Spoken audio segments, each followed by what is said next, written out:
In the field, the Gloucestershire side captained by number 12, Glamorgan, and receiving 4.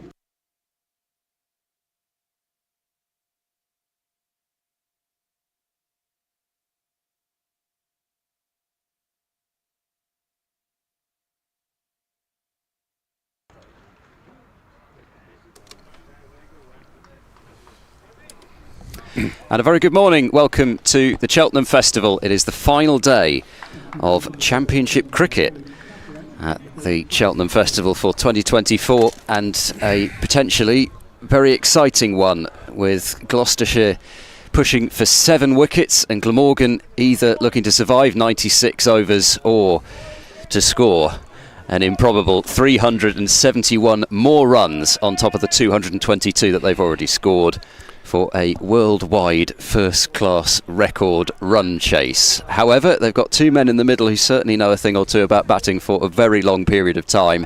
Labuschagne resuming his innings this morning on 67 not out, and Sam Northeast on 47. Against the odds somewhat, we have also started on time, despite some fairly steady drizzle this morning and a fair amount of rain overnight. The ground staff must have been in here certainly far earlier than we were to start working on both squares, and we are ready to go with Matt Taylor bowling the first ball of the morning, and he's creamed through the covers for 4 by Labuschagne, over pitching slightly, and we saw yesterday it was starting to get towards the stage where if you do that, it looks good enough for batting that you can just lean on it, and Labuschagne did more than that. He thumped it to the cover boundary for 4, so an emphatic way to start day 4 from Glamorgan's point of view. 226 now for 3, 367 more to win. Ed Seaborn, Nick Webb and Chloe Brewer, your commentary team for the final day on the BBC Sport website and the app, as Taylor prepares to bowl the second ball of the morning. Just the one slip in place as he's into Labuschagne, and that is left through to James Bracey.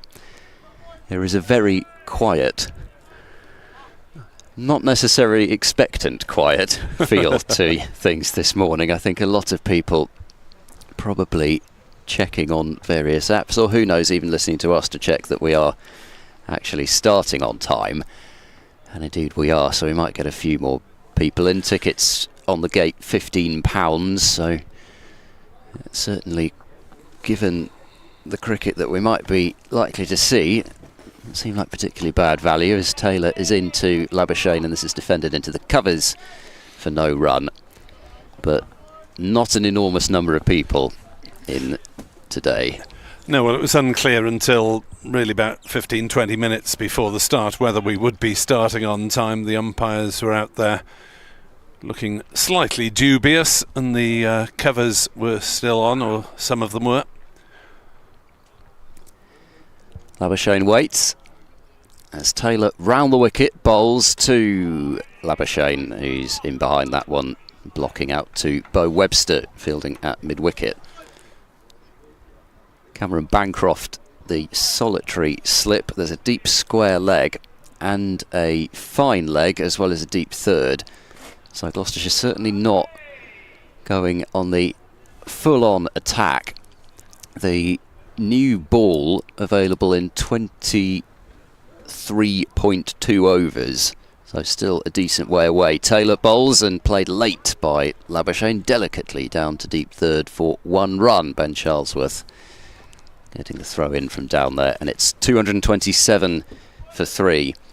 For what it's worth, the required rate for Glamorgan to achieve this historic feat is just under 4 runs per over. They are scoring at the required rate, however they have lost the wickets of Byram, Root and Carlson in the top order, and Gloucestershire will feel if they can get one of these 2, Northeast or Labuschagne, early, then they might just open things up for them. Last ball of the first over of the morning, as Taylor is into Northeast, who struck on the pad, but it's too high and probably going down leg side as well. Northeast, who took a little bit of time to get going yesterday in terms of the foot movement and really timing his shots.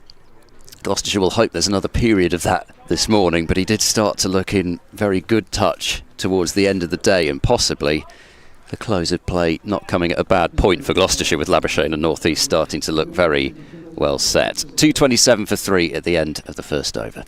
It was something I put to Chris Cook, the Glamorgan wicketkeeper, who took 8 catches in the match and is next in to bat. You know, do you look about at chasing this absolutely mammoth world record target, or do you just block it out? And Chris said, well, basically if you just play normally, runs come here, and if we have wickets in hand, we will be somewhere near it towards the close of the day. So I don't think Glamorgan need to make that sort of decision as yet as to how seriously they are looking to set a world record. It'll be Singdale then to open up from the College Lawns end, bowling to Marnus Labuschagne on 72 not out. The prize wicket for the home side.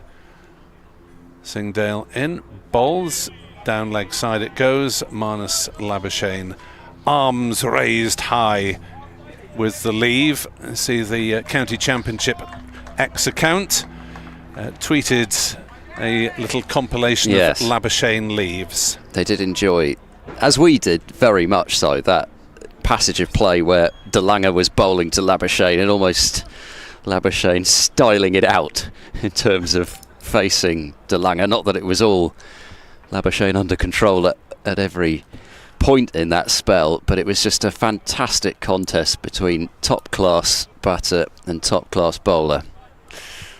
And Gully is withdrawn, or close point withdrawn, and sent back to the boundary.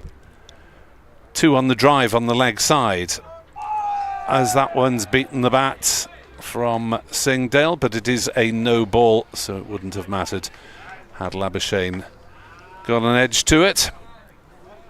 There's umpire Baldwin and swivels the Scoriers, Adrian Bull and Morgan Barrell on county debut.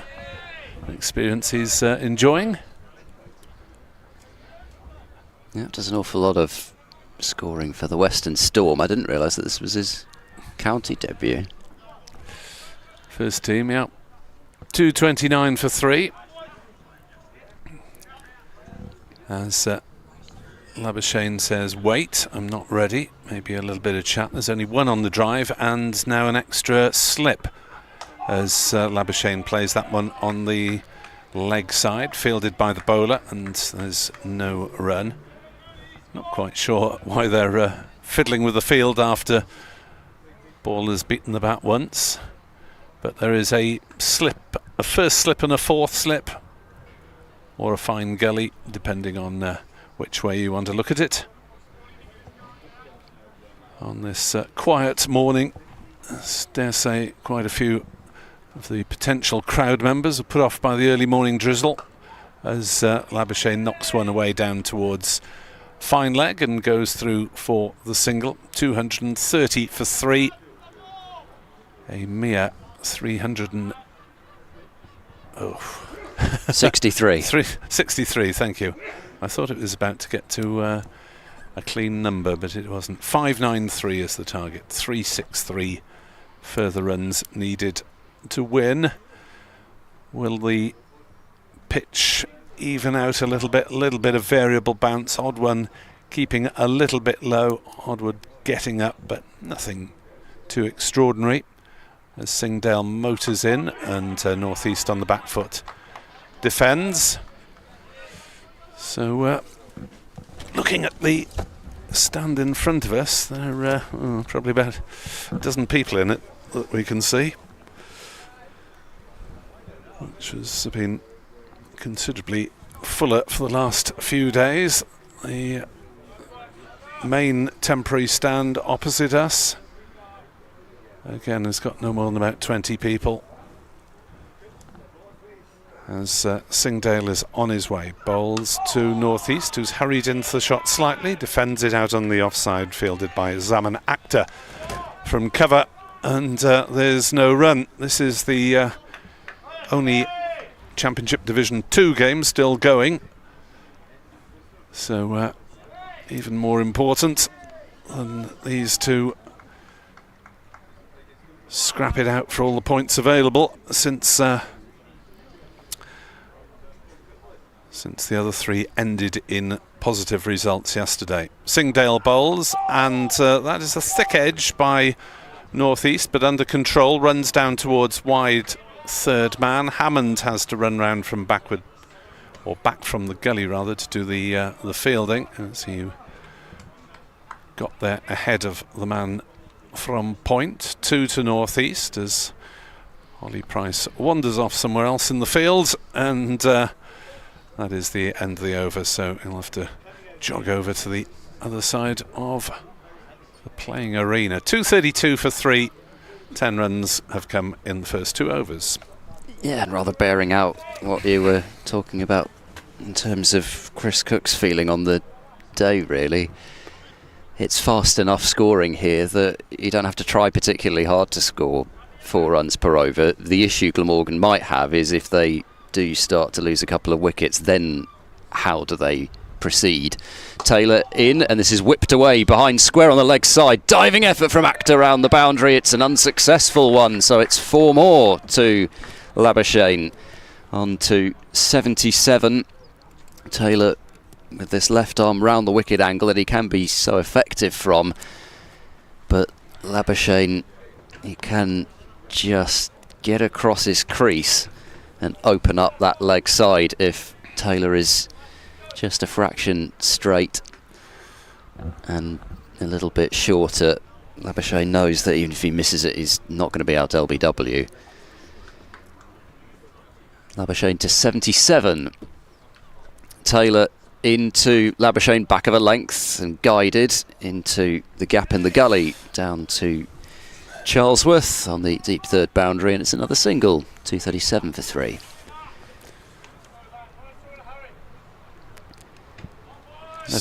Sorry. So these two will be presumably mentally dividing the morning session up into maybe half-hour chunks and thinking, well, we get through the first spells from the opening bowlers, get through the first hour, etc. And as you say, runs are coming anyway without any particular effort. Taylor to North East on 49, comes forward and plays defensively, and it hits Labuschagne at the non-strikers, and as he turned his back on the ball, assuming I think that Taylor was going to pick the ball up, but he'd let it go for Singdale at mid-on. A couple of early boundaries also meaning that the ball is likely to have got a little soggy. Good from a Glamorgan point of view.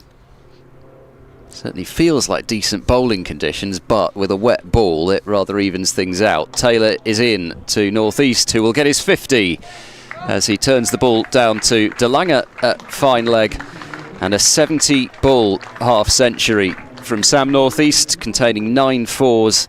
Even actually when it looked like he wasn't fully set yesterday, he was still scoring at a pretty handy rate. And pretty much since yesterday, maybe even actually end of day 2, as Taylor is into Labuschagne, who covers up and defends.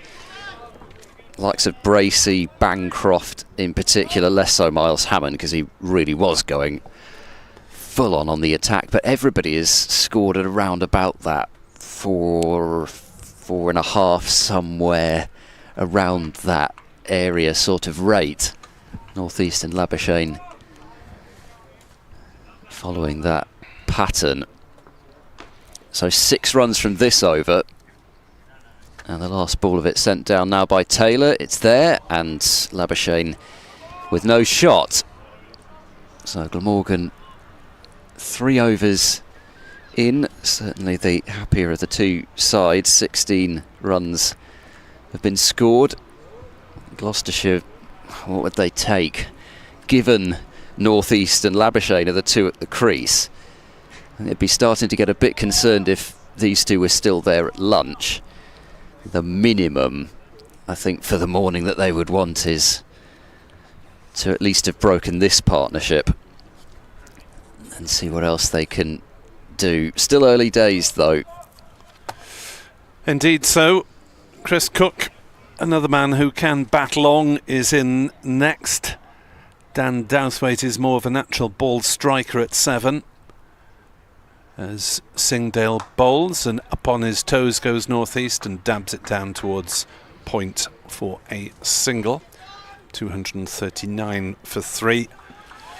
Then Van der Hochten and Crane can both hang around.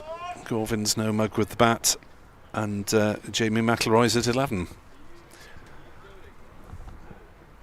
239 for 3, and well, Glamorgan will want to take this deep into the day at the very least. As Singdale bowls, and Labuschagne just turns the wrists on it and deflects it down towards square leg, takes the single. 240 for 3. Singdale has bowled with some pace and hostility. Claimed the wicket of Eddie Byram, who played no shot to a ball that nipped back quite a long way and hit the top of his off stump. Singdale also contributing with a good catch in the outfield, as umpire Baldwin is pointing to someone, I think, wandering next to the sight screen, which is probably slightly distracting. The Still person haven't doesn't appear realised to have moved a great deal. You'll need to shout louder, Mr. Baldwin. I think somebody is else is going to go wandering and... No, I thought he was going to go and inform the gentleman that he needed to move out of the way, but it seems as though they're going to stand still and we're just going to get on with it. Singdale bowls, and Northeast plays no shot through to Bracey outside off stump. Used to be an awful lot of moving about and hand gestures, but I mean moving about of the hands, but not moving about of the feet. A couple of men standing between the sight screen and the small covered area. I'm not sure if that has grown up enough to count as a marquee. Tented area. Singdale is on his way. Bowls to Northeast, who's back on his stumps defending on the onside, but there is no close fielder in the square leg area. And in the end, Singdale goes across to the field himself. I think Van Buren was probably rather closer than he was, but the bowler did the work himself. Webster now will come across to that single saving mid-wicket position. Van Buren mid-on. There's also a deep square leg on the boundary, fine leg. No third man, tut-tut. A first slip, a fourth slip, point on the boundary, cover and mid-off. As that's defended by Labuschagne. To oohs and ahs from the middle, for no particular reason, other than it was a decent ball. And the polishing continues to try and keep that ball dry. We have had a bit of drizzle around in the morning. It was just a modicum of moisture in the air really in the last hour before play was due to start, so the umpires quite rightly saying let's get on with it. And so we start on time. 96 overs available today. Oh, come on. There's more and more keep joining this little gaggle over there.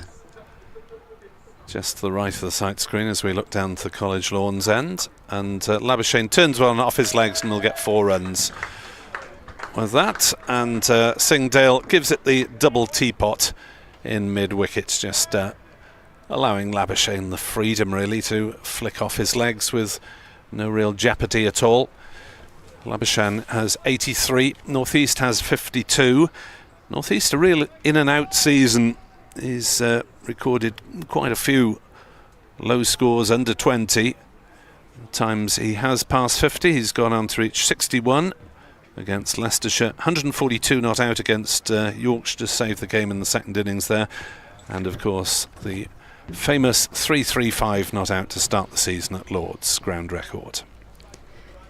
Yes, he is a concerning man to have at the crease for Gloucestershire, both these two. Here comes Taylor, trying to remove one of them. North East not having any of that though, as he tucks the ball to Webster at mid-wicket. So far, certainly from the cricket that we've seen, Gloucestershire would be quite within their rights to turn around to those who suggested that they should have declared at lunch yesterday and say, this is why we didn't, because if they had done that, then Glamorgan would already be a long way past halfway to the target. As Taylor is in and bowls, North East leans forward and defends. Long way past halfway to their target with only 3 wickets down, 2 dangerous men at the crease, and the psychological effects of Gloucestershire being rather concerned about what potentially might be about to occur, giving up a record in terms of the championship anyway, chase, as North East works the ball up towards mid-on and there's no run. They added, what, 58 runs in the end. So actually not a long way past halfway, they'd basically be halfway now. But anyway, I think the point still stands. No pressure on run rate either. There could have been even some sort of an interruption this morning and they would still have had a chance in terms of run rate. It's just bought Gloucestershire a bit of extra wiggle room on the scoreboard. Taylor runs in and bowls to North East, who works this one up the pitch, no run. And you might say, well, they might have had extra time to take wickets if they declared 40 minutes earlier. Yeah, possibly, but then if 152 overs aren't enough, that would be one of the arguments. You just don't know. If you get towards the end of today and Gloucestershire are, 2 wickets short or something, then it comes back. But as it stands now, Taylor into North East, who pokes this one towards backward point with a little bit of a late hop back into his crease. There is no run. But you don't have the luxury of sort of looking at it from, as it were, one solitary point of view when you're having to make these decisions with declarations. You've got to take everything into account, and at the time I think we all thought that they ought to have pulled out at lunch yesterday, but as Taylor moves in, bowls, this is clipped away towards deep backward square. That gap has been targeted once before. It's been targeted again, but this time Actor is able to get across, but they turn it back for 2, and that is the end of that over. So spoiling what would have been a maiden over, 247 for 3, and the target in terms of runs remaining, 344. So a huge distance away. 346 in fact, because it had already somehow the to win had moved and the score hadn't. June the tea lady said Chris Cook very positive in a good interview, but she thinks a heavy defeat looks likely once we lose one of the next pair. 2 more wickets and Gloucestershire would think that they're in business. Here we go again. It's the same gentleman as well. It's extraordinary. There's a man guarding over there. The Singdale bowls, and down in the crease from Labuschagne wants a quick single, and North East says no as Hammond is darting in. Just standing and staring at them. Over on the far side, you probably can't see him because he's I can't behind see the other side of the screen. The sight screen just on the other side. There's nobody there to stop them from just wandering off into an area which is quite clearly marked off. Yes, it's also one of the many squares for junior cricket here at the college lawns, as that is a fast delivery from Singdale through outside off stump. Labuschagne plays no shot. Neil Thornycroft saying, amazingly, the draw is now third possible result in his opinion. Yeah, draws in there. I would have thought a draw might be more likely still than a Glamorgan victory, with the Gloucestershire victory still a big favourite. Alan Metcalf suggesting we ought to pray for rain. Singdale bowls. Labuschagne plays that slightly loopily on the leg side. It's safe. It fell well short of Webster, but just looked as though it might have stopped on him a little bit, and it wasn't entirely under control. It almost feels more likely than an edge into the slip or the gully at this point, that sort of dismissal, but Webster not in particularly close at mid-wicket. I wonder whether that might just give Van Buren pause for thought as to whether he just want to bring maybe extra cover and mid-wicket in a bit closer. Webster does seem to be walking in a bit more this ball. Singdale bowls. Labuschagne on the defensive, plays it back to the bowler. 2:47 for 3 on this overcast morning after the drizzle. Rain during the night, no more than drizzle really since breakfast time this morning. Thick cloud overhead. You just wonder whether light might even come into the equation come 5:30, 6 o'clock, if they're still playing then, as Singdale is into bowl. No shot played by Labuschagne as Singdale slips in his follow-through. Saw Marchant de Lange go flat on his face on a couple of occasions late on day 3.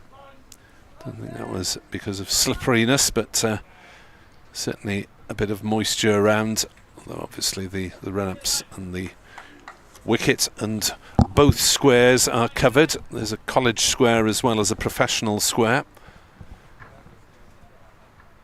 As Singdale is into bowl and Labuschagne stuns that one, playing dead bat on the offside.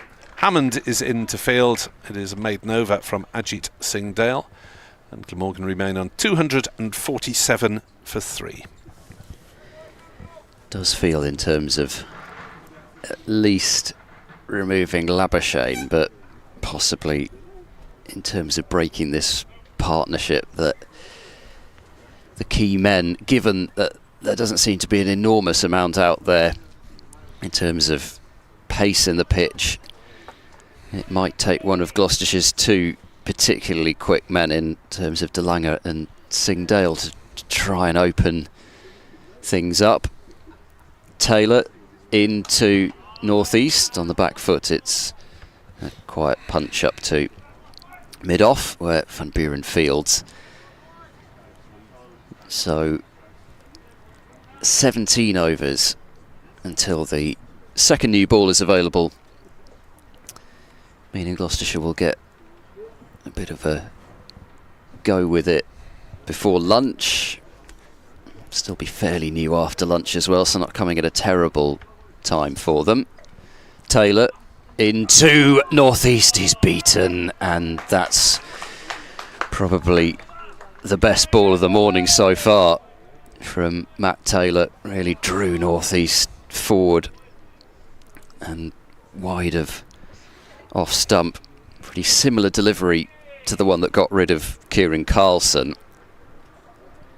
Taylor's wicket yesterday, but just not quite finding the edge. Another century partnership is not far off. And now we've got movement at the Chapel End as well. Isn't it incredible? Fewest people in the 4 days, and we've got the most movement. Just amazing how often that happens. Fewer people in the ground, the more likely it is somebody's just going to go for a wander.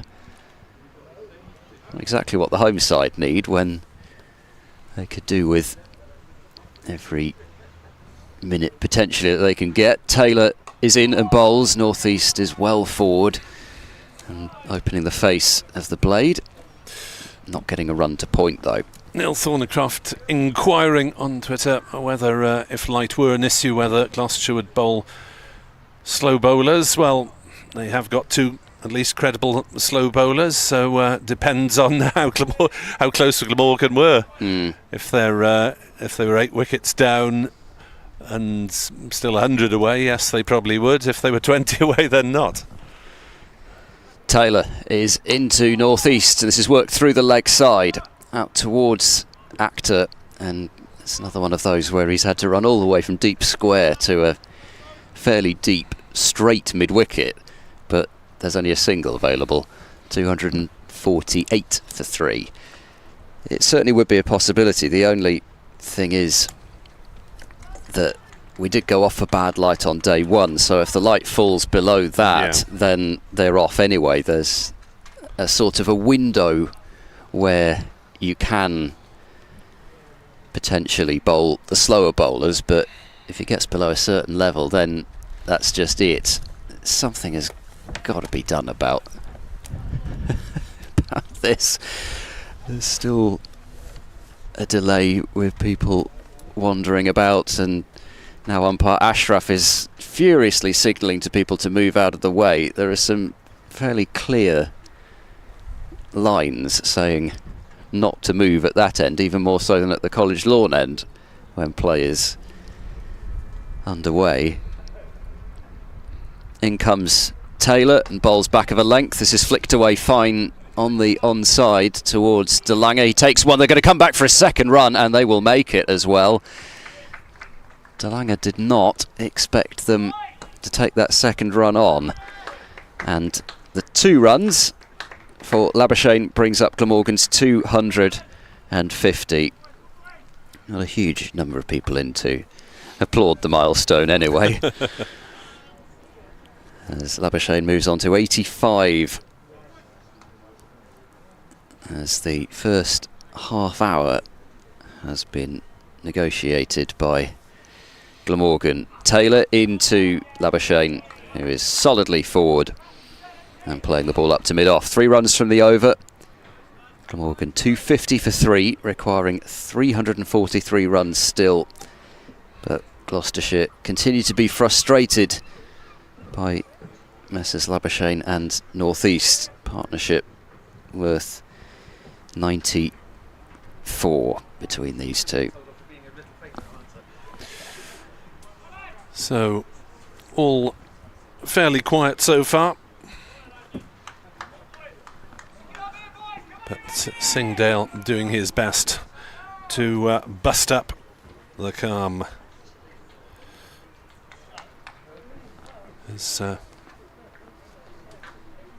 In he comes from the College Lawn end. And bowls, and that's nicely forced by North East through the offside, past a diving Hammond at cover. Actor running round from deep point can do nothing about it. 254 for 3. North East moves to 59 not out with that one. Miles Hammond with the bright yellow towel, trying to dry things off. I wonder if he's got his bright yellow socks on. There was a point in the Derbyshire match where I think he felt he could try to buy a wicket by rolling up his trousers and tucking them into his yellow socks. I don't think it really worked, but perhaps if things get desperate he might have to try something like that again. As that one's defended by North East on the leg side, and there's no run. Stun the batsman with the luminescence of your socks. BBC Sport Online at Seabourne Nick Webb, and fairly shortly Chloe Brewy. Chloe Brewy? Oh. She's probably been called Brewy. Chloe Brewer will be with us as Singdale bowls and turned away by North East down towards backward square. Oh, fine leg next to the scoreboard. 255 for 3 are Glamorgan. I mean, 99 times out of 100, if you had that on the board in the 4th innings, you'd be absolutely delighted rather than knowing you're very much second favourites. With a further 340 still needed by Glamorgan, as there is further waving by Singdale to can't see anyone There's somebody a bit further back who was moving. Singdale in bowls, and Labuschagne plays defensively to mid-wicket, fielded by the giant Tasmanian Bo Webster, who certainly played his part with bat and ball in this match. 65 at the tail end of proceedings yesterday, and 5 for 17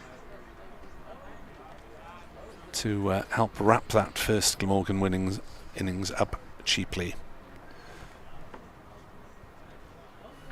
Singdale, nice smooth action, and a short ball that Labuschagne thought about hooking, didn't really go through with the shot as the ball flew past him shoulder high and into the gloves of Bracey.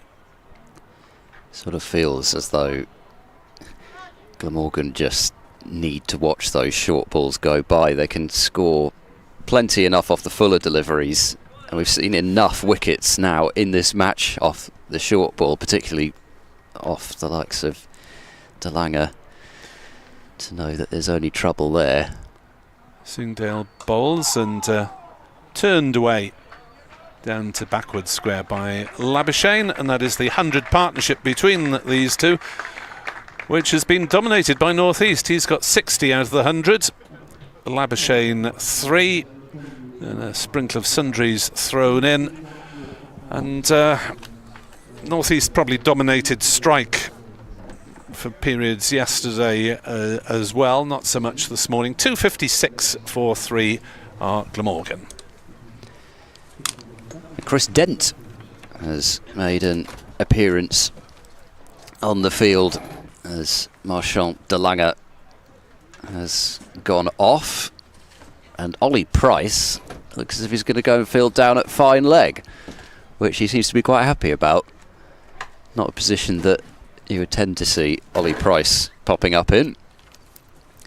Webster loosening up at mid-wicket, but it's Matt Taylor continuing round the wicket to Labuschagne, who's tucking the ball to Webster at mid-wicket, and there is no run. Chris Dent, who has I think been serving quite a lot of coffees from his coffee business, his coffee shack, which moves about Bristol and has been here as well.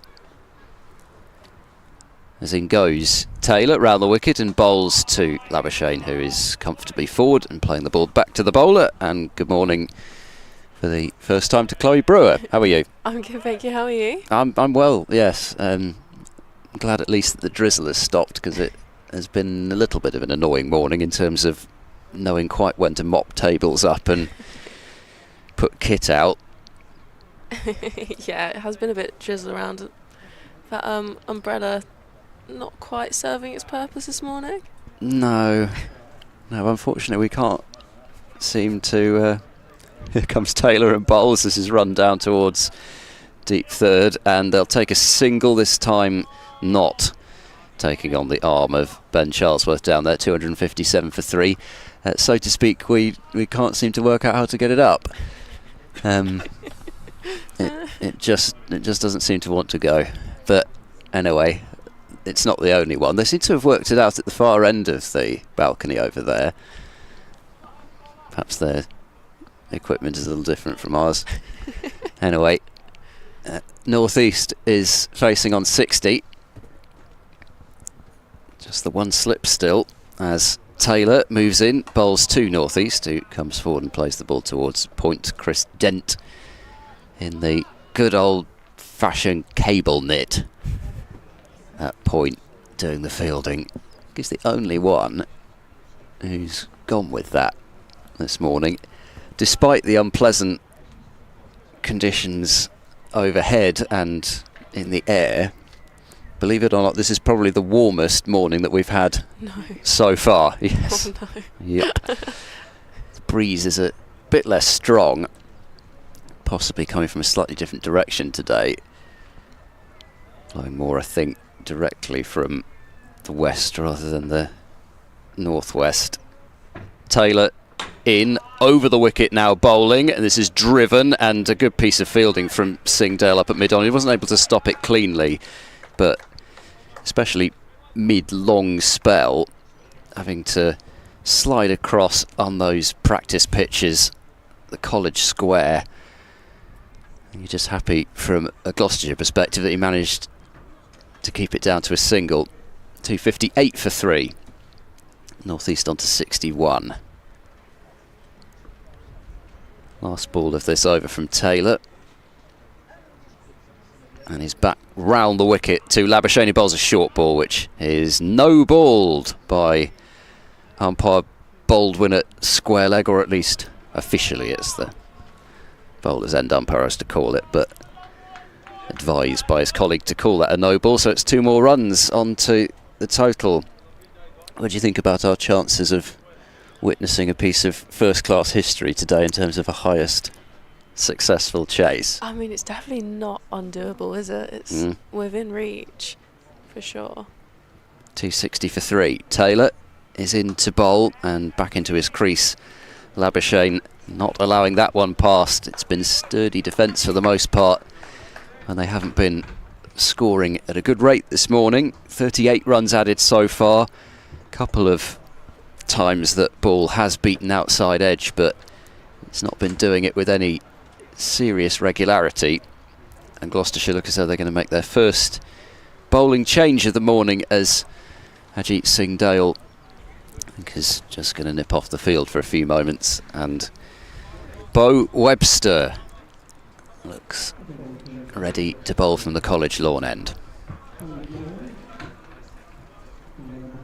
Yeah, I definitely think we could be in for quite an exciting day, especially with these two batting now. They look pretty set, but say a couple of wickets go, I think it will be a battle from both parts for sure.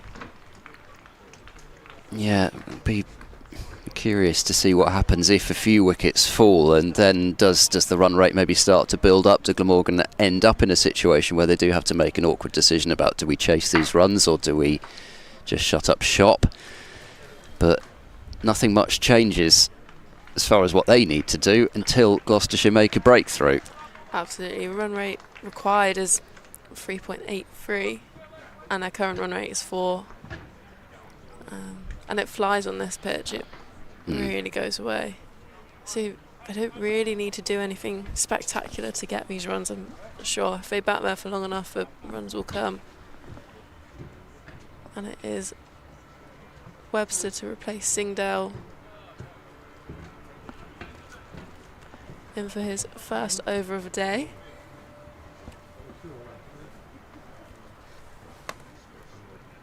As he's just returned to the top of his mark under some quite cloudy skies here at Cheltenham. And he's running in for his first ball of the day, and that's a back of a length, cut away to deep point by North East, and just taking a single from it. Very nice message on X from Billy the Fish. Modesty forbids reading it out, but he's enjoying the commentary from us, so it's very kind of you. Thank you.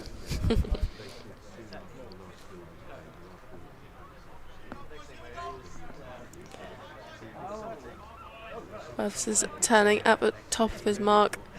Once again, very tall stature has Webster as he runs in, and that's on a length left alone by Labuschagne, gone through to the keeper. So that's chucked back around the field. Keeping everyone's hands warm, I'm sure. How many days of Championship cricket have you done this season? Is this sort of mid-season form now, or have you not been able to do so many with a busy schedule? This is my last one until after the 100, so I've done a couple up until now. Once again, Webster outside off, left alone by Labuschagne there. I'd say I've done about 5 or 6 days. Kind of squeezed them in between. Yeah. Being here, there and everywhere. I don't know how you do it. I mean, we had Sophia Smale on day 2, the day after she'd been playing for the Western Storm down at Hove, talking about a 5:30 start as they were staying near Gatwick. Oh, yes. Webster once again full of length defended back to him. I heard, were they playing Vipers that day? Yeah, Vipers down at Hove. The Vipers had a 4 a.m. fire alarm in their hotel. Oh no. as well. So I'm sure there was a lot of grumpy individuals around on that day. Gosh. I suppose it was at least roughly the same for both sides then. Yeah. Webster trundling in once again on a length left out side off, and another dot ball. Yeah, I would not. I don't know about you, but I'm a bit of a gremlin in the morning. Me too. I hate mornings. Yeah, I did not want to get out of bed this morning as much as the prospect of a thrilling final day was enticing me. I still thought it was much nicer to stay in bed, especially knowing that it was likely to be cold and wet, a bit more drizzle at the moment. Webster again outside off, left alone by Labuschagne. That brings the end of it over, just one from it. And Glamorgan now 261 for free. So again, Webster seems, as he did when he bowled yesterday, a bit really, as though he just wants to try and tempt, particularly Labuschagne outside the off stump. He's not looking as if he particularly wants to deviate from just keeping things tight and holding, not quite holding an end, because he's doing more than that. He's trying to take a wicket, but at least just build up some dot ball pressure from the College lawn end. And now that Marchand de Lange is coming into the attack from the Chapel end, that might be something that could force one of these two Glamorgan batters to go for an injudicious shot against the tall South African, with North East first in the firing line. Labuschagne at the non-strikers end, slip in a gully, and here comes de Lange bowling to North East, and this is worked away towards mid-on by Webster, is accompanying the ball for several strides there before stooping down from his considerable height and fielding the ball for no run. So a go for de Lange here with the old ball, trying to keep Singh, Dale and Taylor fresh for the new ball, I guess. De Lange is in. This is driven by North East. Pleasant looking shot, but it won't get him any runs as it's fielded up at mid-off. So presumably your first time commentating at Cheltenham, but not your first time here, because the last time I think we would have been here on the same site you were playing. Yeah, first time back actually. De Lange runs in and bowls, and North East well down the pitch, confident that he's got enough time to see what's coming from de Lange. Played up to mid-on. Got some more drizzle basically coming through on the breeze, although bizarrely it's probably the brightest in terms of light that we've had so far this morning. Yeah, it's just starting to spit a little bit, isn't it? Marchand de Lange into North East. This is tucked away firmly by Sam North East, but he's picked out Webster at mid-wicket. There's nobody fielding at mid-on, and then there's a deep square and a long leg, so plenty of space on the leg side. And it's the sort of double whammy at this stage, especially on a day 4 outfield, even though we've had a bit of rain. As de Lange is in and bowls and hopping back North East, guiding defensively into the covers. On one side you've got the slightly longer boundary, which is downhill, and then towards us in this imposing looking pavilion you've got the short boundary, which is uphill, but it is very short. Yeah, this is very short boundary, and either side it runs away, doesn't it? Last ball of this over. De Lange into North East, who works him to mid-wicket once again, and it is a maiden from de Lange to start off with. He's been very accurate as Delanger in his work so far in this match really as a whole, not had the sort of spell where he really looks to just bang every ball in. He's been content just to settle in, as to be honest he has done throughout this championship season. Been very few times where Gloucestershire have resorted to the full-on short ball barrage, and really in this situation they might try it for a few overs towards the end of the old ball, but I'm not sure they'd even do that. They're in a situation where they just could do with building up a bit of dot ball pressure. Absolutely. Webster to continue. Back of length, that's Gus guided down to third man there, and a single from it. I think this is a better tactic, trying to just build up a few dots, build a bit of pressure, rather than kind of hammering people with short balls. It's, with the amount of space that you've got and how quickly the outfield runs away, it's easy to dissipate that pressure and let the batters kind of really crack on with this chase. Webster again on left, inside edge towards square leg, and another single from it. Won't be too long before Glamorgan are approaching the halfway mark in terms of the chase, and if you get it down below, I mean, another 30 runs, 31, get it down below 300, just see a 2 in front of that name, still a long way to go, but a psychological milestone perhaps.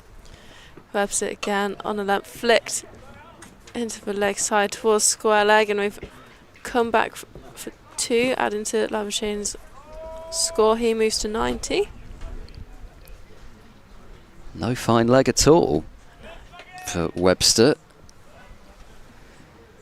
I think mostly that shows the plan is to bowl outside Labuschagne's off stump. Got a short cover, the gully, another cover mid-off. It's very much an offside dominant field. Webster again outside off, left alone. Yeah, they've only got 2 men on the leg side. They've only got mid on and a square leg who's just between square and mid wicket, I'd say. But yeah, you can, as you said, his plan is pretty clear cut, isn't it? Yeah, it's obviously something that's been thought up by the Gloucestershire think tank, maybe a bit of analysis done. Webster once again full of length, and that's driven 2 mid on there, and it's a good effort in the field. It's just a single from it. Van Buren with the tumbling effort up at mid on. Again, just actually quite straight with the field set. Glamorgan have ticked it over quite nicely in this over from Webster. Yeah, absolutely. Webster outside off, left alone, and that brings the end of the over. And 5 have come from it, so that's way above what they need runs per over wise. And they have moved to 266 for 3. Second new ball certainly feels potentially critical. I mean, if Gloucestershire could get one before then, I think they'd be starting to feel they're back on their way. Here we go again. There just doesn't seem to be anything to stop people from walking in that area, and clearly the sight screen is not wide enough for Marnus Labuschagne.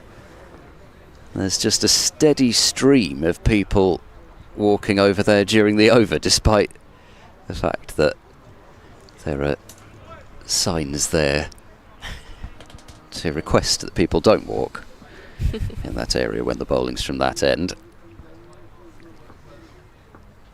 It's not been the fastest moving morning so far in terms of the overs bowled. Delanger bowls, and he's played that very late and very fine, and for 4 Labuschagne moves on to 95. He got such little bat on that even though Charlesworth was pretty fine at deep third, he couldn't get across, and the ball's hopped over the advertising boards and over towards the marquee where the excellent barbecue and quiz evening was yesterday by the Cotswold, and North Region section of the Gloucestershire supporters. Did you Club. participate? Yes, I did. How did you go? It was okay. It had its highs and it had its lows.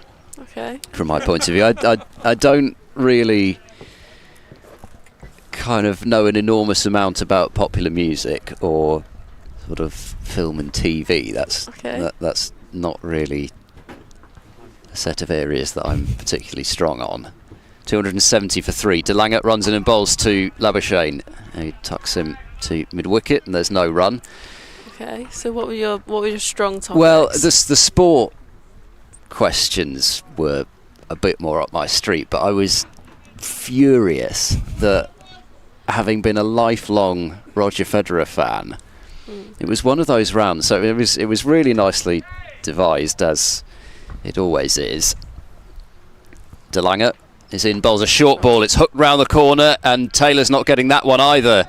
Labuschagne moves up to 99, first beating the fielder fine on the offside and then on the leg side, as De Lange does challenge Labuschagne on the short ball, but Labuschagne equal to it and more. 99 from 147 deliveries. Glamorgan up to 274 for 3. Sure, a few supporters started to get a bit twitchy from a Gloucestershire point of view, but still looking for that first breakthrough of the morning. On 99, Labuschagne pulls through mid-wicket. He's going to get 4 more for this, and that is a cracking 100 from one of the top red ball players in the world. We've been treated to some grit, some determination, some extraordinary leaves, and some handsome stroke play as well. 3 boundaries in 4 balls to get there in a flurry, and 278 for 3 is the score. There felt like almost an air of inevitability about Marnus Labuschagne scoring 100 in this innings, having missed out in the first. As De Lange bowls a quick delivery, but it's worked through the leg side. They will be at least a single, just that in the end, as Actor runs across from deep square to deep mid-wicket. 279 for 3. 13 runs in the space of 5 balls, meaning that just as Gloucestershire had forced a few quiet overs to occur, Glamorgan have opened the taps again. De Lange bowls to northeast and a forward defence out into the covers to end the over. So he said De Lange had been fairly cheap. He did decide to take on Labuschagne with the short ball, but Labuschagne very much winning that battle in that over. 314 is the target. But anyway, yes, going back to the quiz. It was a great round where the answers were all the numbers 1 to 10. Okay. So sporting questions and the answers a number between 1 and 10, and the numbers are only used once. And the first question, having been a lifelong Roger Federer fan, how many Wimbledon titles has Roger Federer won? Okay. I'm still fuming about getting it wrong. What was your answer? Well, I put down 7, or we put down 7 in the end, and it turned out to be 8, so we got that, and probably should have just had a rethink at the end, the number of teams that have won the Premier League title. So 7 and 8, but the wrong way round. Well, yeah, but you know, I think they were fair questions, very much so. Yeah. Phil James doing a fantastic job setting that quiz. There's a couple more in particular that I think are worth mentioning. Mm-hmm. Get to them in a moment. Webster coming in for his 3rd over of the day, and that's just flicked towards a deep square, and I've taken it just a single from it. to start of the over. So this round was cryptic clues to Oscar-winning films. Oh, okay. Best picture-winning films. So the first cryptic clue is Channel Tunnel. Channel Tunnel. I quite like that one. Webster running in once again. That's short of length, and he's looked to cut that, but off a front foot and just rolled his wrist over it as a dot ball. It's almost what they're bowling for with this field, though. Really wide outside the off stump and just trying to force some sort of an error, knowing that Webster's not going to get, even though he's 6'6", possibly not going to get the same sort of bounce out of this surface, this day 4 surface, as De Lange. Webster once again full of effort. That's a massive flash at a ball there. You can hear the oohs and ahs around the ground as that's just gone through to the keeper without a little nibble. Yeah, an unnecessary shot from Northeast given the runs that have been scored recently, and once again showing why Gloucestershire are bowling here. It's not exactly a classic way of trying to get people out in this form of the game, but nearly worked. Webster in once again, and that's left alone this time. Learnt from a previous delivery to just let that one go by. You just need that one moment, that one edge. There've been, only 3 or 4 plays and misses in now the whole first hour basically, but none of them have brought the edge. If just one had, then Gloucestershire would have moved back to being heavy favourites. Yeah, Webster in, and that's left alone outside off, but is a no ball, so adding 2 to the total. And now already, with that recent outburst, we are getting towards the stage where Glamorgan are nearly halfway there, having lost only 3 wickets, and with 2 very well set batters who have a penchant for batting all day. Webster outside off, left alone by Northeast there. Yeah, these are the danger men really at the crease right now, aren't they? They're essential for Gloucestershire, but they've already gone pretty big, and it's just see how big they can go. Yeah, and I was kind of thinking this morning really, they mustn't, if they don't even take 1 wicket in the morning session, they mustn't panic. Yeah, absolutely. Webster once again on a length, and that's just, I think it's a little outside edge down to third man there. He's played it with soft hand, so it's gone along the ground, and that brings the end of the over. And Glamorgan moved to 283 for 3. I mentioned it a few times, I think, throughout the 4 days.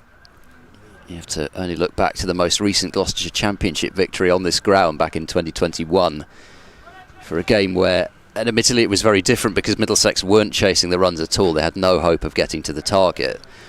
But Gloucestershire took 6 wickets after tea, wrapped it up, I think, with about half an hour to go as well. Oh, wow. So it's always one of these places, Cheltenham, where you just don't quite know what's coming next, and the scoreboard would certainly bear that out, with Gloucestershire 179 and 610 for 5 declared. Glamorgan 197 and 283 for 3. It's polar opposites, isn't it? Yeah. Real polar opposites.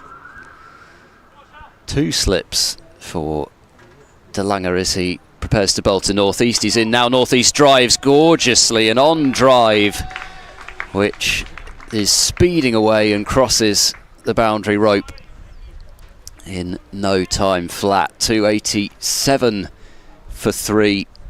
De Lange pitching it up, but Northeast with a really strong shot there down the ground. That was a glorious shot, wasn't it? What's this channel tunnel then? It's starting to bug me now. Channel tunnel.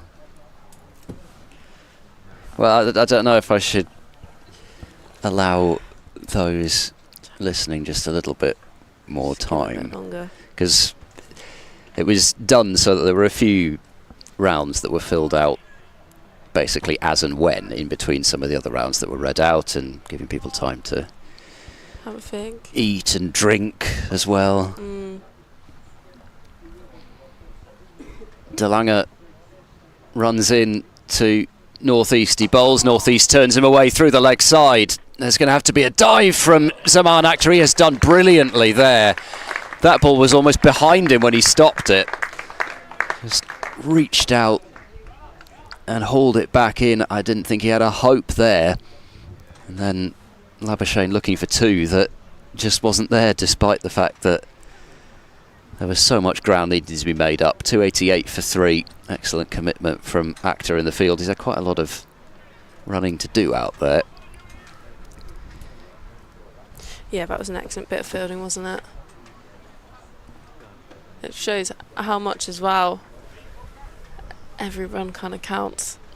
Despite still 305 more needed by Glamorgan. Now, are we going to get a proper barrage now? Ollie Price has moved into a bizarre field position, which I'll need some more time to describe. Round the wicket goes De Lange. He's tried the Yorker instead. He bluffed him, but Labuschagne gets the bat down on it and squeezes it to that particular fielding position which was employed. Ollie Price is the man there. 289 for 3. He's fielding at, I don't even know what you would call that. It's like a short, long leg, but there's no name for that fielding position. He's shorter than a deep backward square. He's wider than a deep backward square. He is, I mean, I'm just going to coin it. He's at short, long leg.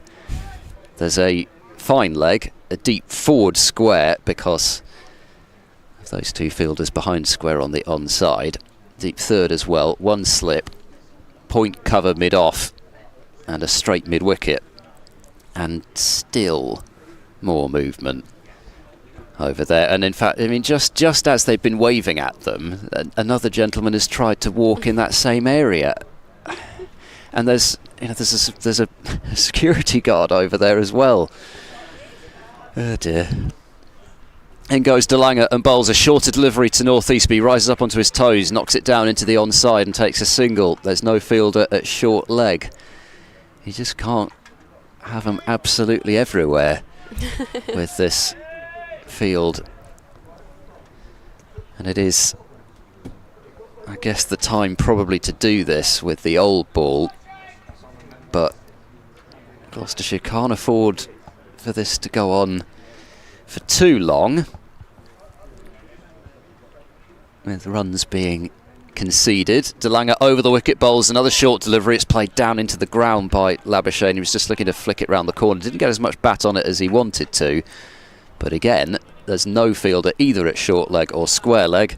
So it is another single. 8 runs from this over. Yeah, it's been quite a big over so far.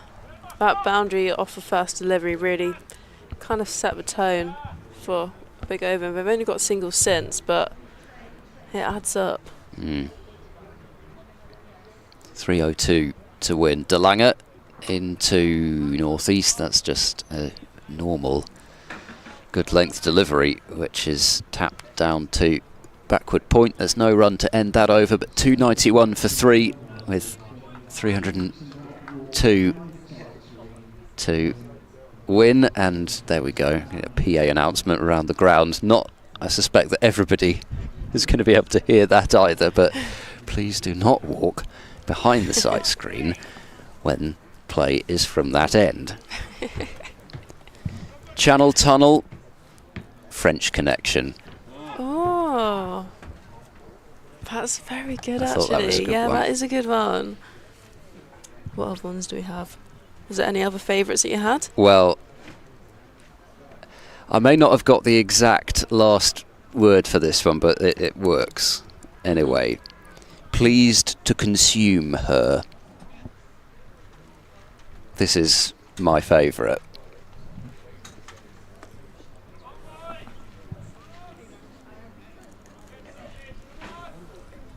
You can practically hear the cogs whirring. Yeah. I was going to say, you can probably hear me thinking through these headphones. Once again, in, down the leg side. And that's just left alone.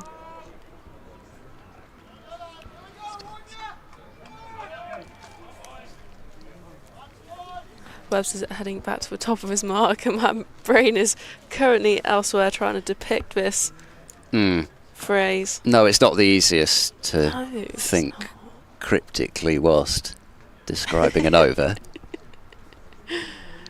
Webster's second ball of the over on a length, and that's got him inside of a thigh, and that's shot to the floor. Big LBW shout, but that was too high, I reckon. Fairly muted from most of the field. Yep. One of the rare times that Labuschagne hasn't found bat on ball. I think he's been beaten about once this morning in Northeast, about 3 times. Webster once again, and that's flicked towards square leg, and they've come back for 2. As that's thrown back into the keeper. Good running, good fielding. Yeah. Knew that Taylor is the left arm thrower, so he's going to have to throw, so basically come around the ball. So always the chance to take the second run effectively on the throw, even to short square boundary. Webster once again on a length, and that's a big LBW shout this time. Slightly lower, but umpire's not interested at all. And you've got a lot of hands on heads here. Double reverse teapot up mid-on. That one certainly, at least from the position that we have this over at cover, certainly looked a much better shout.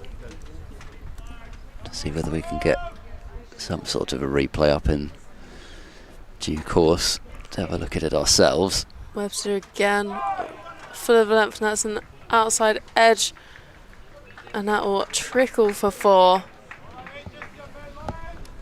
6 from the over so far.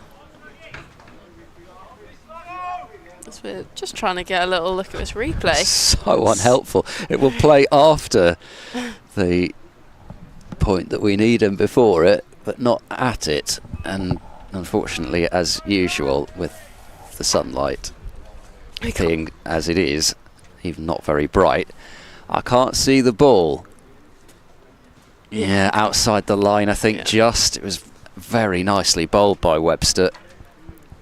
Absolutely. Once again, and that's full of a length, and that's, I think, another edge. Maybe he's just turned it down towards fine leg there. Just for a single, that brings the end of the over. Glamorgan 298 for 3, and we're heading towards that halfway mark. Yeah, a few moral victories in that over from Webster, but they don't really help because Glamorgan are halfway to a world record first class chase, and they're halfway there, well within yes, thank you, well within half the number of overs. So again, barring interruptions, which seem to be getting less likely throughout the day, it looks as if it will be a result one way or the other. The answer to the latest puzzler, pleased to consume her, gladiator. Oh. I wouldn't have got that, if I'm being perfectly honest. No, we didn't either. And there was a collective groan around the entire tent when the answer was revealed. Change of bowling. Zaman Akhtar replaces Marchand de Lange. He bowls short and he's whacked for 4 as well. So Labuschagne absolutely tucking in here against this old ball, which is not going to provide the same venom in terms of the short pitch stuff as the newer ball will. And it is a change of bowling, but not a change of outcome. Glamorgan's 300 comes up. First ball of the 73rd over. and some teapots and some folded arms in the field now. Actor in, bowls another short ball. He's cued that one up to mid-on as Labuschagne, so the first time he's not really controlled it, but again, there was probably only one person at mid-on who could have caught that, because Gloucestershire are basically asking for the ball to be hit all the way out to the boundary, and even with that one, which wasn't controlled by Labuschagne, it's still hard to see how that was going to carry all the way out to the rope. 3-0-3 for 3. Zaman Akhtar bowls full down the leg side, and a fantastic one-handed take from James Bracey down there to save 4 more runs. Yeah, that was a good grab, wasn't it? That was a very, very good grab. Draw appears very much third favourite at this moment. However, again, 1 wicket changes things dramatically. Akhtar runs in and bowls. Northeast cuts away down towards deep third. There's going to have to be a tumbling effort, and it's another excellent piece of fielding. Ben Charlesworth this time, because that ball not only was travelling very quickly, but was also bounding towards him, and he had to tap the ball back in as it wasn't right along the floor, and then tap it in strongly enough that it didn't then just go onto the boundary rope anyway. 2 more runs are taken, however. Northeast onto 72. No slip, a gully. Akhtar bowls a short ball, pulled round the corner. It will just be the single this time, as De Lange fields almost with his heel on the boundary rope. And that is the 150-run partnership up between Labuschagne and Northeast, coming in under 200 deliveries. And it continues to grow and grow. Akhtar, last ball of this over. There are still 7 overs left until the new ball is available. Akhtar is in, he bowls full and straight. Labuschagne in behind that and blocking. So 306 for 3 at the end of that over. It'll be toss time at the Women's ODI at Bristol in, I think, a quarter of an hour's time, assuming that they can get underway on time. I know there's been some rain down there as well as here. Hopefully being a later start, they've had time to mop things up and the rain has cleared away. Yeah, absolutely. We're just starting to get a little bit spitting here again. I've been sat in my coat since I've got here. I've tried to brave it and sit on my jumper, but it's a bit too chilly for us this morning. Right, I will move aside, and Nick Webb will join Chloe Brewer. Webster in for his 14th over, and that's come on the pads. Big shout again, and just a single from it. And the question is he getting a little bit of nibble off his seam, because he's wrapped these 2 on the pads a couple times now. Yeah, he may not be as fast as the likes of Singdale or De Lange, but might be a bit of movement going on out there, you feel? Yeah, absolutely. He's just got him in a little bit of trouble, hasn't he? On that front foot. Webster once again full of length, and that's driven to mid-on there. Got a very leg side dominant field here. We've got just a cover and a mid-off and deep point on the offside. 2 mid-wickets, a square, a fine leg and a mid-on. So I think they're just looking for these pads here. Webster once again full of length and driven to mid-off there. Yeah, it seems to be increasingly pattern in county cricket as games go on, that you get more catches in front of the wicket, particularly on the leg side, than actually in the slips. Well, I'm guessing that's from the pitch just kind of slowing up a bit, I'm guessing towards the back end of the game. Webster outside off, left alone, and there's no ball, which I'm sure he'll be quite frustrated and Nearly all the no balls seem to have come from that College Lawn's end.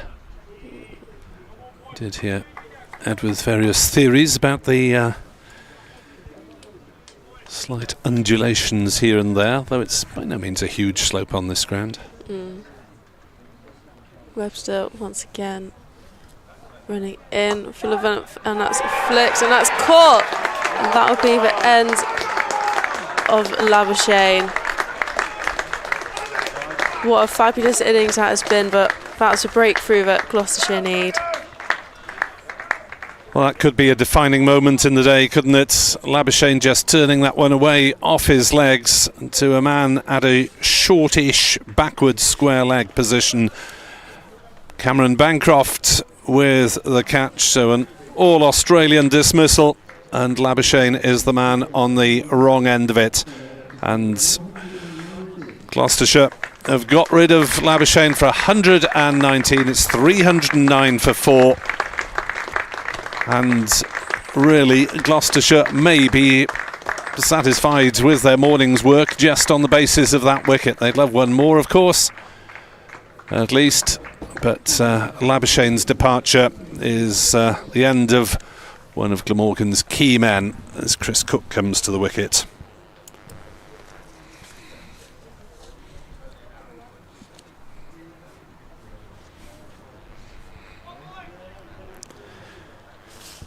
Cook's form a little bit in and out. Duck in the first innings, had a half century in the first innings against Northants. Apart from that, only really a century in the second match at Derby to his credit, and a few low scores dotted among them. But he is a man who can, and has showed several times that he can bat all day. That's what they need, really. They just need to bat to get these runs. Nothing special needs to be done. It's required rates 3.6 and the current run rate is 4.2. So this kind of outfield, it just need to stick out there for a while.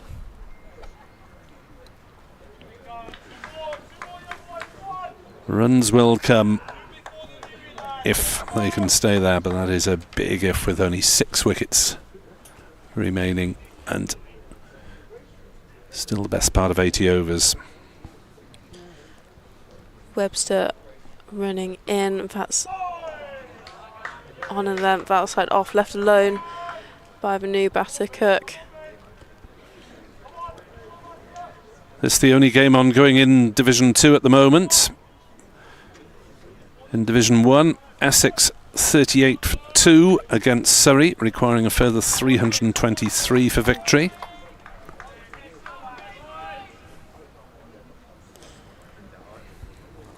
Webster running in, and that's on and length defended there, and that was a big over for Gloucestershire.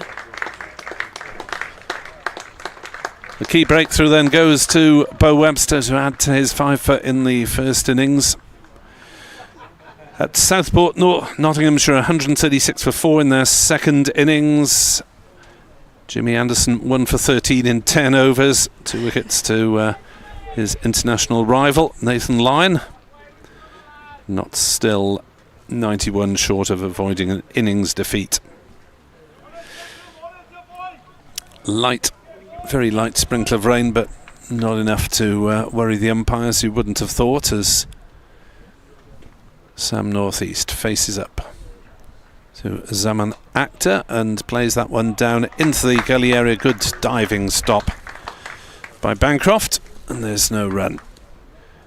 At Southampton, Kent battling to avoid defeat against Hampshire. Kentra 185 for 5 in their second innings, having followed on there now 23 runs into the lead, but with a lot of work to do there. Still Kent. Zach to bowls, and Northeast turns it away on the offside. They think about a single, but decide it is not one available. So those are the 4 Division 1 matches ongoing. Worcestershire won at Durham yesterday. There's also the West Indies. The touring West Indies are playing a youthful counties select team. as North East on the back foot plays into the offside, but there's no run. West Indies 90 for 2 there. That's being played at Beckenham. And the Women's One Day International between England and New Zealand at Bristol, that's scheduled to get underway at 1 o'clock. Provided Bristol didn't suffer too badly from the overnight rain. Actor bowls and North East defends on the offside. You can just hear the increase in chirpiness among the Gloucestershire fielders, having removed Labuschagne. They've got to base one for the morning, if you like, get the breakthrough. Labuschagne's 119 came off 165 balls. Zach to bowls to North East, who hammers this straight to Price at short mid-wicket. And in the end included 17 boundaries. So he bows out of this little red ball spell with Glamorgan. On a positive note, certainly. Personally, stand of 153 with North East, who drives towards mid-on, and Gloucestershire just starting to dry up the run rate as well. It was Labuschagne who sped it up with a volley of boundaries off DeLange, but was out shortly afterwards. Maiden over from Zamanak to 10 overs, 0 for 43, as Chris Cook and Sam North East meet for a little mid-wicket discussion. Wickets so far in this innings from one apiece from Taylor, Singdale, DeLange, and now from Webster. Yep, Webster with the breakthrough in the previous over. He's bowled 14 overs so far, 2 maidens, 48 runs, 1 wicket at 3.4 and over. I think they're just having a little chat at the top of his mark, and I think the plan will be quite similar here. Very leg side dominant field as he comes in for the first ball of the over, and that's got him on the pad, and a couple of noises from the fielders there. Yeah, just thudded into the thigh pad, trickled a couple of metres on the leg side, and Hammond in to do the fielding. Webster just up top of his mark. You can feel that Gloucestershire fielders have lifted here quite a lot, and I think somebody's going in at short leg, just calling a helmet onto the field. They're getting right in there as Webster's really attacking the pads. The fielder trying to get away without having a helmet for the time being, but it's difficult to tell from square on, but obviously you can't get too close without a helmet. And now there is one being found by 12th man Sayed and brought onto the field for Ollie Price. Any other protection? Brave man. He's gone for it. Helmet on, and he's in under the lid. At square as Webster's coming in. Oh, Fast just got a little bit of bounce. He's been tempted by that actually, and it's just gone through to the keeper. Discussing the timing of Gloucestershire's declaration yesterday, Rich Muckey suggesting that the double century would have come into it for James Bracey. Well, he did get there, but not sure the skipper would have had that as a major factor. Webster once again on a length, defended by Cook there. A dot ball. Cook out second ball in the first innings, caught behind off Webster. So the first run for him will be even more vital than usual. Yep, absolutely. Webster once again on a length defended. 2 mid on there by Cook. Yeah, just didn't quite get the pitch of it. It was a little bit uppish for a while. Price appears to be lurking there at short leg without shin pads on, which is unusual. That's very brave, I must say. Though it's not the shortest of short legs. He's a pitch width away. Still wouldn't want one on a shin though, that's for sure. Webster on a length defended by Cook. He doesn't look the most comfortable at the moment, Cook. It can be a little bit of a scratchy starter, Chris Cook. And his square on stance probably makes him look a little less elegant or less secure than he probably feels. Webster once again in with a bumper, and that's, excuse me, sorry, and that's gone for 4. 4 buys, little harsh. It wasn't particularly well directed. Might have been called wide down the leg side, but it's run away for 4, and Webster gets a slightly unmerited maiden over in that one's debited to the keeper and not the bowler, even though that was more the bowler's fault. That's a bit savage on a keeper there, isn't it? Yeah.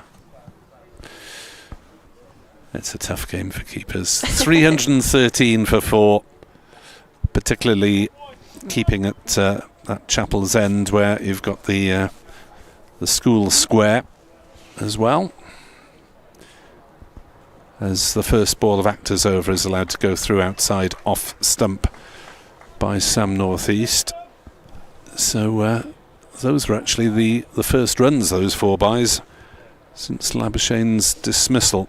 So it really has dried things up for Glamorgan, the dismissal of the Australian, as Webster bowling a demanding spell, an Actor trying to join in as forward goes Northeast and is beaten outside off stump. Through it goes to James Bracey.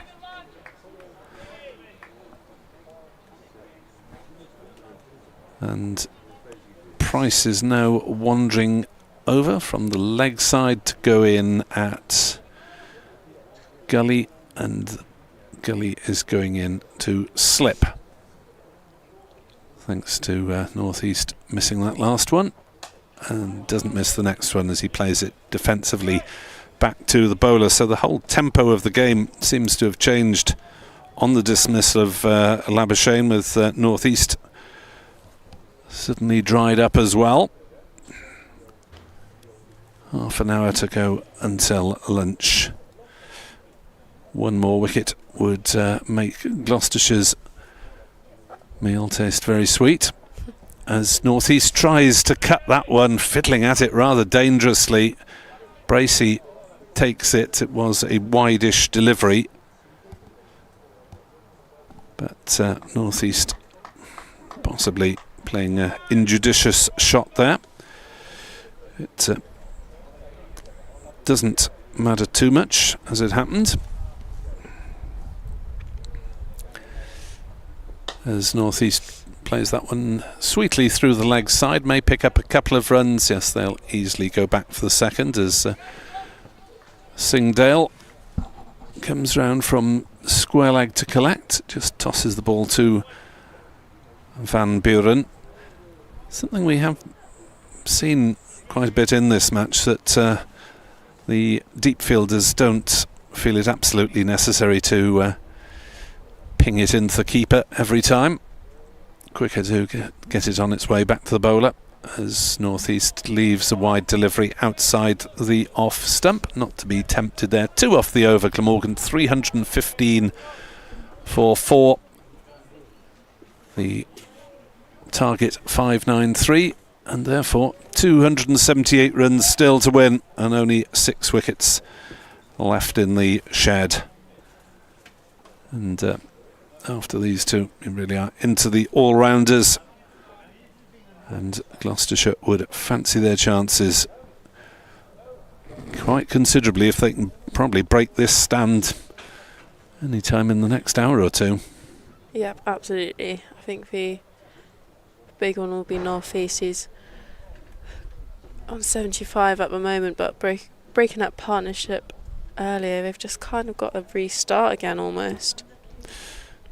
Price now has got some more protection to field at short leg. Webster running in for his 16th over, and that's just full of length defended back to him, and he strikes it to mid-on to walk back to the top of his mark.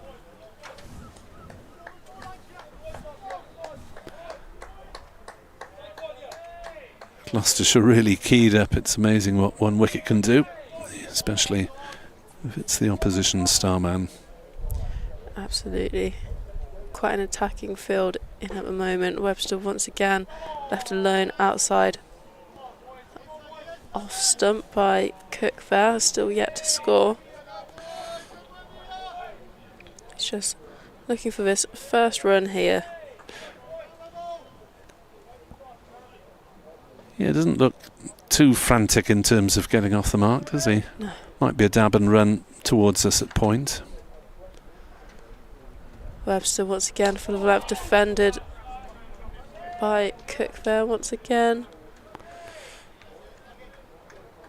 He's just giving a little bit of a shine, looking after this quite old ball now. Yes, we are approaching a new ball scenario, aren't we? In after the next 2 overs. Webster once again in play to point there. That's ideal for Gloucestershire, getting a new ball, new batter in. And probably longer spells from their new ball bowlers because you've got the lunch interval in the middle. Yeah, exactly.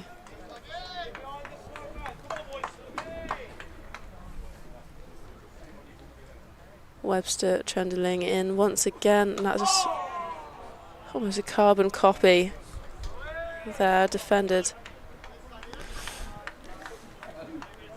The Amdram Society is in full volume.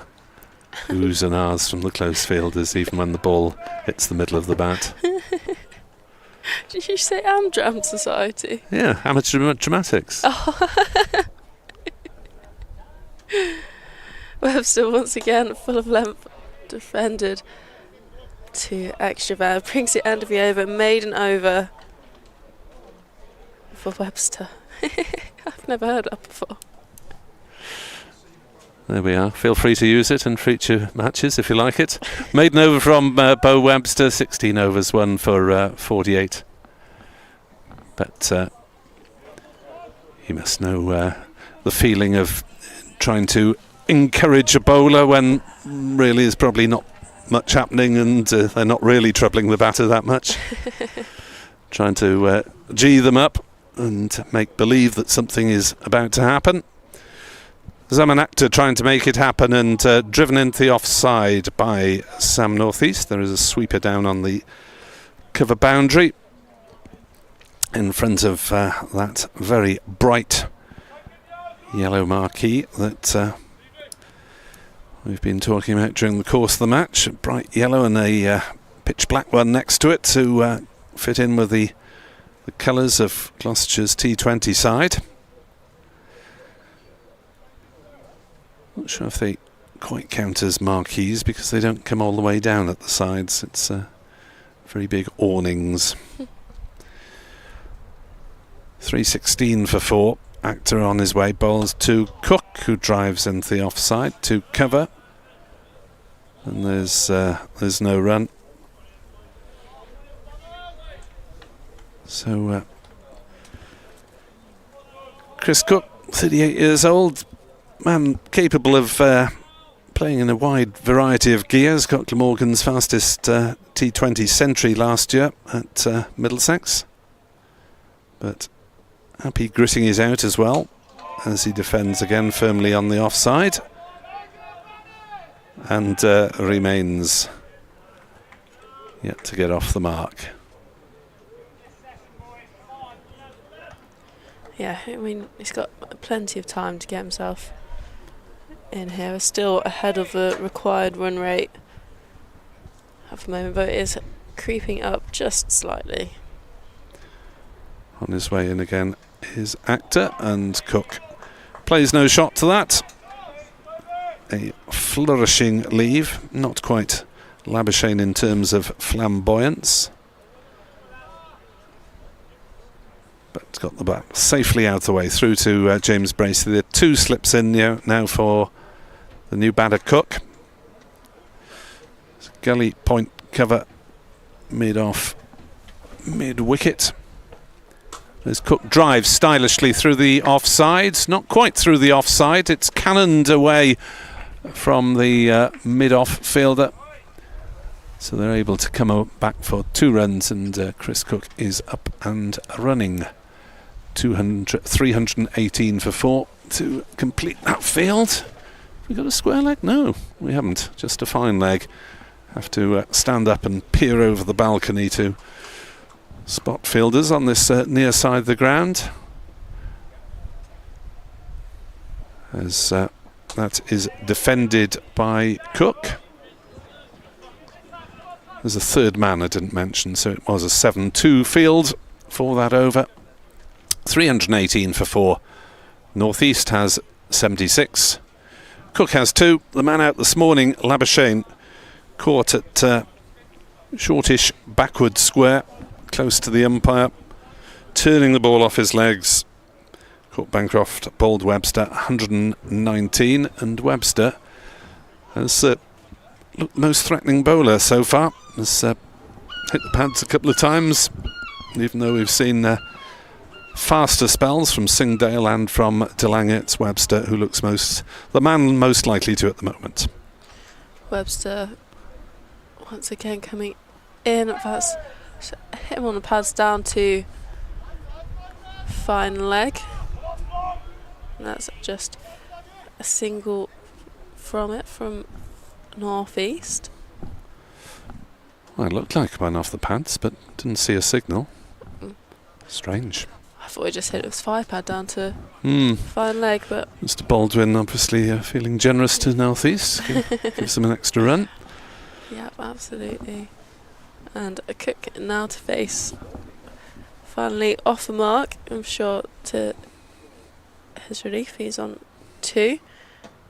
And that's just flicked to a leg side. You can have square leg diving. Stop there and dot ball. It is a packed leg side, isn't it? This man in the backward square position where Labuschagne was taken. Short leg, short-ish mid-wicket. There's definitely a cunning plan going on there. Yeah, absolutely. Webster once again running in. That's played 2 mid-wicket there. He's almost interested by a run. It was a diving stop by mid-wicket. Punchy little drive from Cook, but not able to pierce the field. No. That was very leg side heavy field here. Just the 3 men on the offside. Slip point and a cover as Webster comes in once again, and that's left alone outside off.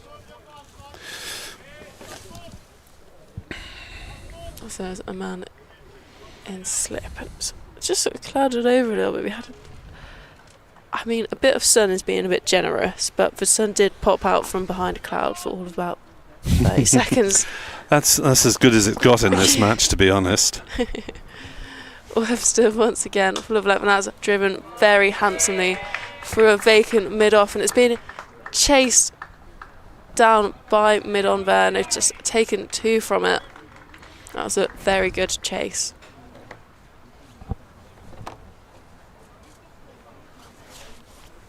As Cook's just seeming to get himself a little bit more settled and a little bit more of a flow into his innings. Webster's just sending point out to the boundary, so men on the boundary, deep point, fine leg in a deep square. As he's running in for a short delivery, and we've just punched it towards where cover would be, and that's picked up by Extra, bringing the end of the over. Glamorgan 322 for 4.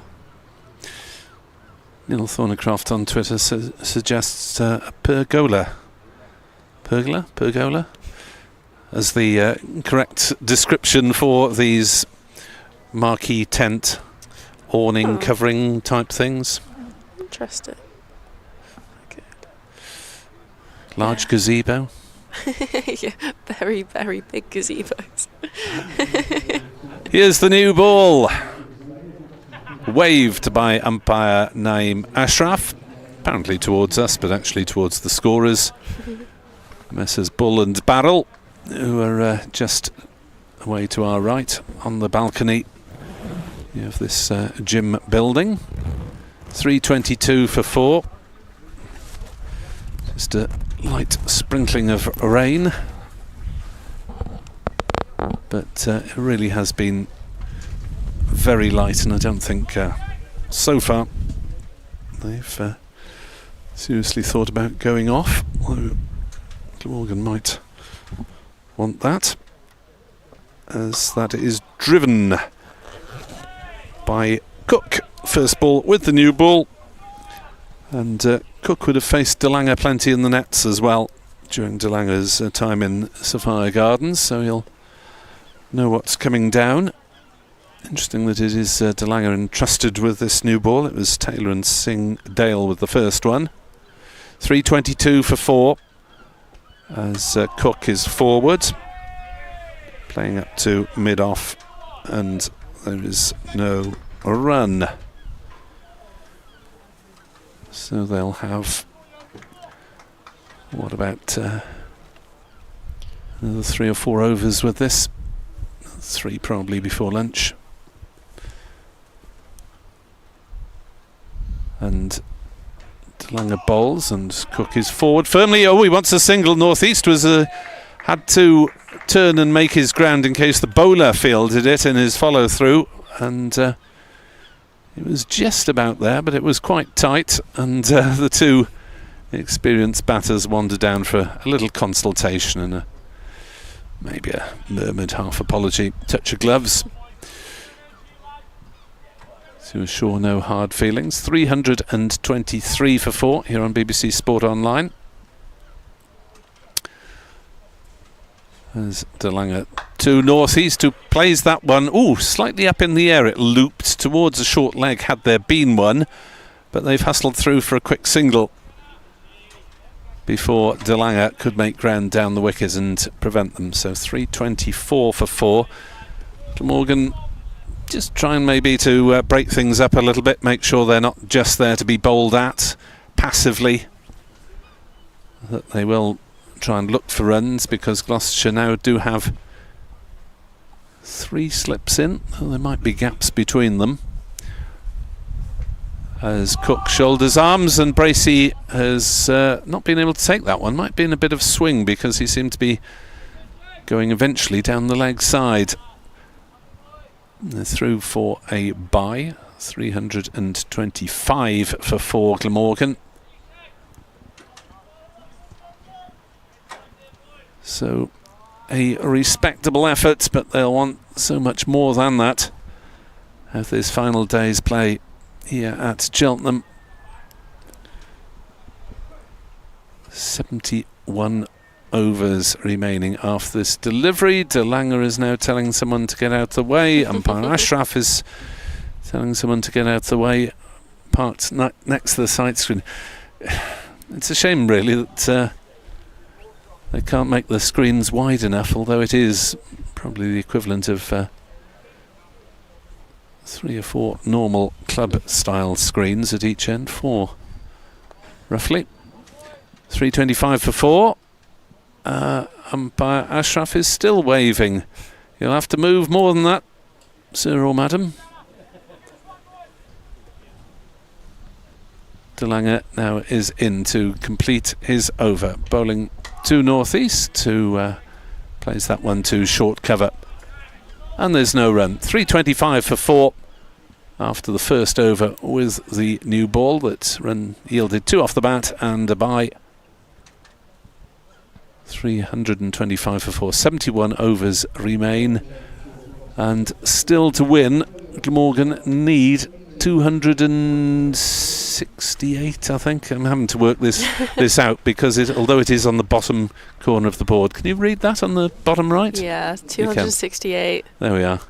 I rely on you. I wouldn't like to test my maths out without, to be fair. I'm testing my eyes out. We've got Singdale to take over from Webster. Webster with a very destructive spell with the old ball, but Singdale to continue with a new ball. Cook is facing. 2 slips and a gully, and the backward point fairly close. The leg side catches have gone. Singdale steaming in, back of length defended, back to him there. Yeah, the catches in front of the bat have just moved behind the bat into the slip cordon. They're stood on the College's square, actually the second square on the pitch, and I'm sure it's not very nice to dive on actually. Singdale once again comes in and I think it's just hit a bit of a hip maybe. He's looked for a run but it's just piddled down to the keeper. Yeah, Bracey is actually pretty much on the batting crease of the school square. Yeah. Which is not very pleasant, as we've been saying through the match. If you're standing back to the faster bowlers, you're on a square with the grass cut short, obviously, and roughed up a little bit in the creases. Singdale again, back of length, and it's punched to cover there. He's tempted by a throw because they've stolen the single. That was sharp calling, really, wasn't it? Yeah. From Chris Cook. It didn't look as though there should be a run there, but nicely placed just between 2 fielders, and they motored home quite comfortably. Yeah. Singdale at the top of his mark. Just shuffling slip round a little bit. He's got a deep point for northeast as he comes in for the 4th delivery of the over. As full of a lamp defended there to cover, who picks it up, just send it back around.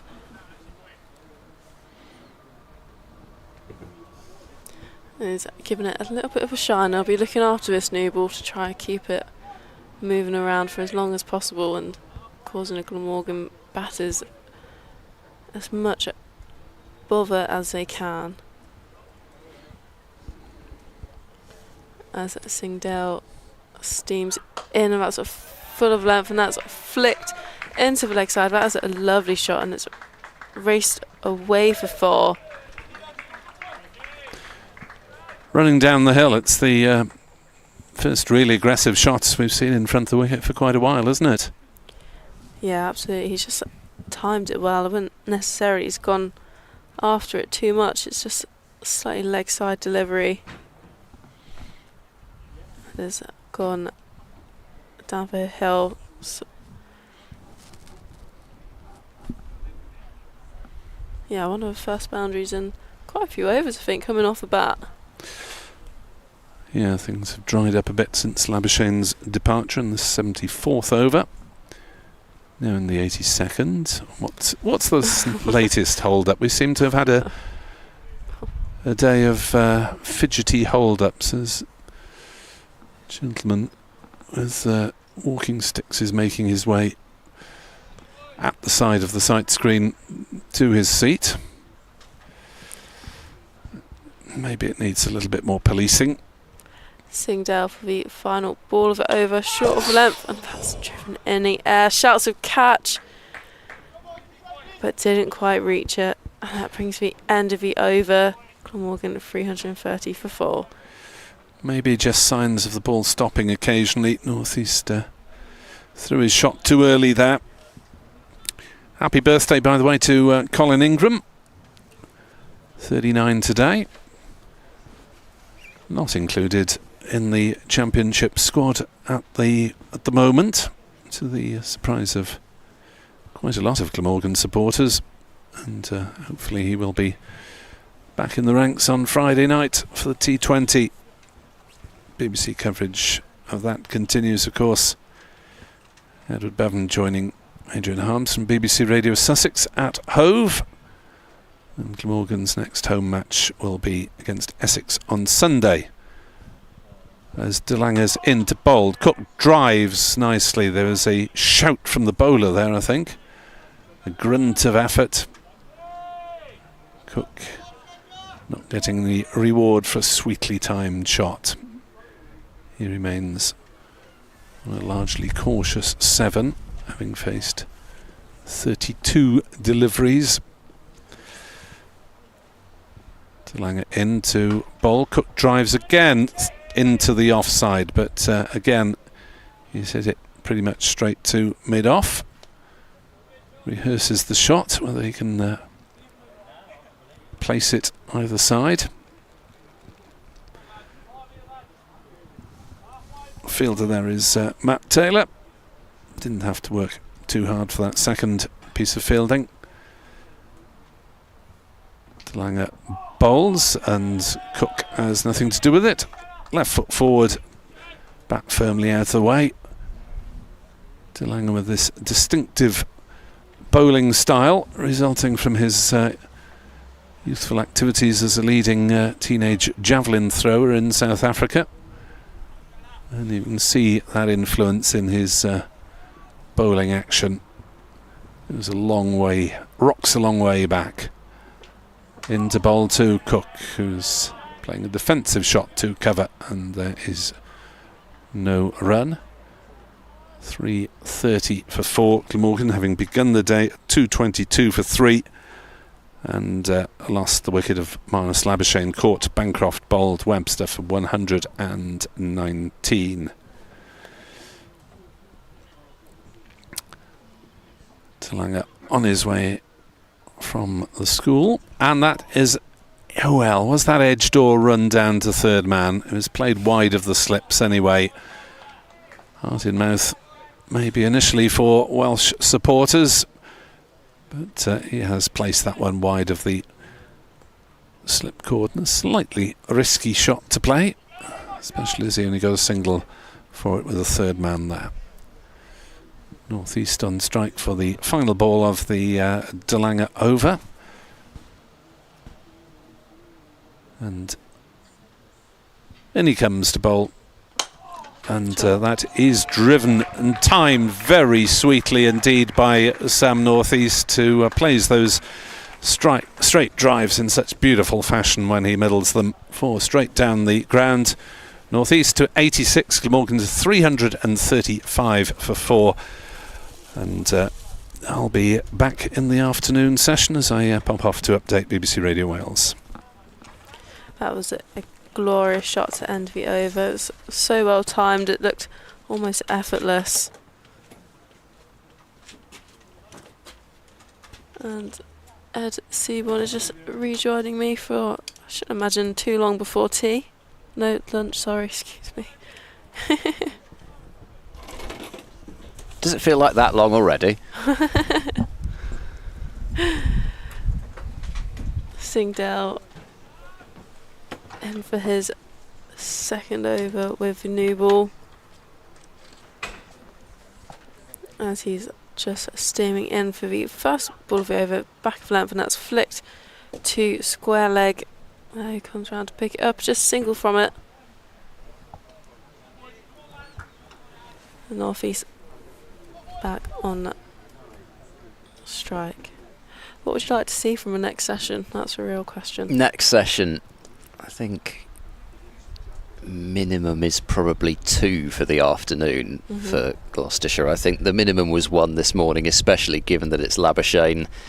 I don't think they'll be too disheartened, but given they've got the new ball in hand, and it still will be new at the start of the next session. Singdale on the length, defended by North East there. I think they've got to make the new ball count, because that will be that. They won't get another one. So minimum you'd think 2, and then so often you can just get things moving a bit quicker in the evening session. Of course, you're down to the lower order then anyway, but 2 wickets, especially if one of them is northeast for the afternoon, I think Gloucestershire would be happy enough with that. Singdale once again on length defended by northeast there. I think they would have been hoping for a bit more movement out of this new ball line. We can't see. We have to keep pointing it out because there'll be new people who are watching on the live stream wondering why it is that we're guessing, but we are square of the wicket. But judging from what we've seen, it doesn't appear that the ball is doing a huge amount, and Gloucestershire are just trying to use the hardness by bowling their 2 quickest bowlers at the moment. Singdale back of length, and that's punched beautifully through the covers, and that's another 4. Northeast moves to 90. That's a glorious shot. That's a problem with a new ball as well, because it does ping off the bat. Yeah, and they've just got through that period which looked awkward after Labuschagne got out. Cook taking a bit of time to get himself going. Northeast just seemed a bit subdued whilst Cook was getting himself in as well. But there will be another break in play in 2 balls time, because this will be the last over before lunch. Singdale once again on a length defended by northeast fair to mid-wicket. Yeah, I don't think Gloucestershire have done a great deal wrong with the ball this morning. I mean, there was one period when they did try to bang it in short. It was a deliberate ploy. It didn't really work, but they were just trying to manufacture something. It sort of felt as though, ball after ball wasn't really doing a great deal, and they created the wicket out of nothing with the fielder putting it backward square leg. Singdale once again full of length, and that's flicked to fine leg, and I've just taken a single from it, and that will be the end of the over, and that will be lunch. Glamorgan and a session 341 for 4. So 119 runs added in the morning session, with just that 1 wicket of Marnus Labuschagne. Full ball on his legs, clipped and not controlled, and caught high up sharply by Bancroft at backward square, because he wouldn't have had a great deal of time to see that coming. Not a position that he would normally find himself in. You'd like to hope that he would be firmly positioned at second slip, but the speed of the surface not really allowing at this stage for a high probability of slip catches. So especially with that old ball, they put him there, and it proved to be a very wise decision. However, Sam Northeast still there, and whilst he is there, Glamorgan will have high hopes still. 91 not out. He started the session on 47, so providing potentially the key now for Glamorgan as Chris Cook looks to get himself going. The batting to come. Dan Douthwaite is due in next, so a attacking all-rounder followed by Van der Guchten, Crane, Gorvin and McIlroy. So still Gloucestershire will be feeling if they can nip one out, especially early in the afternoon, they should still be favourites to win. Should say though, if the cloud remains as it is at the moment, thick and low, it's hard to see us playing at the end of the final session, because already the light isn't magnificent. The covers are going to come on during the lunch break as we're getting another very light bit of drizzle, which I don't think would stop them from coming out to play, but the covers are just being wheeled on by the ground staff. Glamorgan require 252 runs from 2 sessions. Whether we get all the 68 overs remaining, I'm not entirely sure at this point. I think it would take the cloud just lightening a bit at least. but Gloucestershire know that they need 6 more wickets from the final 2 sessions. It's been an absorbing morning, probably just about Glamorgan the happier of the 2 sides with that morning session, but Gloucestershire have got the key wicket of Marnus Labuschagne. Promises to be an exciting afternoon. Do not miss it. We will be back in around about 40 minutes time to bring it to you.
Well, welcome back to a fairly gloomy once again at Cheltenham as we prepare for the afternoon session on the final day between Gloucestershire and Glamorgan, with Glamorgan 3-4-1 for 4, having lost just Marnus Labuschagne in the morning session, although is it just Marnus Labuschagne?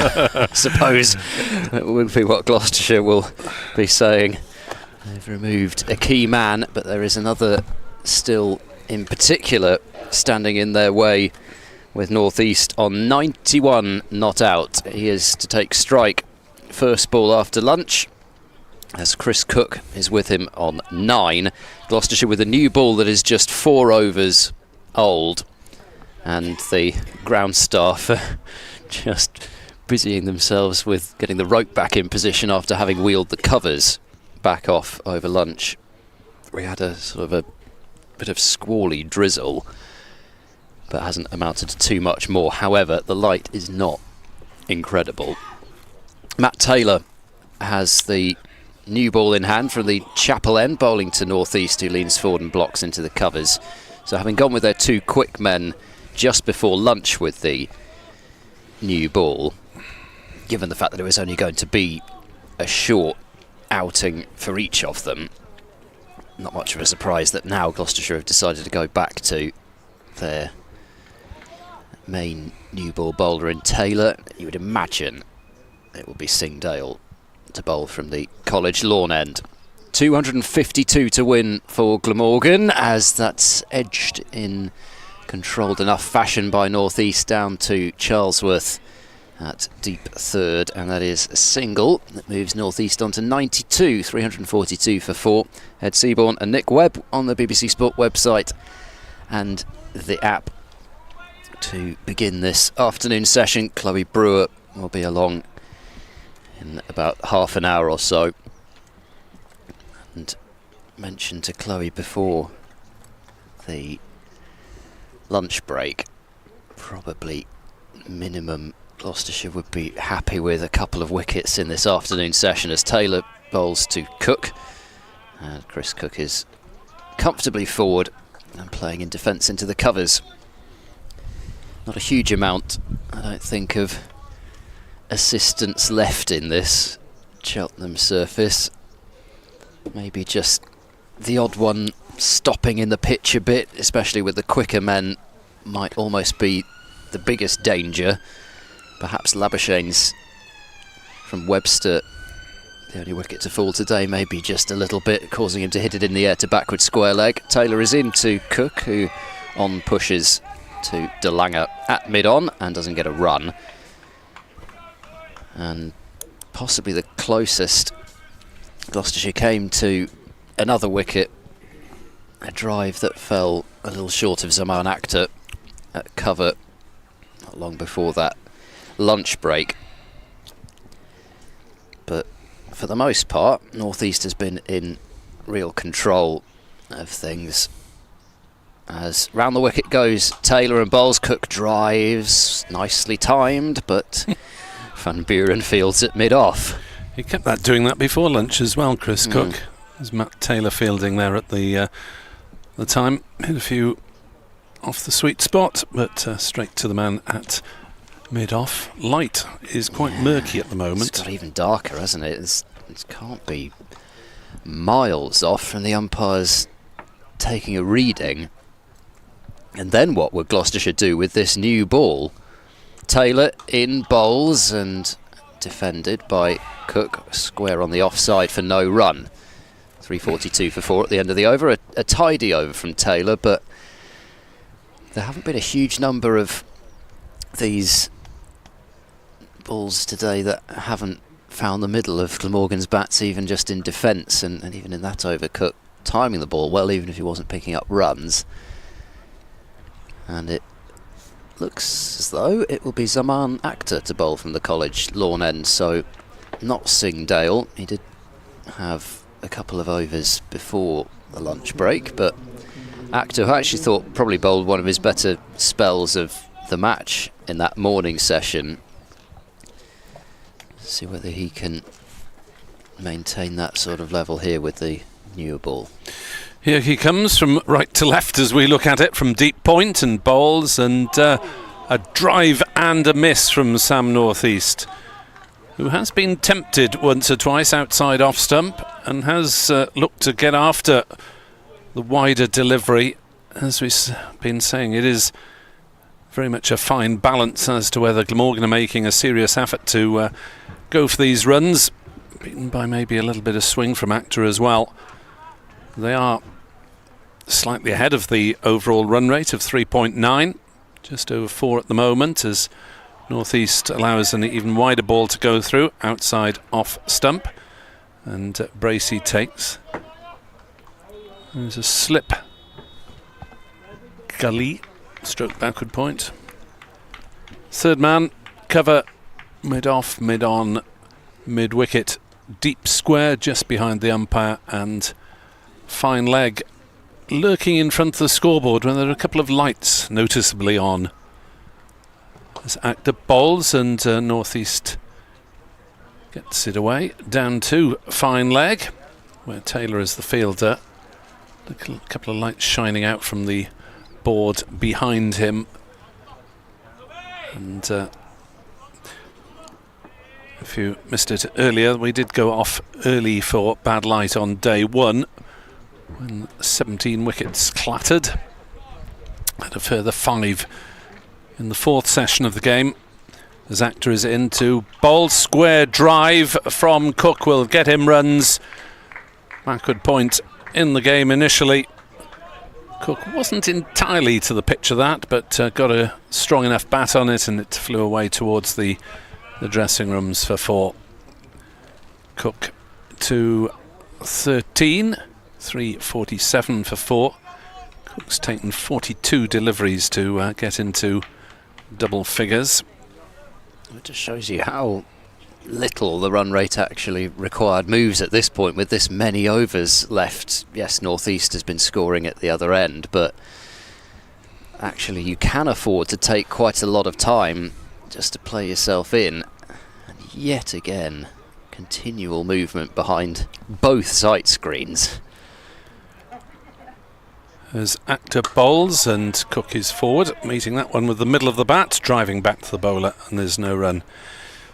Play at Pompey on Twitter, we desperately need a strike bowler with pace. Well, a lot of Glamorgan supporters have been saying that.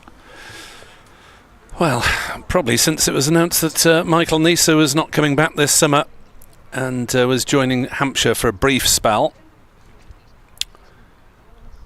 As Actor bowls, turned away neatly by Cook down to fine leg. Single taken, 3-4-8 for 4, 5-9-3 is the target. End of the Actor over. And there are 66 potentially remaining in the match.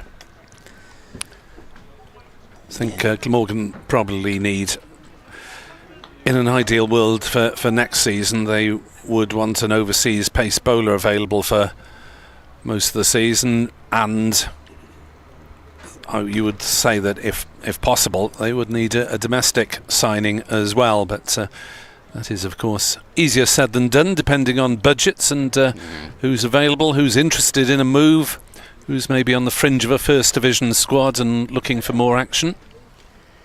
Matt Taylor round the wicket to Cook, who leans forward, defends and sends Northeast back, who initially looked as if he was being called through for the single by Cook, who holds up a hand in apology to his partner, but they did get on the same wavelength in time. No chance for Ollie Price at backward point to effect a run out. Yeah, all those factors, isn't it? I mean, it feels even harder for clubs that aren't absolute First Division fixtures to lure people from other counties nowadays. Taylor in, and a drive from Cook once again. He's not just looking to play with a shallow bat angle and defend, he's quite happy to play these drives but not always pick up runs for them. Hammond this time with that yellow towel dangling out of his trousers at cover, giving the ball a dry as well as a shine. No run there, and because of Cook's willingness to drive, it looks as though Gloucestershire have decided that it's better to have a catching cover rather than a second fielder in the cordon. So Webster this time on his own next to James Bracey. Taylor in, Cook drives again. This time it's mid-off who does the fielding. But, you know, Gloucestershire are in a sort of potentially a similar position, although I think they would say they've got a group of young, quicker bowlers which they're hoping to develop, knowing that, you know, they're not all going to be right there in a year or two, but will continue to develop and give them that chance, as that has been caught behind brilliantly by James Bracey, one-handed down to his right hand side, and Matt Taylor has struck. Gloucestershire have got the early wicket in the afternoon session that they desired. A thick edge from Chris Cook. Webster standing wide at first slip because of his wingspan, so Bracey knew that it had to be his catch, and he's taken it right down low, reaching as far as he could to his right hand side with that right glove, and Glamorgan have lost a fifth wicket. Cook goes for 14, 348 for 5. Fine work from Matt Taylor. It was a ball that Chris Cook probably had to play, might have got a little bit further forward in an ideal world, but it was a fine delivery, needed playing, didn't quite play down the right line, and the edge through, and Gloucestershire will feel that now that they've got the door ajar, and with all due respect to Glamorgan's lower order, Gloucestershire have hugely increased their chances of winning by dismissing one of Glamorgan's most experienced campaigners there. So second wicket for Taylor. He's the first Gloucestershire bowler to 2 wickets in this innings, with Webster, Singdale and DeLanger having taken 1 wicket each before that. Key strike for Gloucestershire. Now, how does Douthwaite decide to play this? Is he going to just attempt to quote-unquote bat normally? But what is bat normally for Dan Douthwaite? Yeah, likes to hit the ball. I mean, on championship games this season, he's tried to show that he's got a defensive game as well.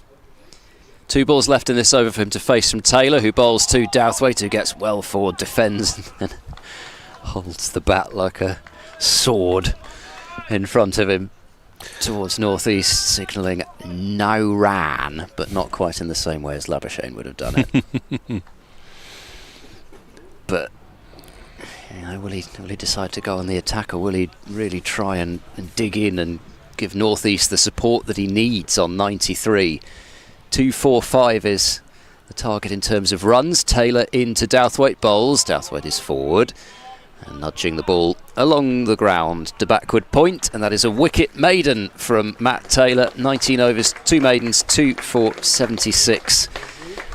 Hasn't always found it easy in this game, has Matt Taylor, but he's zoned in this new ball spell, it seems, and should have his tail very much up after that wicket of Cook. Just what Gloucestershire would have wanted just after lunch.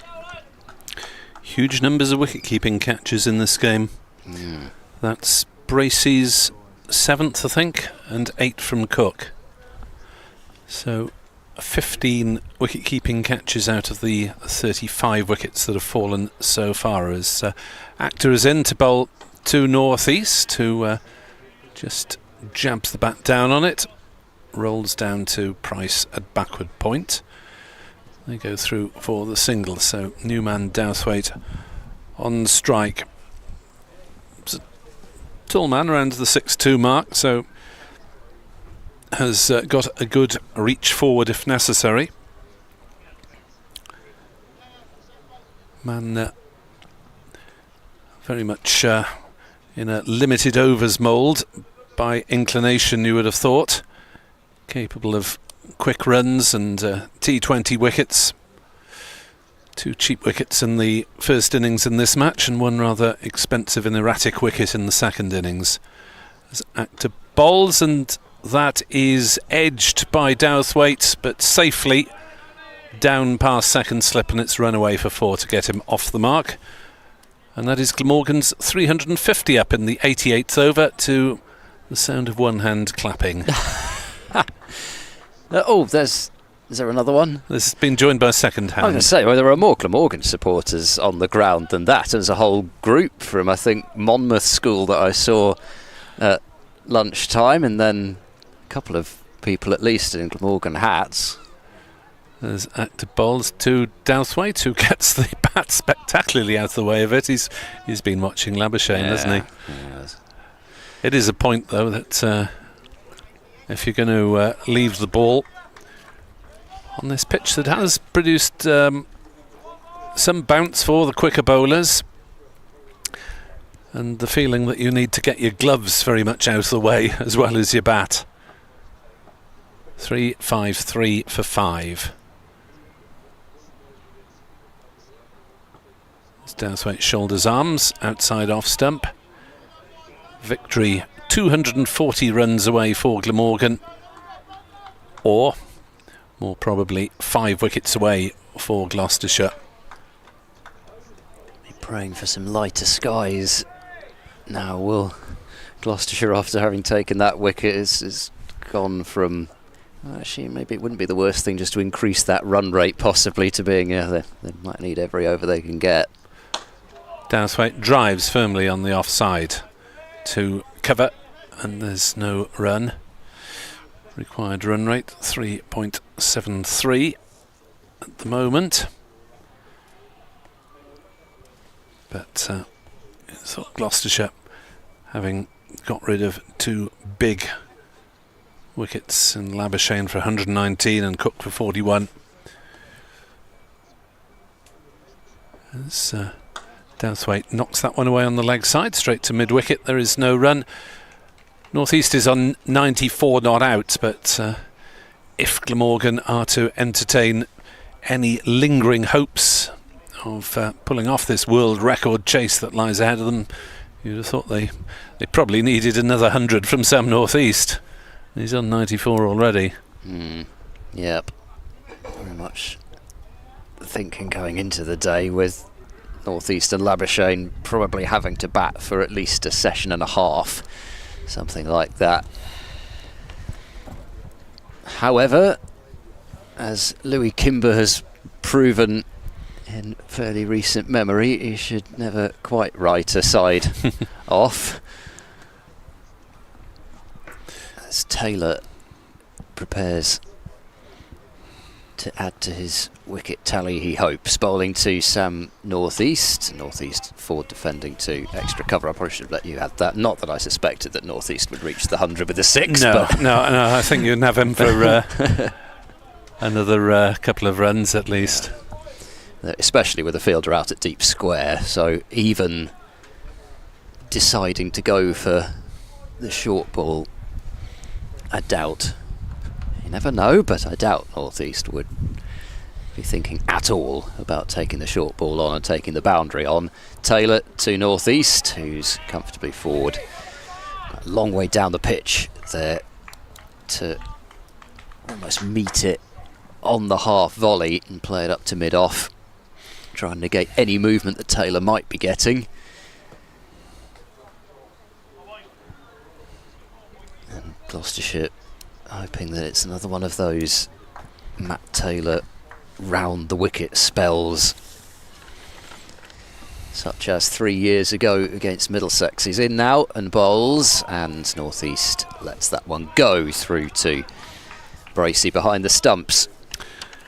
Yeah, I'm surprised to see that he hasn't really been in the thick of the action for Gloucester in the Championship this season. Just 3 wickets coming into this game, and he's now doubled that. No? Taylor? Matt Taylor? No. No. Have I misread the stats completely? Oh, sorry. I'll get to them. Sorry.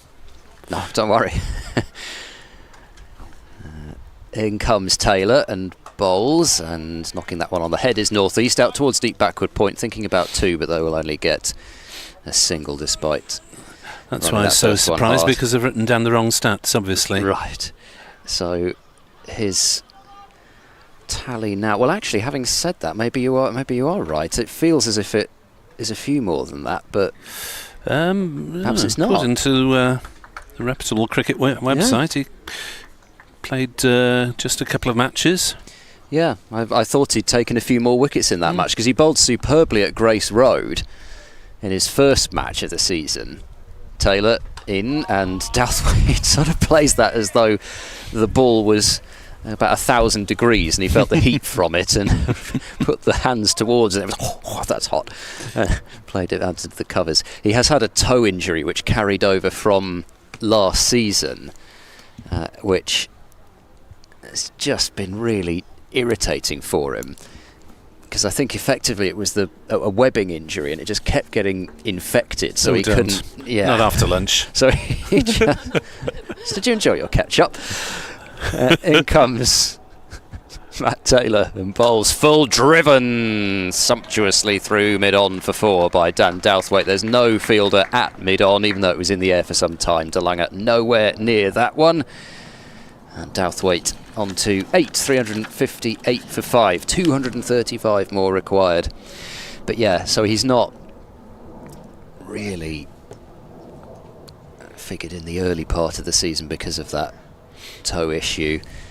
And he was fantastic at Grace Road in his comeback, as having then not bowled for the majority of the season. Gloucestershire were then in the field for 2 days in a session trying to take 20 Leicestershire wickets straight after setting that club record of 706 for 6 declared. They got very close but couldn't quite get there. I think all those wickets would have come in that Taylor game. 3 for 62 in one innings. As playing and missing is North East from the first ball of the Actor over. I think partly it's because Taylor has been so prolific in the T20. There was almost a in my head, I'd not really thought of him as not having taken that many wickets in the Championship, because he is, I think, still, I need to double check that, but I think still the leading wicket taker in the whole of the Blast. Just really thought about that. Actor in from the College lawn ends, and North East back on his stumps, turning to mid-wicket, no run. 3-5-8 for 5. It's light overhead at the moment, but there is quite a lot of dark-ish cloud that's drifting towards us. So wouldn't be a huge surprise to see light playing a part in this game. As Actor bowls, North East struck on the pad, appeared to be well forward. I think he got an edge on it as well. I definitely heard 2 noises. Sounded that way. Gloucestershire appealing in hope rather than expectation there. Yeah, Taylor indeed still leading wicket taker in the Blast, 1 ahead of Ben Green, Sean Abbott, Tamal Mills and Pat Brown, but he's played 1 game fewer than all of those. Decent effort as Actor's on his way in again. To North East, to uppercuts, and we'll get away with that one. Bouncing down towards DeLange at third man. Shouts of catch. Difficult to sight the ball, I would imagine, against that dark trees and hills background for DeLange, but didn't go seriously near him. And North East slightly relieved, I think, to see that one not carrying all the way. He moves on to 96. Douthwaite on to strike, and Douthwaite defends to Hammond at cover. And there's no run. So it's been a good spell again from Actor, though. He's looked threatening one way or another, forcing some slightly false shots out of Glamorgan. Yes, it's certainly been a lower run rate than the Gloucestershire second innings, which was over 5s. Actor bowls and driven by Douthwaite. No run. Van Buren fields at mid-on, end of the over. Gloucestershire's second innings really had Glamorgan's bowling looking quite ragged at times. They sent down 116 overs, of which only 3 were maidens, and they scored at round about 5.3 runs an over. So you're trying to do some quick maths. 359 for 5. North East on strike on 96 not out, as Chris Dent comes out for a bit of fielding duties, the beneficiary this season. Yep. Familiar bearded figure, bespectacled, and he is going to lurk at deep square behind the umpire. Might have signalled the end of Zaman Akhtar's spell, because it was him who nipped off. Probably then a change of boots. Grabbing a drink from the rack down there as Matt Taylor runs into bowl to North East, and this is defended into the onside. They thought about a single, but there wasn't one there, and yes, 96, sorry. It's all right. I'm sure you'd do it justice anyway. If Sam North East does get these further 4 runs, for would be the 3rd time he's reached 100 this season, including, of course, his record-breaking exploits at Lords in the first game of the season. As Taylor bowls and North East turns it on the leg side, bowler can't field, but De Lange, in a whirl of arms and legs, picks up, moving smartly to his left at mid-on. 359 for 5 on this very overcast, but not, thankfully, as chilly as it has been afternoon. We've had some really freezing sessions, despite the fact that it's the beginning of July. North East, ooh, I think beaten by that one. May claim he got his bat and hands out of the way just about in time, but a bit of a rising delivery, and North East having to be careful where his gloves were as well as his bat. Flaming July. 359 for 5. 2, 3, 4 runs required to win for Glamorgan. 5 wickets for the Shire. Plenty of bounce in that last delivery. What's Taylor got now? A defensive shot from North East is what he produces, as Van Buren does the fielding at mid-off. Another light sprinkling, just a modicum of moisture. Not enough to drive them off at the moment. It's been like that really since, well, mid-morning. We've had just slight drizzle as North East turns that one away on the leg side, but that'll just be the single as Dent gets touch of the ball, to Lange lobbing it to him and receiving it back again straight away, just so he can say he's touched the ball in this game. Noticed actually I thought somebody was turning those lights on, but they must turn on automatically, the lights at the base of the oh right, yes, they've gone off again now. Scoreboard. An indication of the general light level, which certainly has improved, albeit still no visible breaks in the cloud. Murkiness in the air. The Shire hoping it stays away. Douthwaite on 8 not out. Facing up to Matt Taylor, tearing in, left arm. Balls, and Douthwaite drives and misses. Got a good stride in, but still didn't get to the pitch of the ball. And Douthwaite's aggressive intent, but not necessarily what's required, as some North East wanders down the wicket to offer maybe a gentle word of wisdom from the skipper and one of the senior pros of this experienced Glamorgan lineup. Rather short in youngsters in the first team squad at the moment.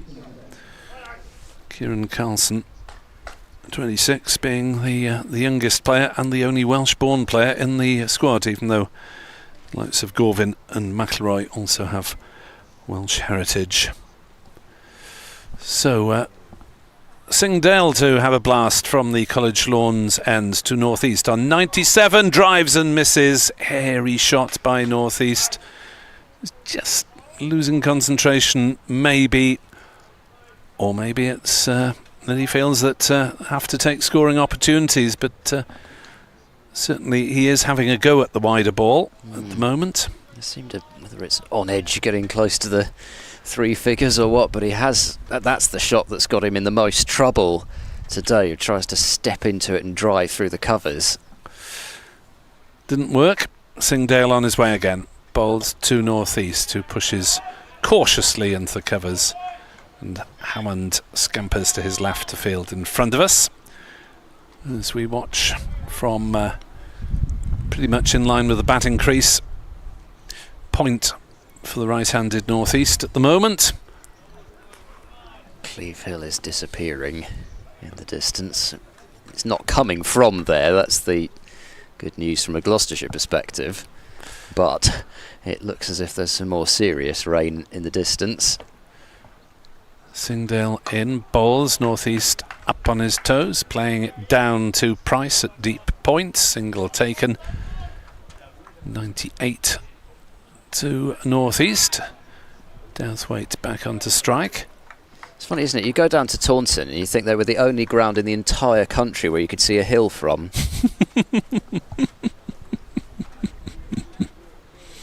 Is there a little West Country rivalry coming out here?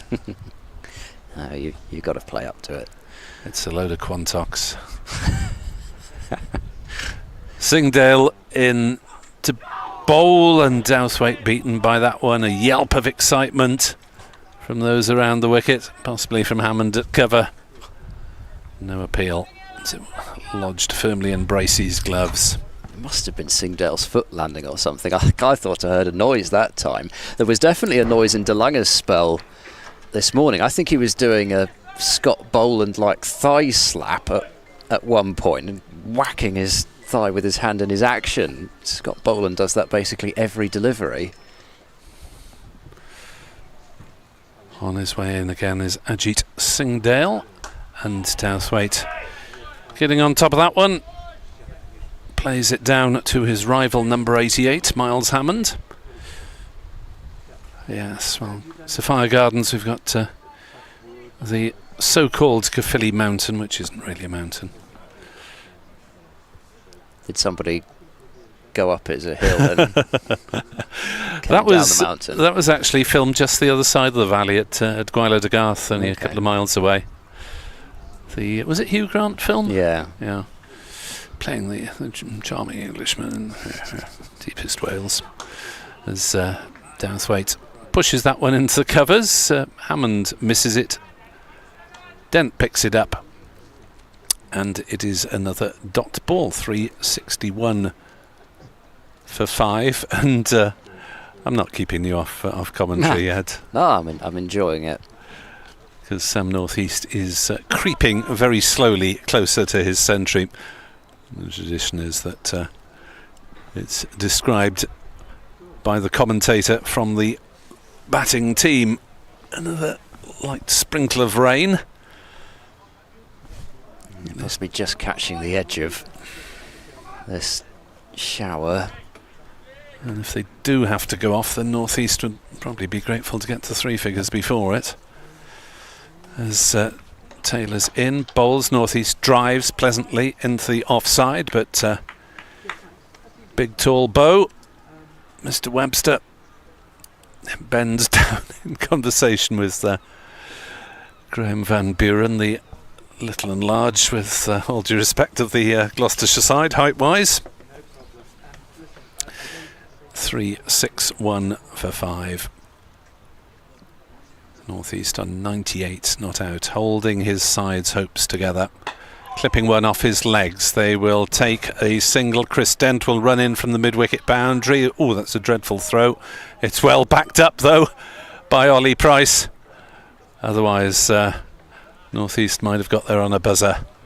It looked like a beautiful throw out of his hand. Well, the technique was fine. It was just easy. The direction was lousy. He's probably a bit rusty if he hasn't played much recently. 3-6-2 for 5. North East 99 Dathwaite on strike with too close on the drive on the offside now. And he plays an immaculate defensive shot to the straight of those two short covers. We've seen quite a lot of two on the drive on the leg side, but this is now too close in catching on the offside. Yeah, I think that's the right way to go for Douthwaite. Try and get him chasing outside the off stump. Yes, you'd be probably thinking about nicking him off, but not ignoring the possibility that he might hit one in the air. Just the one slip to keep James Bracey company as Matt Taylor is in to bowl to Douthwaite, who listens to the angelic voice on the one shoulder rather than the devilish voice on the other, and plays no shot. Suspect the devilish voice is already having words. You can almost see it sometimes with Dan Douthwaite, a man who'd be much happier trying to whack them into the chapel. 362 for 5. Taylor in to Douthwaite, who gets a firm defensive bat behind that one and plays it up to mid-off. And there's no run. 362 for 5. It remains 2-3-1. Theoretically remaining needed for victory. Required run rate still around about 3.9. It's nudged up very fractionally. In such a long chase it doesn't change very quickly anyway. We have got the second new ball being used in the 93rd over of the innings, and Matt Taylor will bowl final delivery of said over, and Douthwaite tries to hook and does so and gets runs for it. Well, he wasn't going to hold back on that one. Powerful on the leg side, didn't get all of it, but it ran away to the fine leg boundary, and now the drizzle is probably, well, not particularly heavy, but slightly increasing in volume. 366 for 5. Glamorgan need a further 227 for the unlikeliest of unlikely victories. Yeah, it comes through in spurts a bit, this rain on the wind. But a good thing from the point of view of us continuing playing that we're not a few more miles towards that hill, because I think we'd have been off by now. I'm trying to give up the phrase "there's a bit of rain in the air," because where else would it be?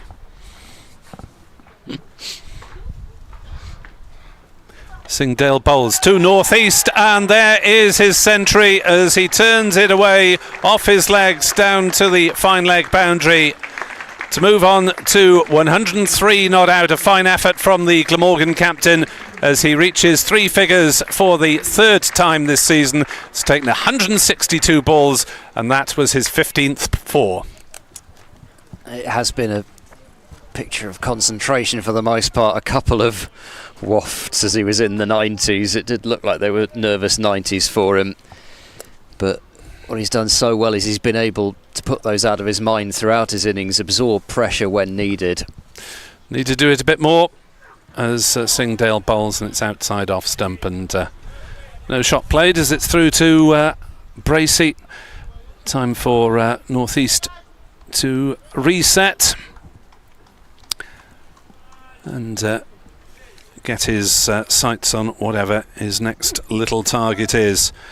Second half century was quite considerably slower than the first. The first one came off 70 balls, the second off 92 balls, and included just 6 fours compared to 9 in the first 50 as Singdale into bowl. Up on his toes goes North East and just forces it gently into the offside. There's just the single there as Ollie Price comes in off the boundary, flicks it towards mid-off fielder Dent, And it has been noticeable that both sides in this game have not bothered to chuck the ball into the wicket-keeper when it's not necessary. Just get it on its way back round the field to the bowler. And hence both sides have had good bowling rates as Singdale bowls, and Douthwaite was stung by that one, took his hand off the bat, maybe jarred a little bit, got it high on the bat and managed to play it defensively. As Webster might have been gently warming up there. 5 seamers available to Gloucestershire. We've seen just a little bit of Ollie Price and Graham Van Buren in this innings. 2 spin options, or main spin options. As that's hit Douthwaite, I think, on the thigh, bounced away down towards backwards square. May have been a little bit of bat. Pretty sure there was. So is umpire Baldwin. The rain is now just setting in fractionally. Umpire Baldwin just took a few steps towards umpire Ashraf. And shall we ever think about it? In T20 they'd be completely ignoring it. Does either side want to come off? Gloucestershire certainly won't.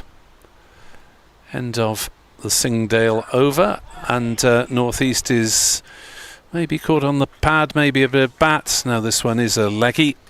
They'll scamper through for it. North East will retain the strike. He's 104 not out.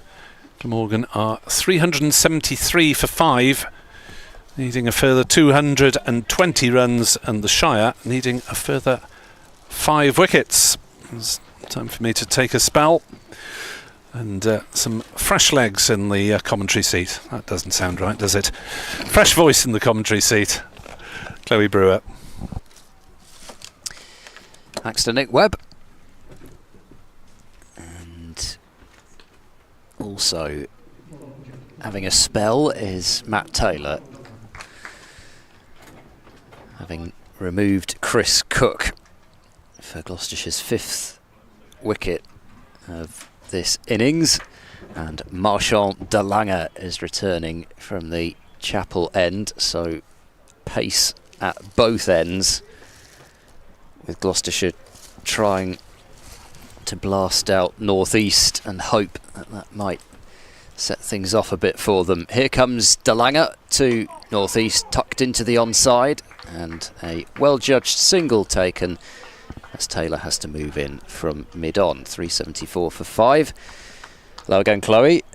What have you made of the afternoon so far? I mean, it's been a pretty good start to the afternoon, hasn't it? Taking that 1 wicket. And, yeah, really got the ball rolling. We haven't given them too much to hit, really. We've been really tight by line, so Gloucestershire have been going well. De Lange into Douthwaite. Douthwaite is forward. Comfortable defence up to mid-off.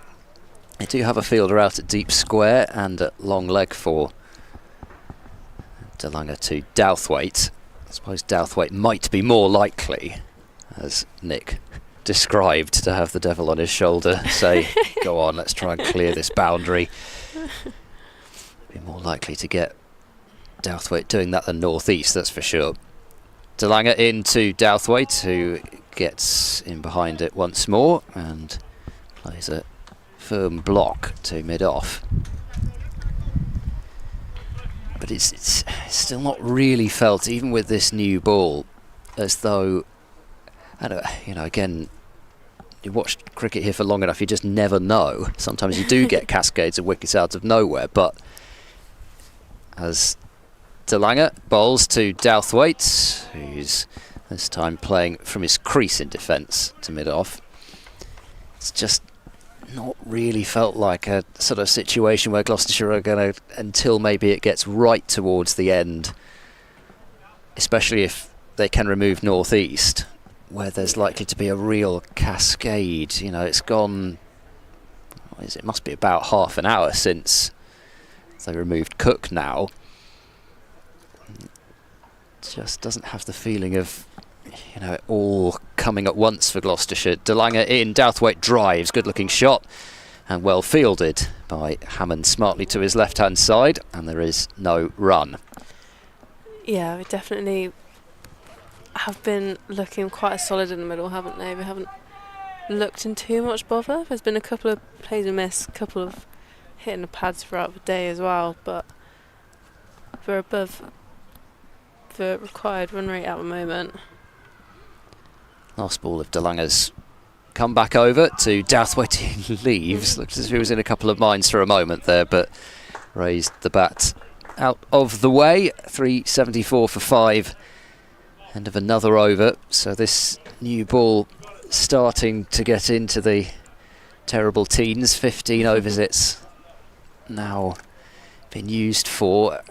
Can't imagine that the surface is too abrasive, but still there's not been at least judging by what we can tell from square of the wicket, it doesn't feel as if it's been doing all sorts. No, it doesn't look like it's been doing too much off the surface. I was going to ask if any spinners have bowled actually and how they've gone. Yeah, there's not been very much in this for the spinners, to be honest, and that, like I mentioned throughout the match, really, it's not in Gloucestershire's interests at the moment to have the surface spinning because their primary spin option, Zafar Gohar, is injured, and looking ahead to the white ball part of the Cheltenham Festival, Tom Smith also injured, so they don't really want the surfaces to be spinning. It's not in their advantage.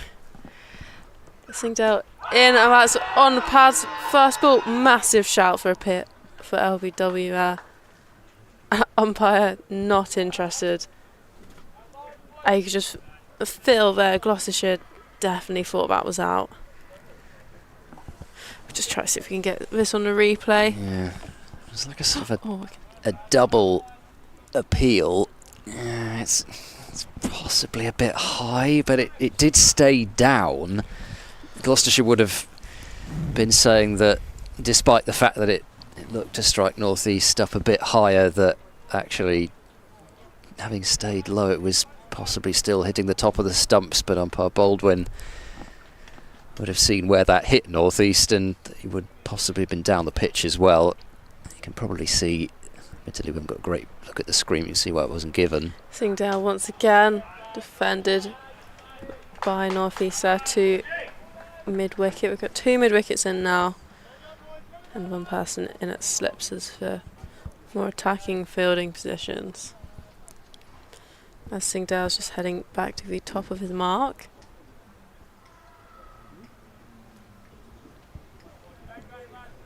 Let's see if I can have another look at it on a screen that's a bit brighter. Don't want to start pressing buttons on Nick's laptop or waste his battery.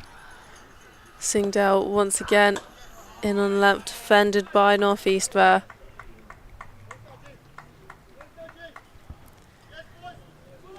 And he's just heading back to the top of his mark.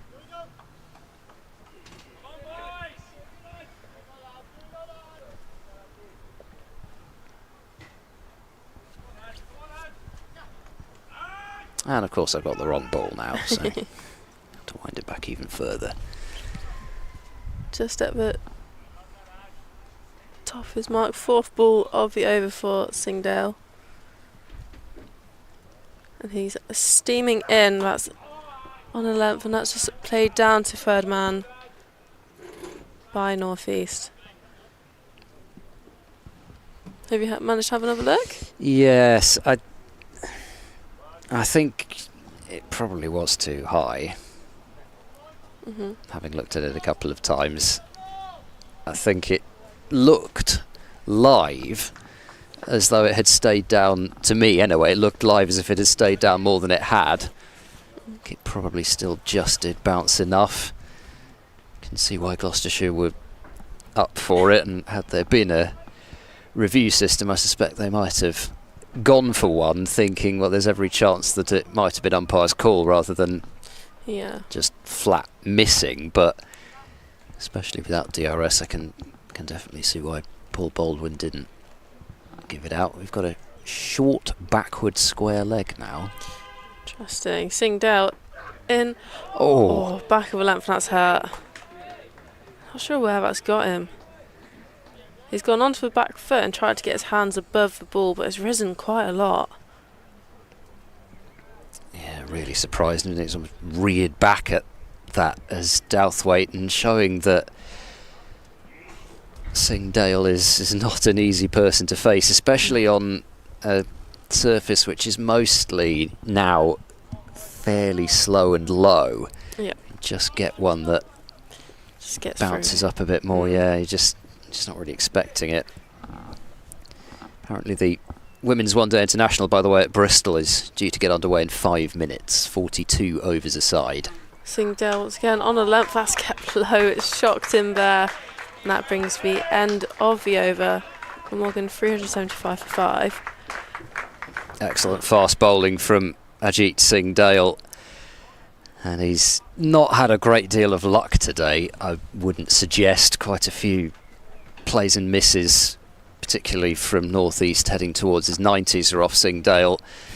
And he's still looking for that first breakthrough today after he produced a peach of a delivery to get Eddie Byram out shouldering arms on his birthday yesterday. So I can't imagine he would have been out too late last night, but he might be able to have a bit more of a serious celebration this evening. Marchand de Lange is to bowl, with Gloucestershire hunting down further successes. The good news from the weather point of view is that the rain seems to have moved through for now, as de Lange is into northeast, and this is played defensively into the covers. Cleve Hill now very much back in view, taking on a slightly broody look over proceedings. Dark green looming over the ground. In goes at de Lange, bowls, and northeast is forward just outside his crease to defend into the offside. A reminder, yesterday wins for Leicestershire by 123 runs over Middlesex, by Sussex over Northamptonshire, 63 run margin there, and Yorkshire defeating Derbyshire by an innings and 204 runs at Chesterfield. So this, the sole Division 2 game in progress. De Lange bowls. This is tucked away wide of mid-on by Northeast. Timed pretty well. There'll be at least two here. Van Buren is in pursuit and will get the throw in, even though it's not a powerful nor an accurate one. It's done the job in stopping the third run. 377 for 5. 216 more required. In Division 1, Essex 110 for 4 against Surrey, with Dean Elgar trying to defy Surrey. De Lange bowls. Oh, he's caught Northeast there, but he's played that one pretty well, as Northeast getting the bat up in front of his rib cage, but really caught him in the middle of 3 or 4 different things. But he knows there's no short leg, he knows there's no silly point, but that was a really sharp delivery from Marchand de Lange, and the kind of delivery that if you're a lower order stroke tail ender watching on, you're not particularly looking forward to having to come out and face those. De Lange bowls, that's short and cut away by Northeast for 4 runs. That is a fine riposte from Northeast, as De Lange just strays a bit in line as well as in length, and it's 4 runs. 381 for 5, Northeast onto 112. Somerset 154 for 3 against Warwickshire. They need a further 256 runs to win there. A couple of wickets for Hannon Dolby, Toms, Abel and Banton at the crease for Somerset. De Lange bowls, and this is just touched away by Sam Northeast behind point for a couple of runs. So DeLange really hurrying up Northeast once in that over, but also conceding 8. So 210 it is to win. Glamorgan 383 for 5 at the end of that over. 97 bowled in the innings, 55 overs still remain to be bowled in the day. So plenty of time theoretically. However, the clouds, which have got a little lighter of late, would need to continue to do that if we are to get all of this potential cricket in.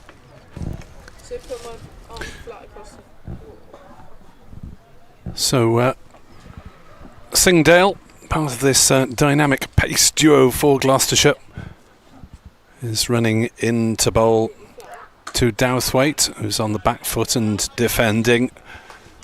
And with this relatively new ball, this pair are really giving Glamorgan the hurry up at the moment. They seem to be propelling it with greater pace than at most stages during this match. Certainly faster than anything Glamorgan have sent down. Excellent though Tim van der Hoogten has been during the course of this match. But these two are really winding up the rev. Sajid Singdale and Marchant DeLange, 1 wicket each so far in this second innings, as Singdale bowls and Douthwaite is forward, playing to cover. No run. I mean, Taylor has got the most recent breakthrough.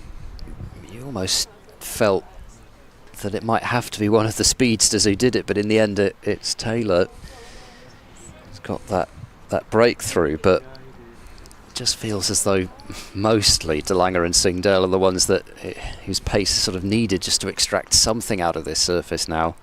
As Singdale bowls and Douthwaite clobbers that one through the onside for 4 runs up towards wide long on. 387 for 5. Douthwaite is up to 17 not out. Chloe Brewer will be back on at the end of the over, having completed her fitness check. It's not something that ever worries me, a fitness check. Haven't been fit for decades. Singdale, 1 for 76 next to his name, but really has bowled with hostility in this spell. And that's worked away nicely off an angled bat by Douthwaite, but picks up DeLange at wide third man. And it's just the single taken. Umpire Ashraf, who had been at point for some reason, chugs back towards square leg. So he was obligingly getting out of the way of the deep square fielder, perhaps. So Bracey has stood quite a way back on the college pitch, somewhere around the where the wickets would be for the school matches, and Singdale in, bowls, nice little turn of the wrist by Northeast, but he'll just pick him up a single down to a wide-ish fine leg position. Umpire Ashraf, or maybe just needs to get his steps in, because he's coming to point for Douthwaite, and both the batters are right-handed at the moment. 389 for 5, 204 runs needed to win. 5 wickets still needed to win. It is still a very long way away for Glamorgan as Singdale bowls, and that's driven punchily into the offside by Douthwaite. Dot ball to end the over, 389 for 5. In the game at Southport, there is a delay, so Lancashire, who they're still ahead of Nottinghamshire by 36, having made them follow on. Being frustrated with Nottinghamshire, 191 for 4, as Nathan Lyon and Chris Green have 3 of the 4 wickets to fall, James Anderson with the other one. So spin certainly playing a part at Southport, as I seem to remember it does tend to do. As Marchant de Lange starts his 20th over of this innings, bowls, and North East has had a fiddle at that one outside the off stump, just pretty much hanging the bat out to dry. Not sure whether he was looking to steer it down to backward point or finer than that, but anyway, he missed it. Closed back alongside me. Yeah, just had a little poke at that, didn't he? He has been tempted a few times outside his off stump as North East. De Lange into him, and this time covering up and playing the ball out to cover. Any time he's done that, he just seems to have got pretty much straight back into things. It's been harsh on anything that has been just a bit over pitched, but since he got into the 90s, he has been tempted to go at some deliveries outside the off stump that have not been particularly there for the drive.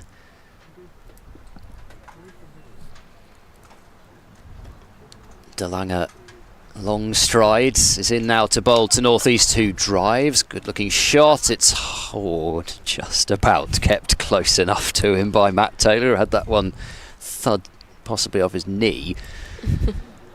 One of those ones you want on a cool day. They can't get a run.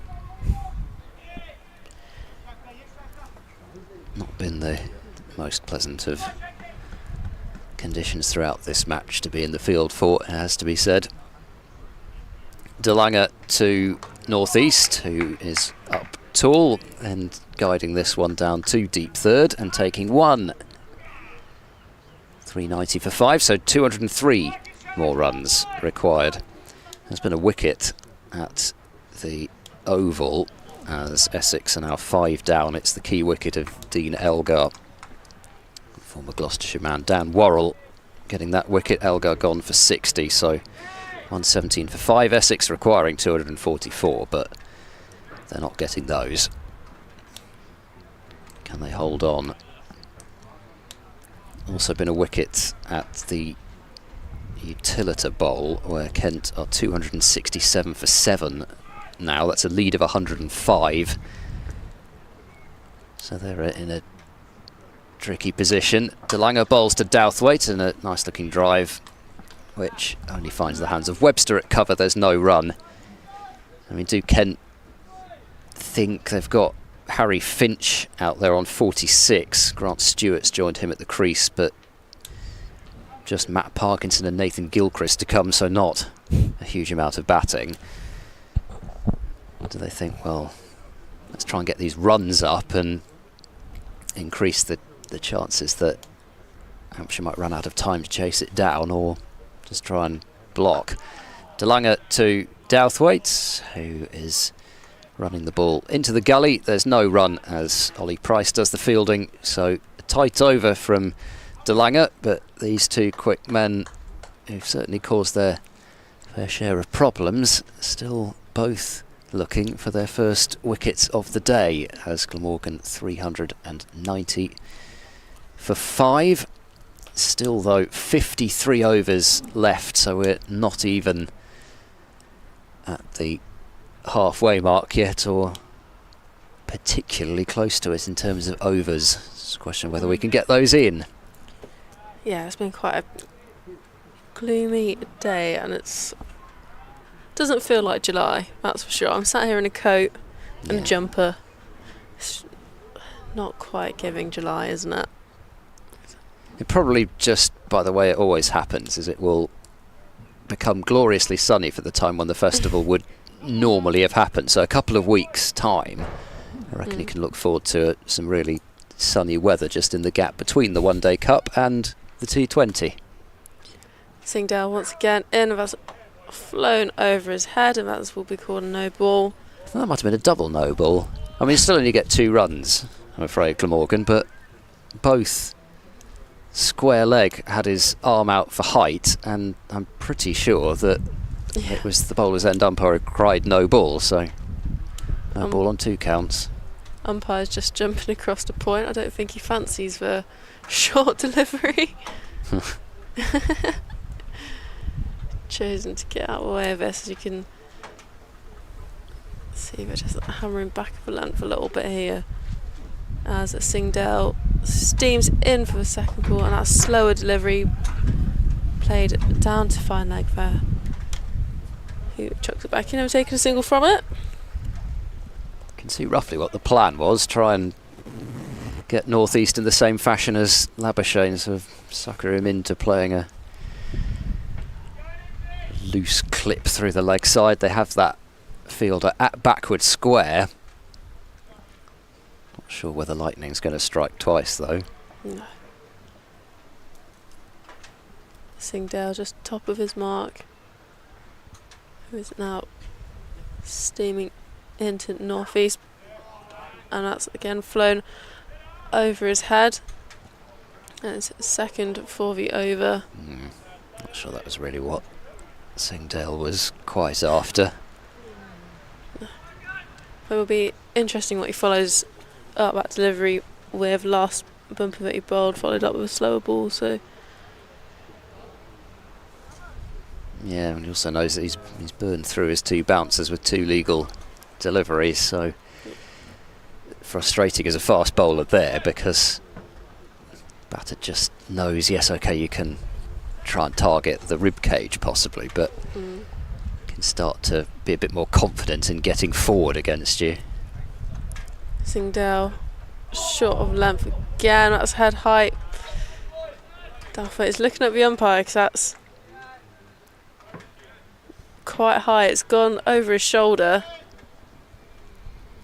Saw it late. He's signalling, yeah, I think it was over shoulder, because if it's over shoulder height, it'll be no balled rather than just over head height. Yeah. That was a sharp delivery. I mean, Singdale possibly just thinking, well, if it's a no ball, then at least I got him jumping about, wasn't expecting it. Cruel like that, fast bowlers. Singdale in slower delivery this time. That's driven handsomely through the covers. It's being chased down to the boundary, but a 4 nonetheless. Possibly that if Webster had actually gone hell for leather at that, he might well have cut that off. He thought that was going to run away quicker than it did. Possibly with the slower ball. I think Singdale was amazingly amused. No. It also brings the required number of runs down below 200. Singdale once again steaming into a crease, and that's going down leg. I was excited little squeal from mid-wicket there. I thought he'd tickled it, but nobody else was interested. Calm down, Mr. Price, says Paul Baldwin. He'll probably get away with it. He's just trying to laugh it off with a cheeky grin now to the umpire. Getting a bit of stick from his teammates as well. Yeah. Singdale in last ball of his over, full of length, and that's driven through where point would be, and that's another 4 added to Dalfway, and that will take us to 400 runs. 400 up off the last ball of the 100th over. Wonder whether Singdale might be, well, we'll see. He's not taken his cap and sweater yet, so he might have another over or so, but a few runs conceded in that one. Like I say, I still think he's not had particularly luck on his side today.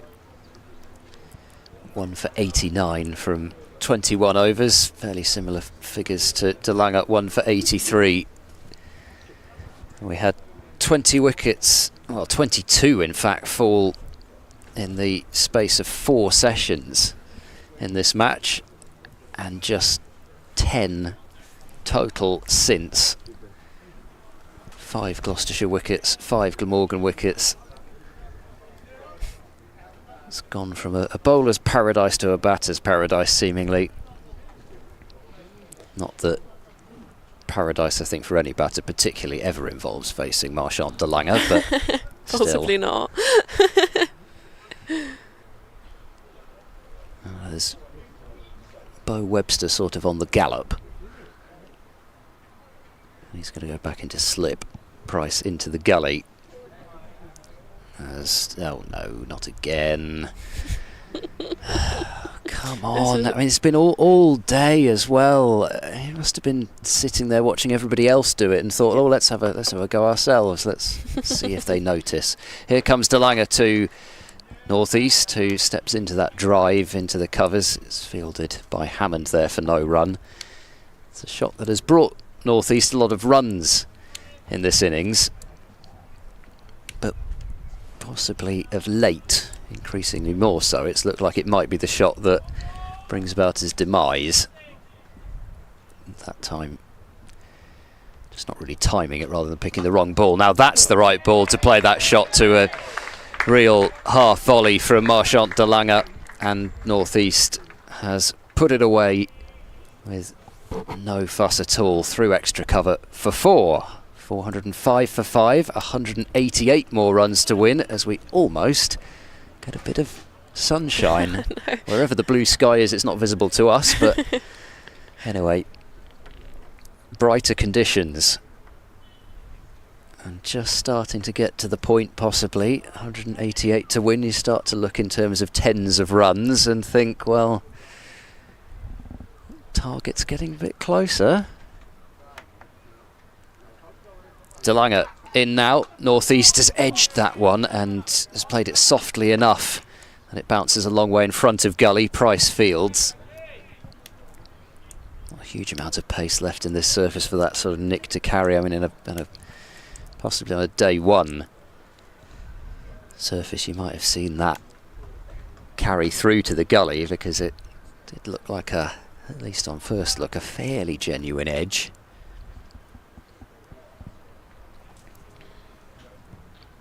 Where Van Buren is going to try and turn next. De Lange bowls back of a length and played into the ground towards point. Douthwaite sending back northeast as he set off for an ambitious single.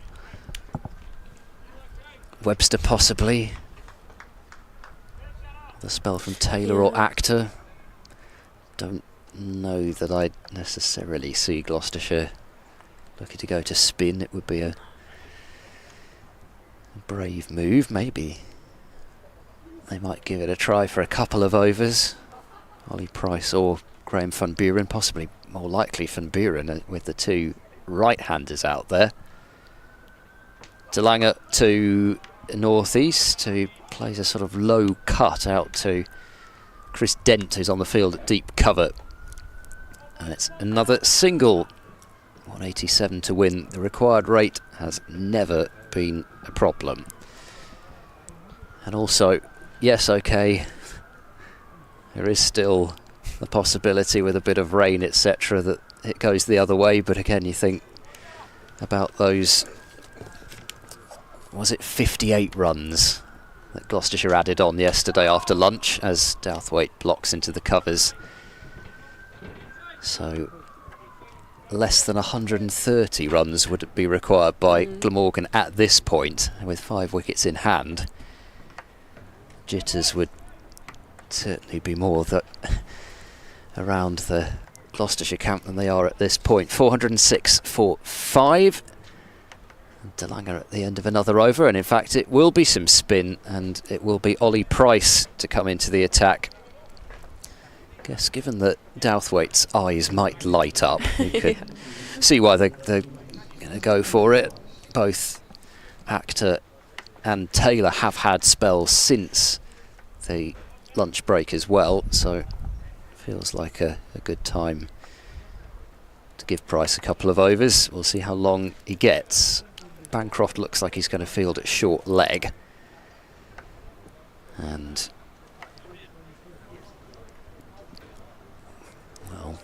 the moment, not a great deal of protection on the boundary. Webster, so it's very West Country.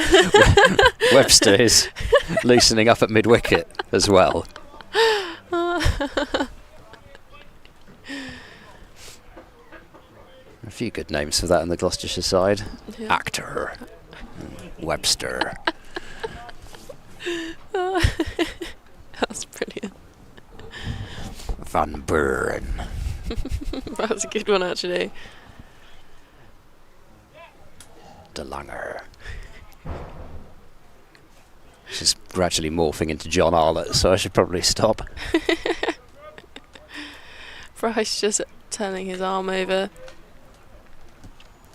That's a little bit of spin. First bit of spin of the day. Let's see if this can kind of create something. Sometimes you just have a little bit of change, and batters are pretty sat. So a little change might be able to create something here. And that's exactly what Gloucestershire need. As Price, it comes in, a full ball to start with, and that's driven through the covers, and it's stopped. Oh dear. And he's actually fielded it, but then it's gone onto the boundary. Had it, then he lost it, Singdale. Not exactly what we want right after a spell as well. It was well placed by Sam Northeast, getting it well in front of square. He's just got to really palm it back in so strongly here because of the pace of the outfield. Yeah, absolutely. Left alone by Northeast this side. 6 wickets on the season for Ollie Price. Price once again full of up, and that's driven down to mid-on.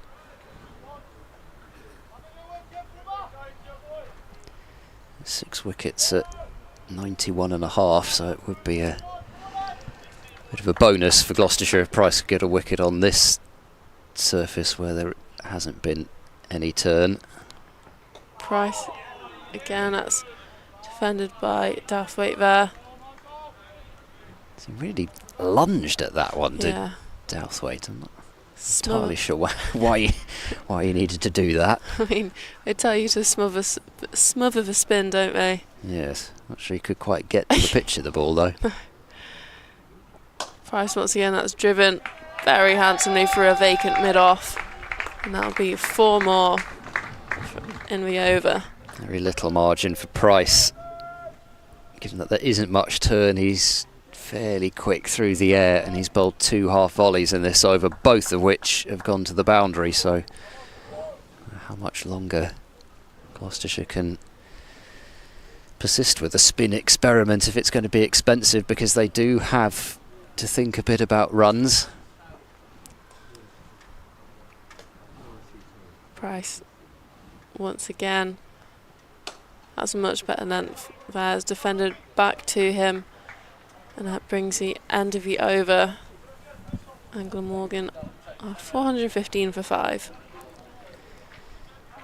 It starts to get into a situation for Douthwaite possibly as the overs tick down, that he might start to think, well, I can actually put Gloucestershire under quite a lot of pressure here by going on the attack. And it might be at this stage what Gloucestershire want him to do, bring some more modes of dismissal into play. However,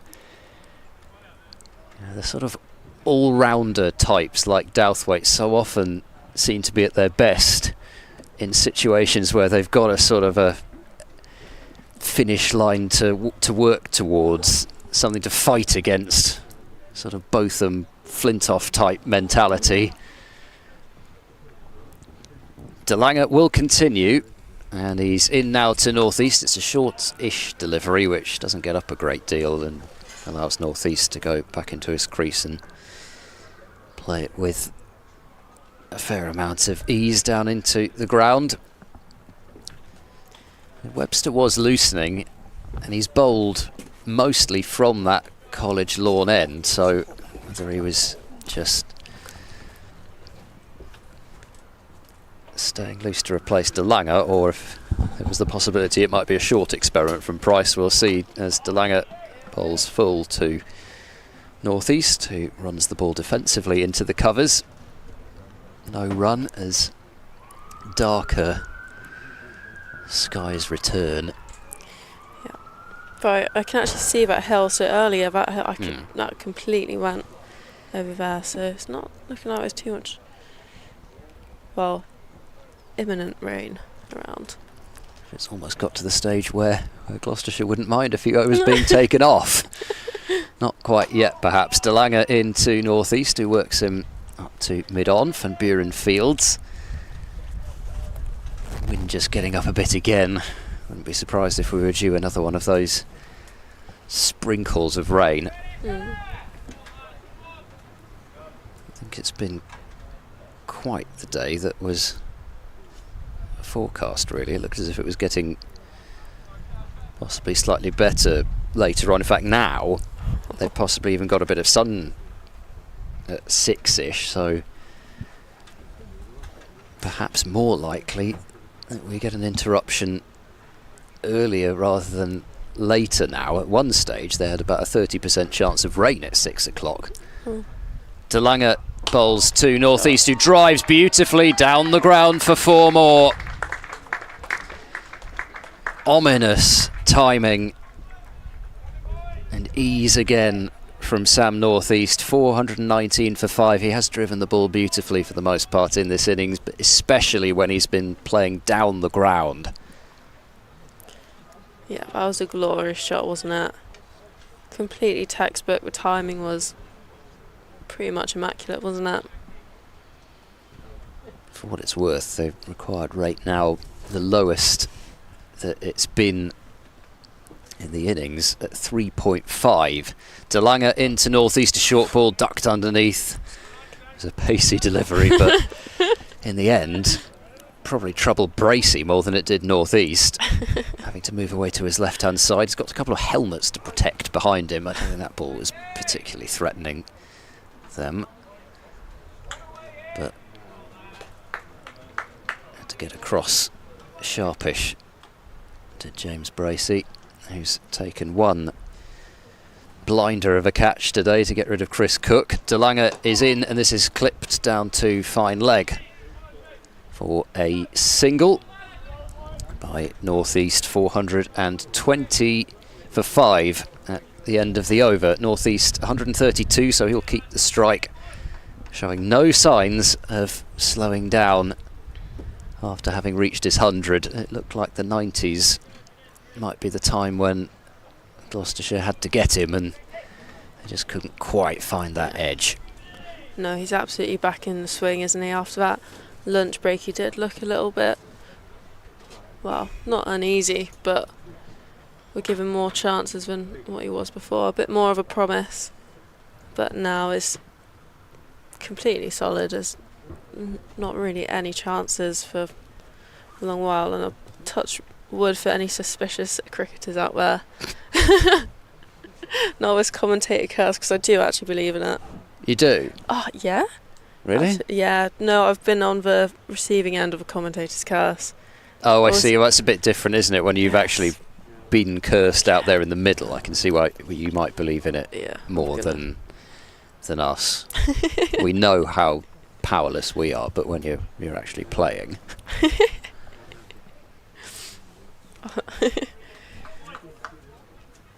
Ollie Price at 2 continues. There's a little bit of spin experimentation.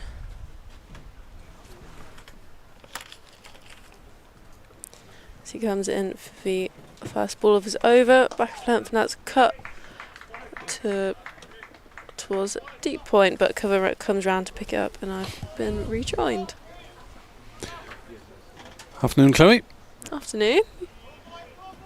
Well, this is ticking along, isn't it? Starting to interest Glamorgan supporters a little more. Price once again, back of the length, punch 2, mid-wicket there. Yeah, absolutely. 172 to win. That's slowly ticking down, isn't it? Price once again, slightly full of his time, and that's a little inside edge towards mid wicket. It's just a single from it.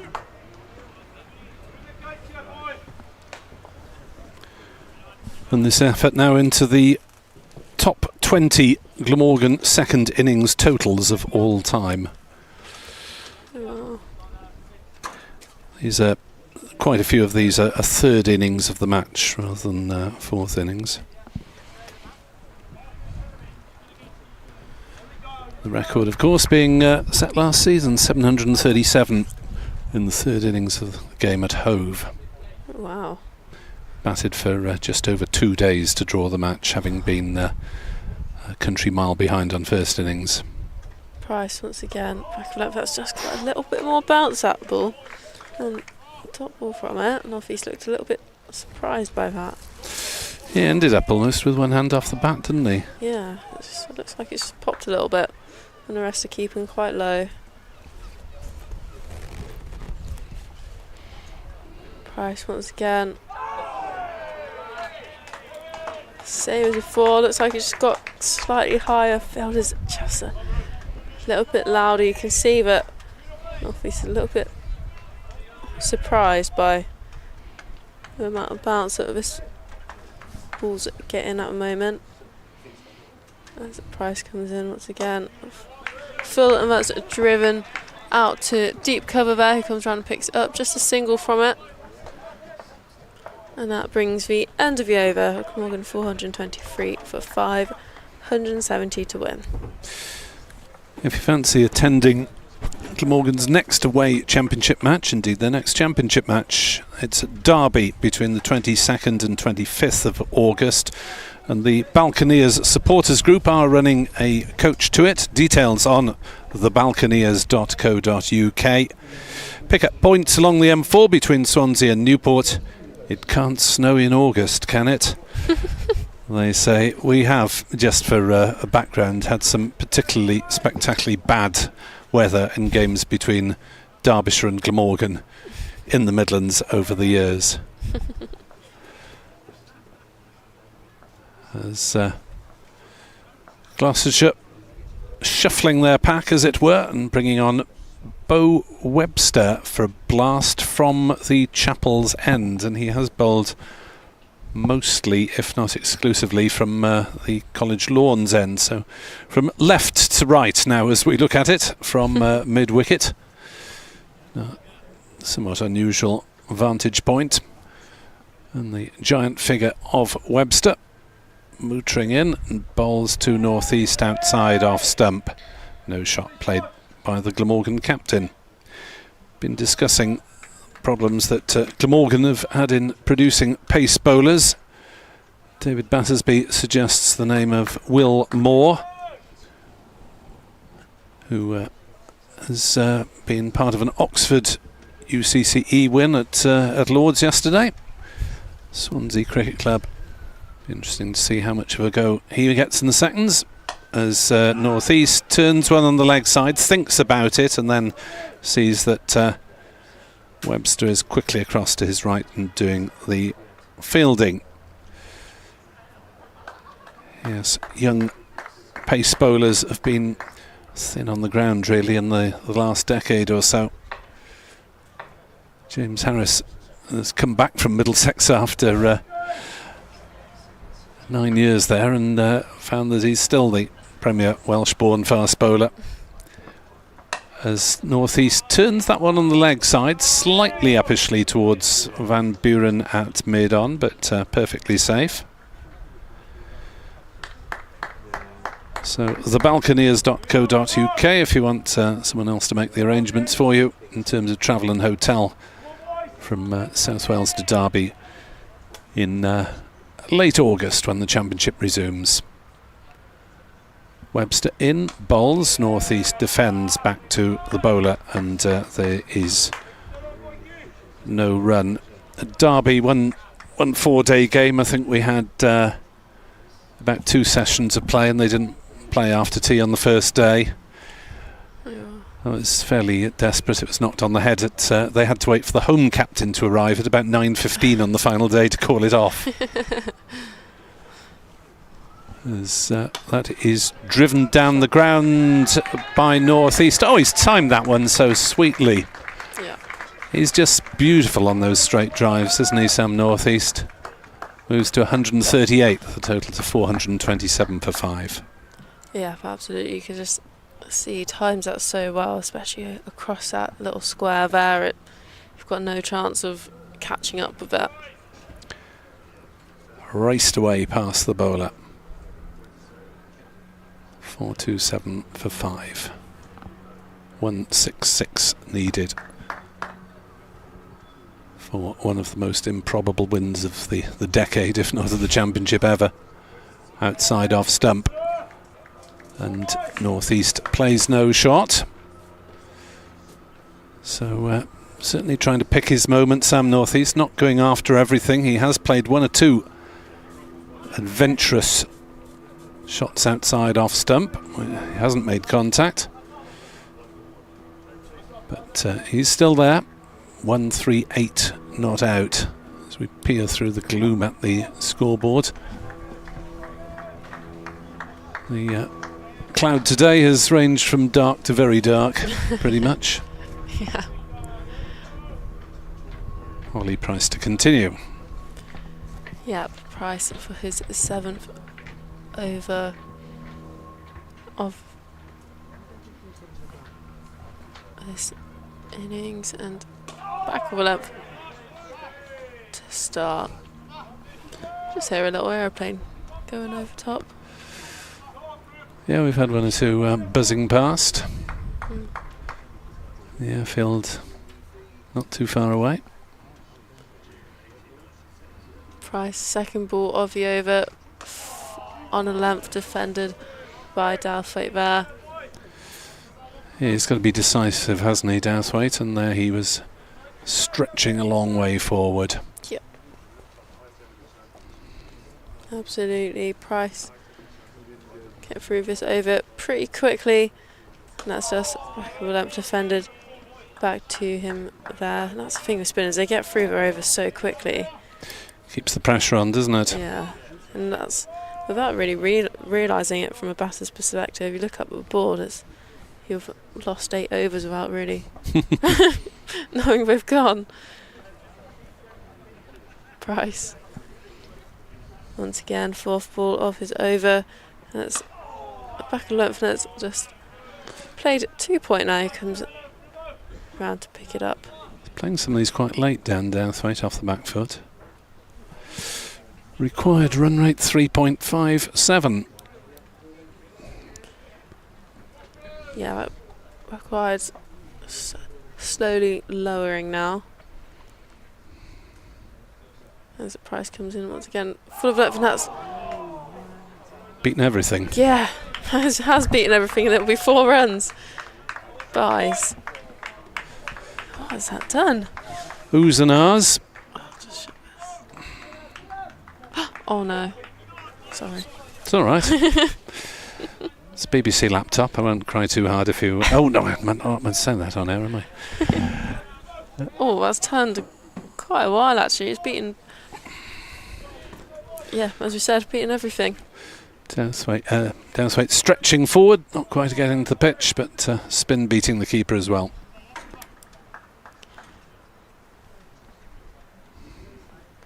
Price just at the top of his mark once again.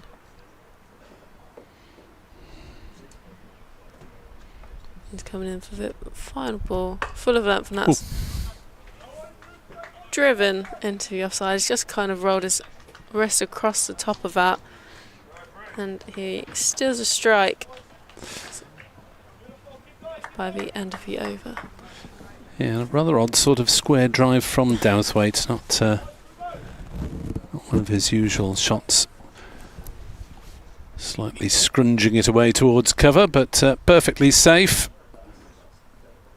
As Sam Northeast has a little drink and presumably a towel down. He has been there all day, of course, firstly in partnership with Marnus Labuschagne. Stand of 153 for the 4th wicket before Labuschagne was caught at backwards square leg, flicking Webster off his legs straight into the hands of Bancroft. Chris Cook lasted 50 minutes before being undone by a very decent delivery from Matt Taylor, which he was forced to play and just got a skinny nick through to the keeper. That was 3:48 for 5. It's now 4:32 for 5. As North East is ready for business again. And Webster motions his mid-on back a couple of metres. And starts a new over to Douthwaite with the man at short mid-wicket on the drive, and Douthwaite is beaten by that, and it goes through to Bracey. No slip at the moment. Bracey encouraging the bowler. Got more of a gully, haven't they? Yes. There's a third man. Gully. And a point. And cover in pretty short. Mid-wicket crouching on the drive, and Douthwaite defending towards point. And there's no run. 32 to Douthwaite off 54 deliveries.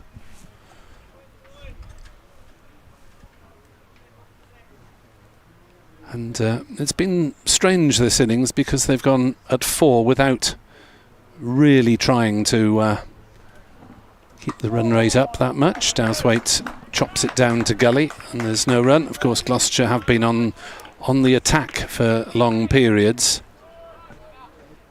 But now do they get to the point where, as a fielding side, you think, well, I'll have to try and frustrate Glamorgan. They have almost got there with this sort of field, I suppose, and cut the runs off and worry about preventing runs and maybe frustrating the batters out. Webster in, bowls to Douthwaite, who defends that on the offside, and there's no run. Yeah, I think that's what our need here is just quite a few dots just to build a little bit of pressure again, because it's really dissipated. You can hear the fielders just trying to build a bit of pressure here after 4 dots. Webster's in to bowl to Douthwaite, who is firmly forward, pushing it to mid-off, and there's no run. Glamorgan aren't really in a position where they need yet to worry about the run rate, are they? If they do get close, then they can afford maybe to try and step it up if needed, but I suspect they might not need to if, as I say, they have wickets in hand, which is a big if, as Webster bowls and Douthwaite shoulders arms, so it is a maiden over for Bo Webster, the 5th that he's bowled. He's 1 for 56 off 19. He's gone for just under 3 runs and over after his 5 for 17 and 65 not out. He's had a pretty decent match. Yeah, absolutely. He's bowled really quite well. He's kept pressure on and got batters in a little bit of trouble from time to time. Yeah, he seemed the man most likely to in that morning spell, didn't he? Striking both North East and Labuschagne on the pads before removing Labuschagne, caught it backward square. Price to continue, just putting a little bit of dirt on his hands before he starts the over. And North East to face the first ball of the over, which is just short of length. Ooh. And he pulled that into the shin of short leg. And I've just taken a single from it. That is the worst thing you want at short leg, to see a ball halfway down the wicket. It was a half tracker, but it was hit, I think, onto the shin on the full, and that could have bounced up absolutely anywhere. If it hit the boot, it probably have lobbed up in the air. Price once again full of length, and that's driven, and that'll be 4. Side 2 full there, and that's been taken full advantage of, and that'll be a first boundary of the over. Well, this is such a test for Dan Douthwaite to prove that he is capable of being a mature championship player as well as a white ball basher.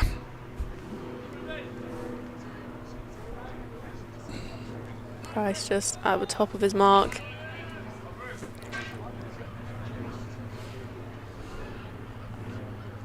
And just strides in on the length. That's much better. It's patted back to him. That's the area that he needs to bowl, and it's just be consistency here, really, of to frustrate the Glamorgan batters a little bit. Price once again full of length and driven up to mid off. He's kind of got away with that one. Yeah, Dowthwaite meeting that on the full, I think. Couldn't quite place it. Price once again flighted, and that's driven out towards deep point. He comes around to pick it up. Just looks like he's trying to give it a little bit more flight and take some pace off it here. I'm sure this will be his last ball of the over. He's got the height for it, hasn't he, Price? Certainly. Yeah, absolutely. Price final ball, and that's just on a length, and that's worked too short leg, and that brings the end of the over. Glamorgan 438 for 5, 155 to win. So Glamorgan probably starting just to cause a few nerves in that Gloucestershire dressing room. Mark Lane and his assistant coaches, who would be, I'm sure, pretty baffled if Gloucestershire were to lose this match, having got to that huge second innings total of 610 for 5 declared. And, well, I'm starting to reconsider my critical views of Gloucestershire's declaration yesterday.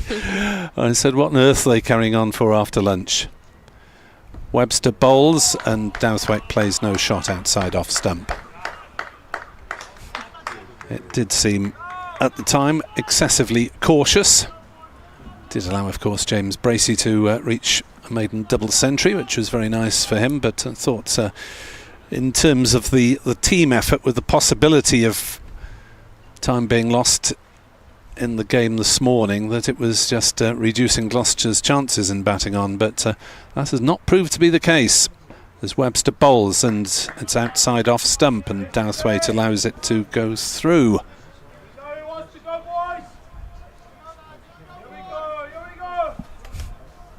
Test of Dowthwaite's patience. Required run rate just over 3.5. Glamorgan need to get close, lots closer before taking any risks. As Webster bowls, Dowthwaite plays it towards point, thinks about a single. Hammond prevents him from doing so. 438 for 5. And at what point the nerves start in the Glamorgan dressing room, because at the start of the play it's a shot to nothing, isn't it? Everyone expects you to get well beaten. As Dowthwaite is beaten there's an appeal for LBW. The ball's running down to third man. It's just a single, looked a little bit high, and Ashraf signals the leg by. And Webster causing problems in this spell as well, as he did in his first.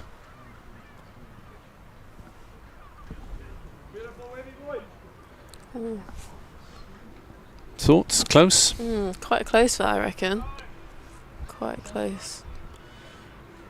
As the video pops up on our screen, slightly in delay. Northeast turns one away on the leg side. There'll be just the single, I think, as Ajit Singh Dale came around the fine leg boundary quite rapidly. 440 for 5.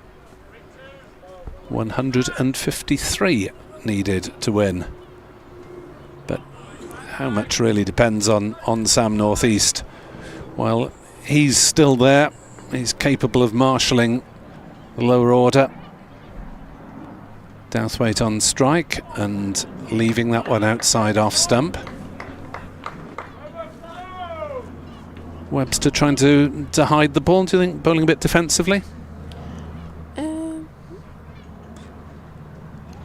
difficult. I think, yeah, it's difficult to say. isn't Difficult it? to tell from with the naked eye from this angle because we're watching just from trying to mid-wicket. see.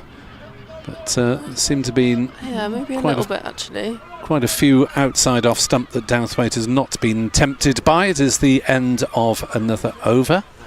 There are 43 remaining potentially in the match. Glamorgan need 153. Gloucestershire need the 5 wickets. And there are about 15 minutes to go till tea. Oh, lovely. Price just top of his mark coming in once again, and starts over left alone outside off a north-east, watching that all the way into the keeper's gloves. Peter Simmons, glad you mentioned the lack of homegrown pace bowler situation at Glamorgan. Price once again full of length, driven back to him this time. Why, oh why? Well, if I knew that, I'd be coaching them.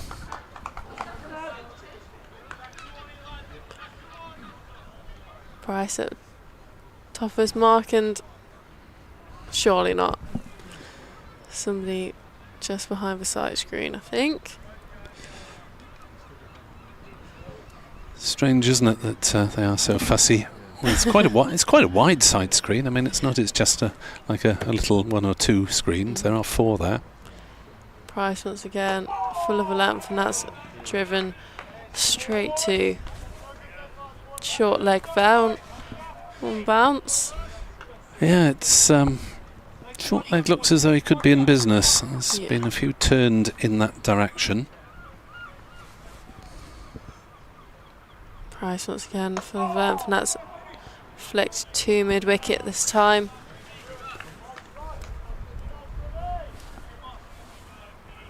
Yeah, Gloucestershire just starting to dry the run rate up a little bit. It's edged up to 3.6, the runs required. Yeah, they've had a couple of dot balls, especially Webster from the other end, causing a little bit of trouble. Price, oh, that was a big drive, and that'll be 4 runs, and that'll be buys. Well, another instance in which the batter goes for the big shot, and North-East has probably blocked the view of keeper Bracey.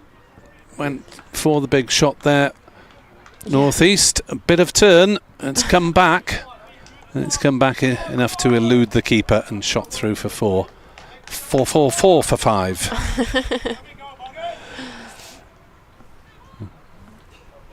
Price just at top of his mark, and surely not another person behind the side screen.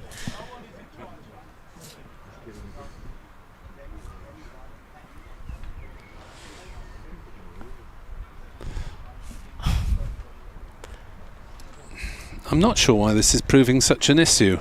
I don't know. Because, as I say, it's quite a wide screen. Yeah. And, well, we can't see people moving. The spectators that are there are stationary unless they're a long way behind. Maybe just the people coming in through the entrance area are distracting as well, but that's miles away. Yeah. Weird. Price once again full of lap, defended by North-East there, and that brings the end of the over to just maiden over, just for 4 buys coming from it. Yeah, it's a maiden prices first, but Glamorgan won't care how they come. The 4 buys are as good as any other 4 runs.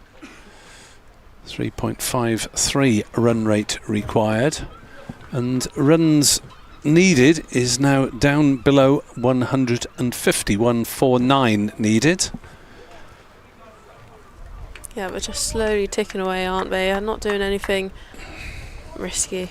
11 minutes to go till tea. Gloucestershire need a wicket. They've only had 1 in the session, and Douthwaite is resolutely refusing to get involved in Webster tempting him outside off stump at the moment. There's a man on the drive at cover. There's a gully. no slip. Keeper standing back, so there's a little bit of room for error for Douthwaite if he manages to get it wide to Bracey.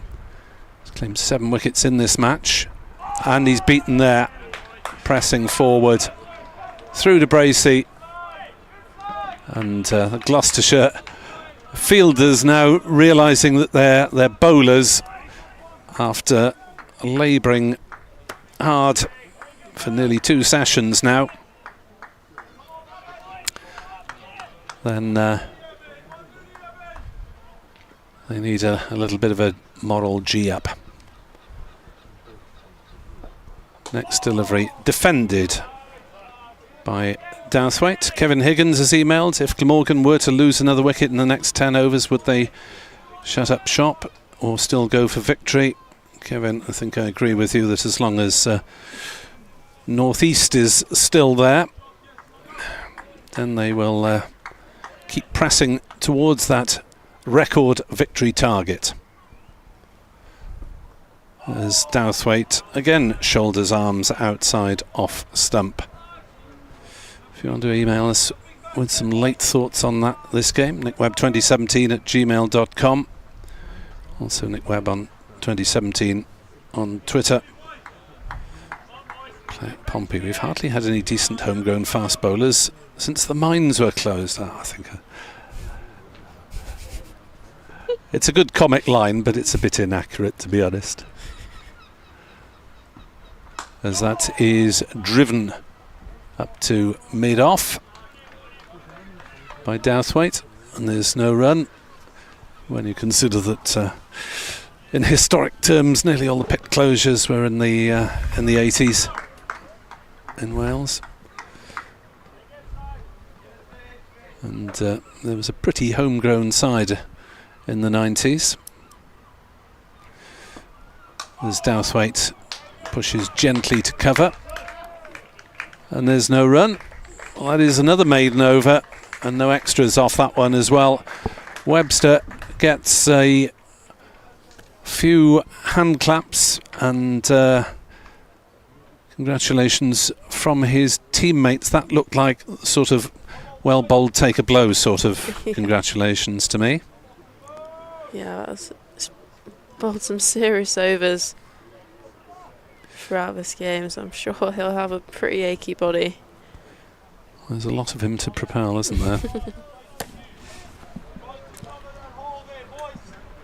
Price for his 10th over so far.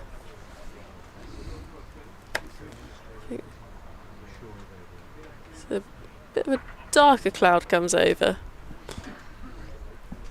as Price starts it over, and that's cut towards, but Singdale's chasing that down and looking, and they will take 3.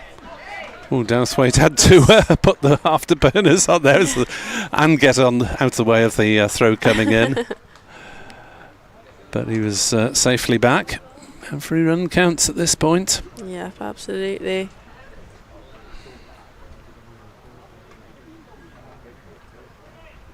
Price just having a little discussion.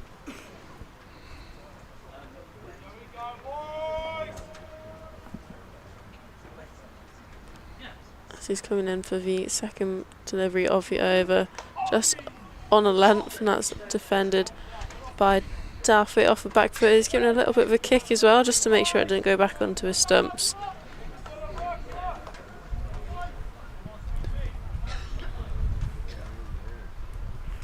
As he's at the top of his mark once again. Comes in short of length, and that's cut into the offside. Minoff comes round to pick it up, and they've scampered a single from it, and it's a 100 partnership between North East and Douthwaite. Come off 150 balls. So decent enough strike rate for 4 runs and over.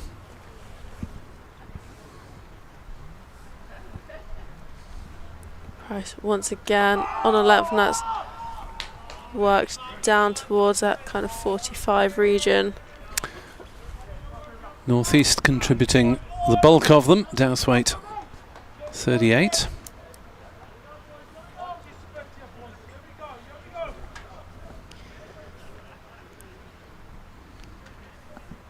Price once again, short of length, and that's cut out towards deep point, and another single from it. Just 5 coming from the over so far.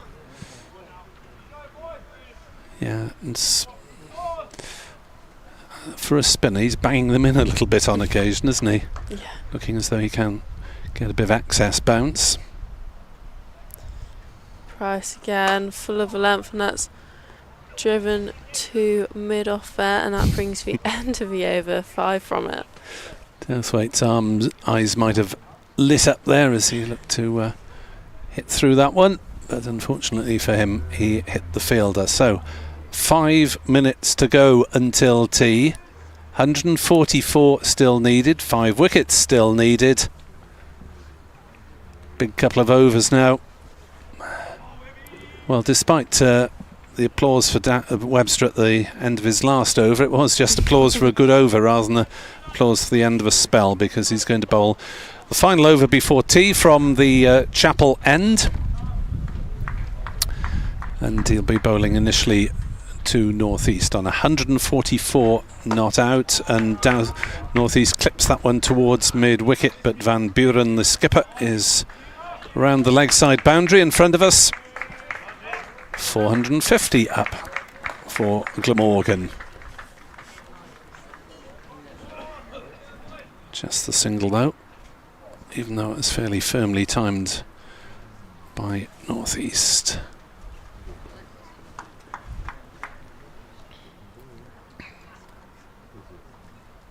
Webster in bowls, and Dowthwaite defends it on the offside.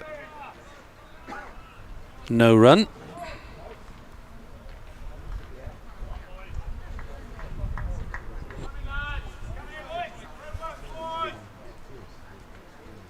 Looking at these records of Glamorgan's second innings scores,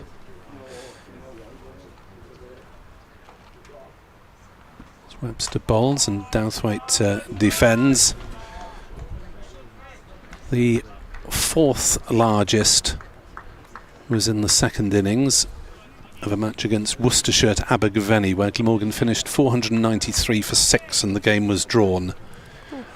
Went to the last ball where Glamorgan needed to hit a 6 to win, and Robert Croft got caught. Oh no.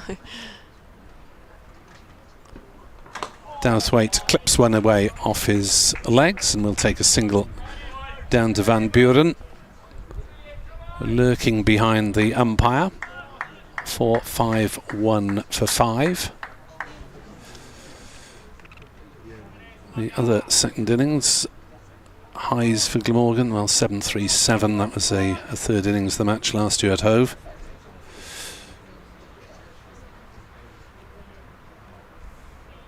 As Webster bowls, northeast cuts nicely, gets on top of it, sends it down to deep point, fielded on the boundary. 3 singles in the over. 452 for 5. 141 needed to win, and 1 over before tea if they're going via the time on the board, which says 3:38. This is the last ball of Webster's over, and Dowthwaite jabs down on it and sends it bouncing up to mid-on, and there's no run. So 1 more before tea. Yeah, what a fascinating afternoon it's been. Yeah, absolutely. We're just sneaking in another over here. Ollie Price to bowl it.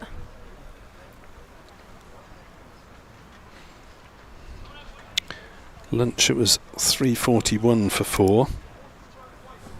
So they've had 111 runs for the loss of 1 wicket.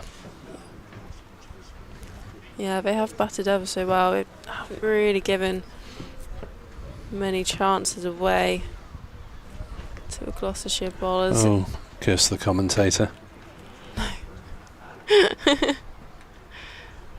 Price in, full of length, and that's driven down to mid-on.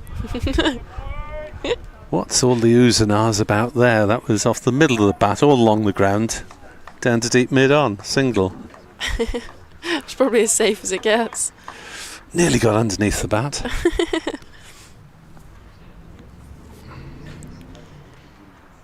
Price once again full of length, and that's caught. Darthwaite's gone for 39. And Glamorgan is 6 down, 453 for 6.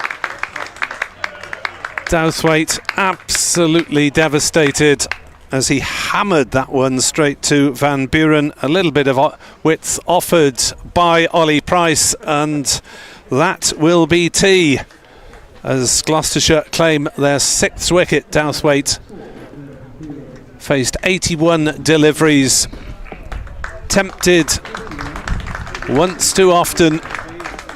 Price strikes. Van Buren held on to a rocket of a catch. 453 for 6, 140 needed by Glamorgan, 4 wickets needed by Gloucestershire, and Van Buren, well, if he hasn't, he has got a grin on his face as his team go into the tea session on a positive. Glamorgan still in it, but needing to build another partnership in this final session. So they take tea. 453 for 6, 140 needed to win, 4 wickets needed to win for the Shire. Ed, Chloe and myself will be back for the final session at 4.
And welcome back to the college ground in Cheltenham for what could be an absolutely nail-biting final session. Once again, Cheltenham has delivered a final session thriller. Gloucestershire need 4 wickets. Glamorgan need 140 runs. It's pretty dark, but the umpires are happy for play to resume with Ollie Price bowling. 4 balls remaining in his carryover over after he removed Dan Douthwaite, caught sharply at extra cover after the last ball before tea. And Van der Guchten is the new man joining Sam Northeast. First ball down the leg side from Ollie Price and taken behind the stumps by James Bracey. All results still possible as Price is in and Van der Guchten leans well forward and defends into the covers to the man who took that sharp catch, Graham van Buren, to end that session.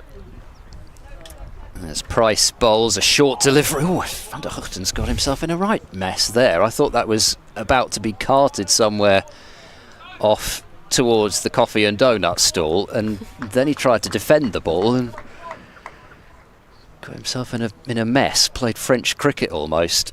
Price to Van der Guchten, he drives, mistimes it, and it skews up to mid-on. So Ollie Price, you'd imagine, especially after those few deliveries, likely to continue. And even though it looked like a bit of a long hop out of Price's hand, that short ball, it really did turn looking at the replay. So he is getting some purchase out of the rough, is Ollie Price. And 453 for 6 the score, so no runs off the rest of that over. And it will be Zaman Akhtar to bowl from the Chapel end. Webster, having had a long spell, a really effective one, didn't pick up a wicket but caused some issues. Possibly helped to create that false shot from Dan Douthwaite that produced the 6th wicket for Gloucestershire. Ed Seaborn and Chloe Brewer with you at the moment. Nick Webb will be along presently. Chloe, the inevitable question, who's your money on? It's a really hard question, actually. Honestly, I'm pretty torn because it could go either way. 4 wickets is pretty doable within 38 overs, but also 140 runs is equally as doable as Akhtar comes in at short ball to start the over. Who's your money on? Well, I think if Sam Northeast remains, there is a high chance for Glamorgan, but with 140 runs, you hate to say it as the Gloucestershire commentator. Akhtar again, short of length, and that's cut away towards deep point. He's stopped it sliding and they've taken 2 from it. Oh, Webster on the boundary. That's unexpected. Galloping off around there, and he did manage to stop it and save a couple of runs. Every run so valuable. Probably just Gloucestershire at this stage. Okay. If it gets down to maybe 100, I think either right in the balance or you know, Van der Guchten, Crane, Gorvin, perfectly capable of being there with Northeast. Akhtar on a length, punched into the offside, and that's Northeast 150. 1 innings he's played so far. It's another marathon from the marathon man, the record holder in a first-class innings at Lord's, the quadruple centurion. This is a meagre little 150. No. Magnificently played by Sam Northeast.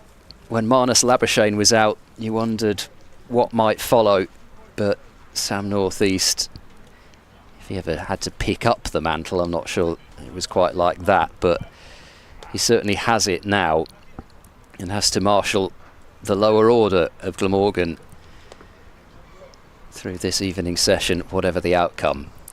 Actor in, and that's just gone past the outside edge, straight through to the keeper. I'm not sure if that's nibbled a little bit, because he looks like he's playing it and then brought his hands out the way. There hasn't been an enormous amount of movement, but at the same time, Van der Huchten, lower order batter, new to the crease. Actor's not bowling slowly, and it is not that light out there. To again, just had a big flash at that one. Slightly wider this time, and again gone straight through to the keeper. Couple of oohs around the ground. I think it is just nipping away, isn't it? I think you're right. It looks like that first one that beat him definitely did swing a bit. And that second one, again, it's also gone a bit away from the right-hander, so encouraging signs for Gloucestershire there that there is a bit of movement. Absolutely. Actor once again left alone this time by Van der Guchten, and that brings the end of the over. Glamorgan 456 for 6. This is going to be one of those where practically every 5 minutes the light's going to change. It's going to be very difficult for the umpires to make a kind of a consistent call on light, and then do Gloucestershire have to bowl spin, etc, etc. Ollie Price is not going to continue.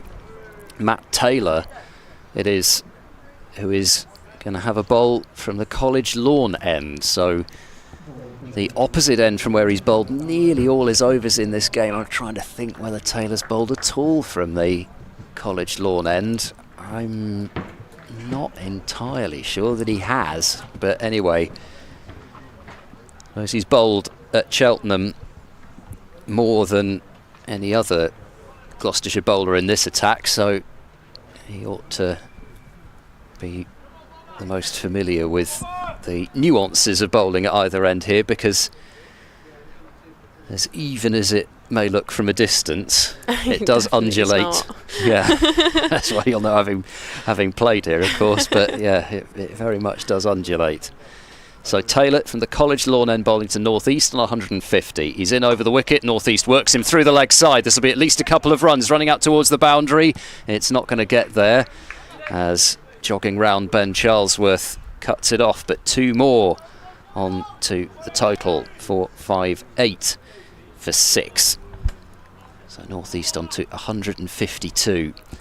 It's going to have to get well over a double century, you'd think, if Glamorgan are to win, but who knows, perhaps some heroics from Van der Huchten, Crane and Gorvin still just about within range. Driving is North East, and Taylor's tried to knock that one back onto the stumps. It so rarely works. He takes too much pace off it in the end,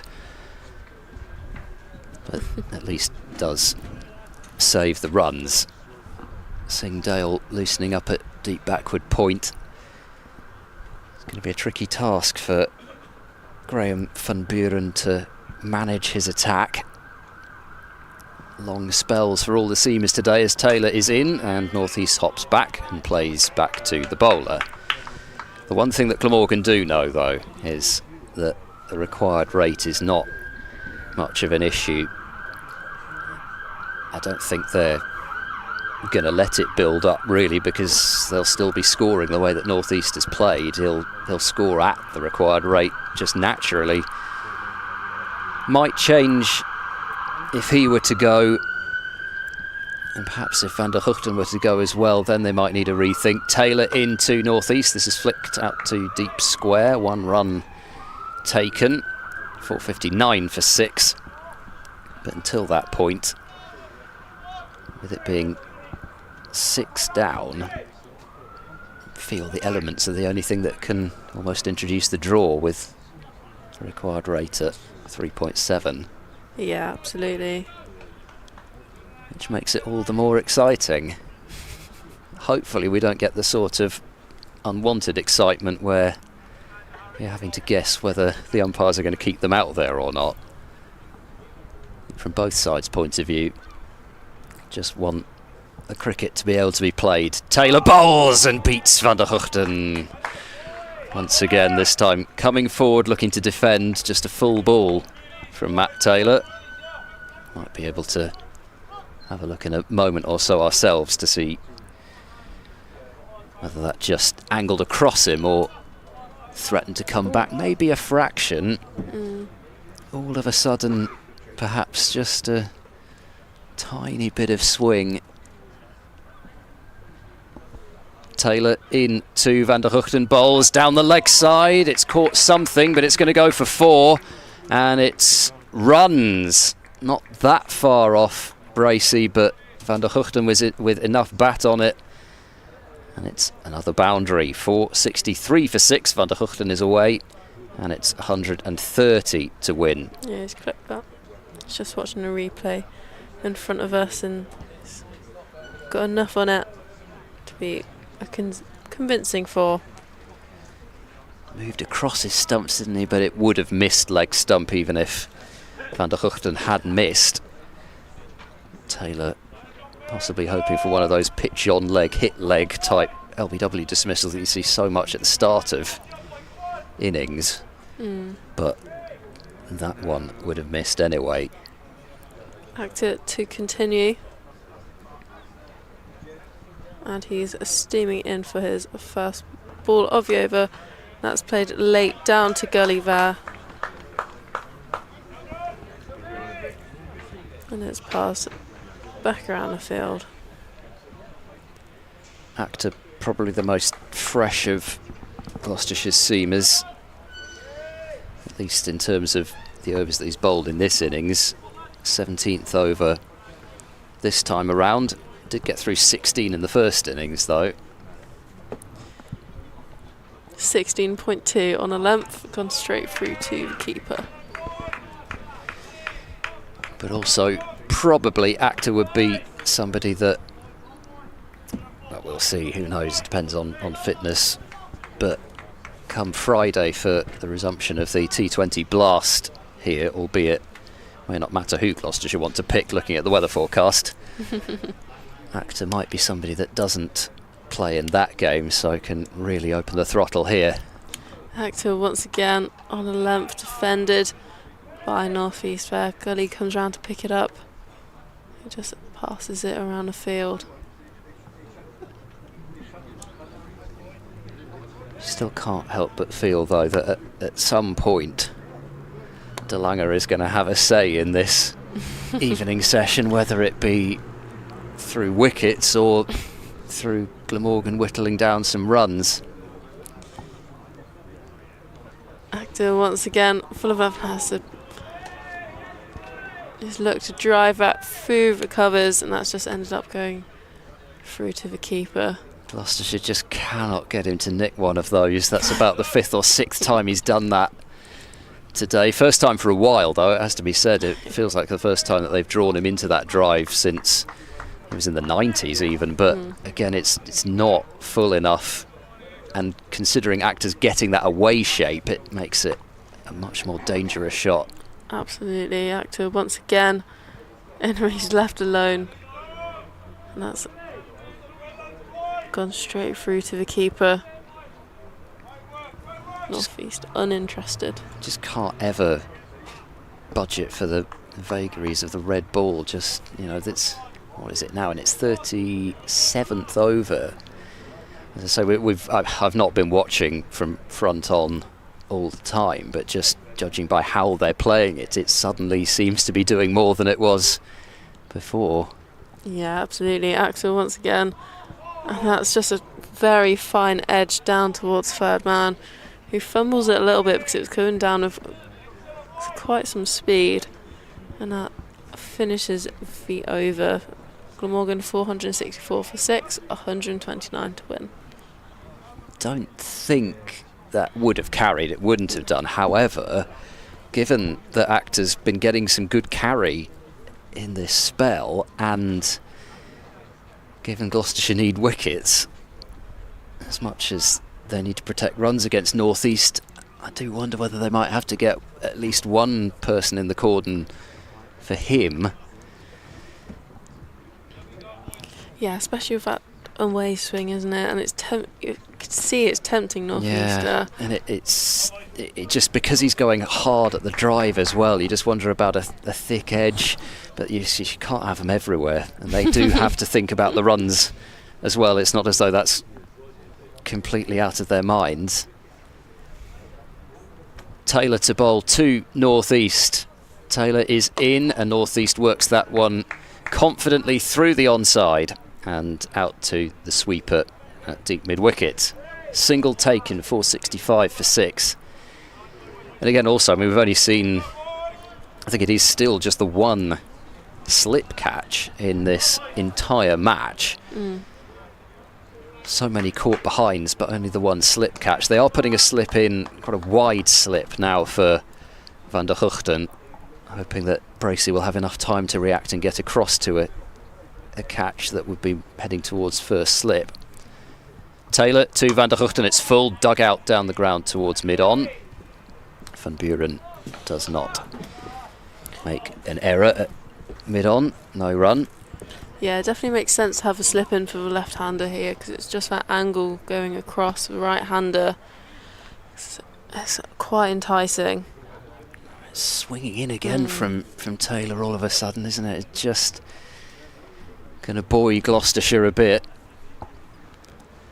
Here he comes. He's there now to Van der Huchten, who works that one to short mid-wicket. Only short in nomenclature, certainly not in stature, as it's Bo Webster who is lurking there. Miles Hammond at short extra cover. Ollie Price fielding a backward point at the moment, one of Gloucestershire's surest pairs of hands. Bancroft it is at basically second slip without a first. Taylor into Van der Huchten, he bowls, and in behind that one pushing up to mid-off, there is no run.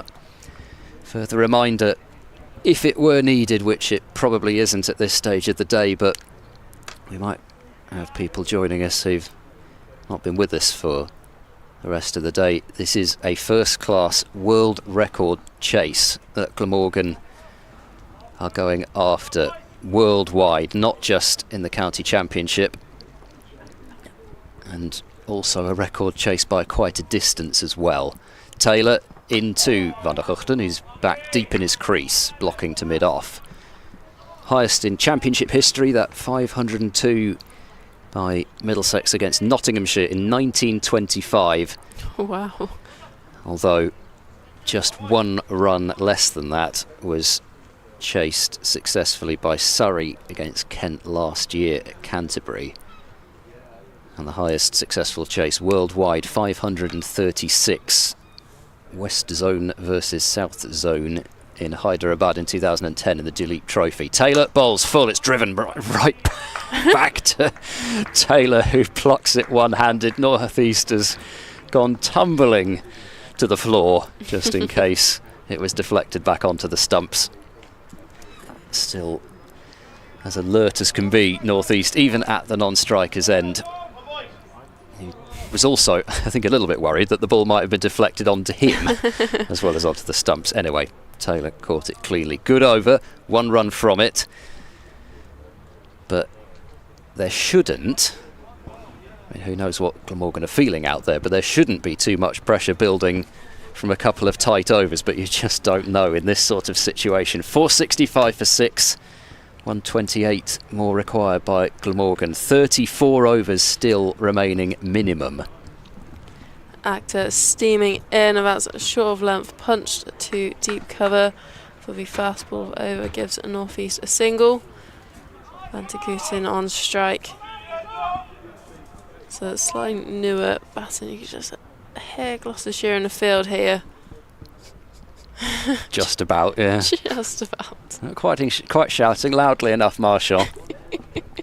Can't hear you. He has been the chief cheerleader as De Lange. Every side needs somebody that just keeps the energy up, because they would have been starting just to get more than a little nervous, I suspect, when that Northeast Douthwaite partnership was developing. So important to have that moment to take into tea with them to get Douthwaite out. Back of a length punch to cover there, sent back around. Got a slip and a gully in. Could be some more exciting finishes potentially around the country as well. Kent have just been bowled out for 340 in their second innings by Hampshire, meaning Hampshire need 179 runs to win. So I suspect that's going to be a chase of close-ish to a run a ball for Hampshire to win that one. Actor full of oomph, and that's gone through to the keeper. No? Hit Must the have ground, I just suspect. got down. Keeper was doing a little lap there. He was convinced that he's nicked it. Just, to me, didn't quite look right live. And I mean, it's deviated quite a way, but it's continued, the way it sort of continued to swing, and Nick so often takes a bit of the swing off it. And I thought maybe he did just hit the ground. Actor once again. And a big swish through. And that's gone straight through to the keeper. Actor just causing a little bit of trouble here. He's getting that nice away swing. I think Actor knew it as well. I mean, even James Bracey, I think, would certainly be letting the umpire know about it if he really felt that that previous one was out, but they're just not finding these nicks as of yet. Cover's just coming in slightly. Point's been sent out to the boundary as Actors coming in for the fifth ball, and that's been left alone outside off. Easy to say from here, but that's almost all he's got to do, really. He doesn't actually have to chase after these wide deliveries, Van der Hoogten, but he's naturally an attacking player. It's hard to curb those instincts, especially coming off a lot of T20 cricket, and Van der Hoogten would be somebody at the bottom of Glamorgan's order. What he did against Gloucestershire, a couple of sixes late on in the innings, a lot of range hitting, see ball, hit ball. Actor again, and the legs worked into the leg side square. Leg comes round to pick it up, and that will be the end of the over. Glamorgan 467 for 6, 126 to win. It's getting up a really good head of steam this spell as Zaman Actor, decent pace but getting swing as well. You feel there's enough there for Gloucestershire. If it might take a bit of fortune, just finally one of those plays and misses, and Van der Hoogten has already played and missed. It must be a good 5 times in the 19 balls that he's been there. Yep. Just take a bit of patience, but particularly through the air, it does seem to be doing enough for them. They ought to feel, even though only a few swings of the bat away, and Glamorgan will have this target down inside double figures, but still 126 required. Here's Taylor bowling, Van der Hoogten driving, finding the middle of the bat this time, but also not picking up a run as De Lange fields up at mid-off. Somerset need 150 runs to beat Warwickshire at Taunton at 260 for 3. So another big chase there. Of course, this one would dwarf it, but Tom Abel, 81 not out. Tom Banton, now 76 not out. And every chance that Somerset could be chasing that score down as well. Round the wicket goes Taylor, bowls and beats Van der Hoogten on the outside edge. That time, really nothing that I think Van der Hoogten could be blamed for, at least from looking at it square on. He certainly didn't go wafting at the ball. Yeah, he's played mostly inside that. I mean, it's done. The ball was, it has to be said, too good for him, but equally he didn't incline the bat towards it. Taylor runs in, bowls to Van der Hoogten, who's pushing out to point. Ollie Price across to field. They're back playing at Southport, although it looks as though Lancashire, despite the heroics of James Anderson, are going to run out of time probably there. Nottinghamshire trail by just the 1 run and 4 down in their second innings. Too much time lost to the weather in that one.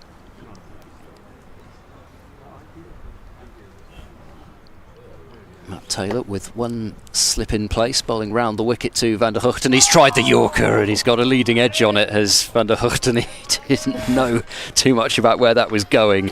But the important thing from Glamorgan's perspective is that he got bat on it. Yeah, absolutely. He's done well to dig that out. That was as good as they get for a Yorker length. Yeah. Probably, oh gosh, I mean, plenty of tail on that as well. I don't know how he's got any bat on that, really. Might have been an interesting decision for the umpire as to whether it would have done too much if it had struck him on the boot, but that is an incredible delivery. Taylor to Van der Hugten, he bowls, passes his outside edge again.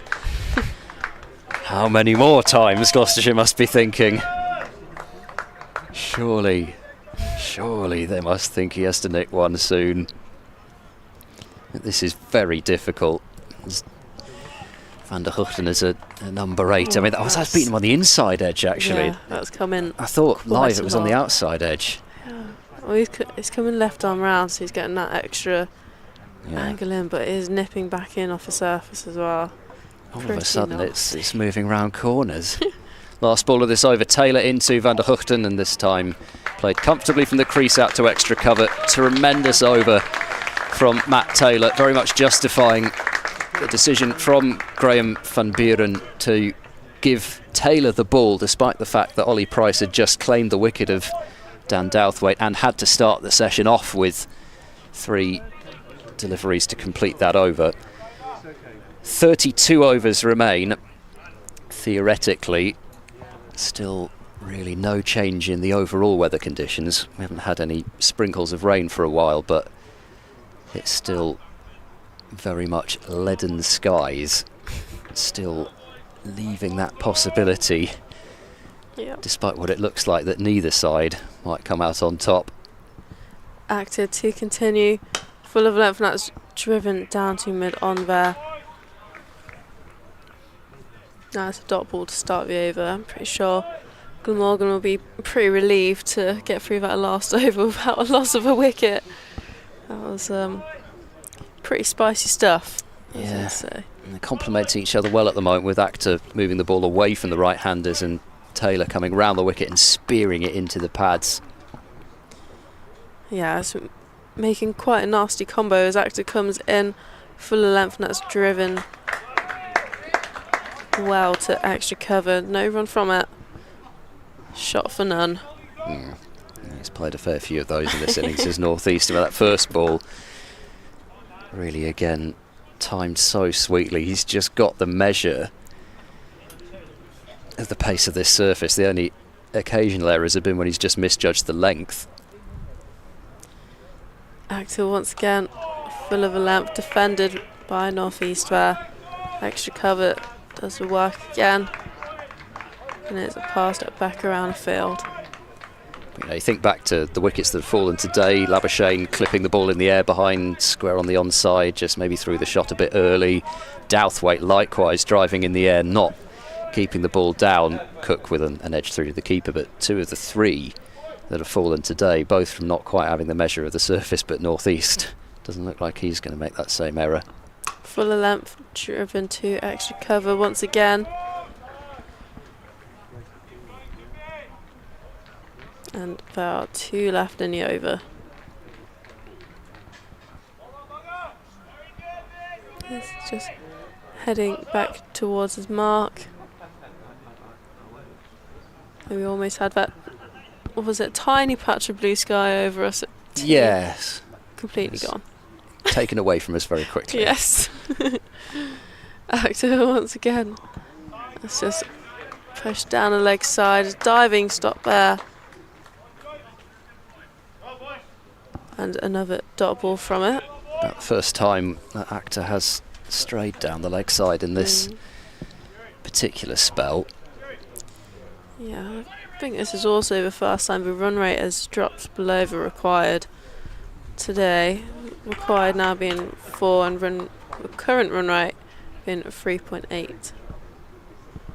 Actor once again full of a length. He's just punched out to deep cover, who comes around to pick it up, and that's a single to finish the over.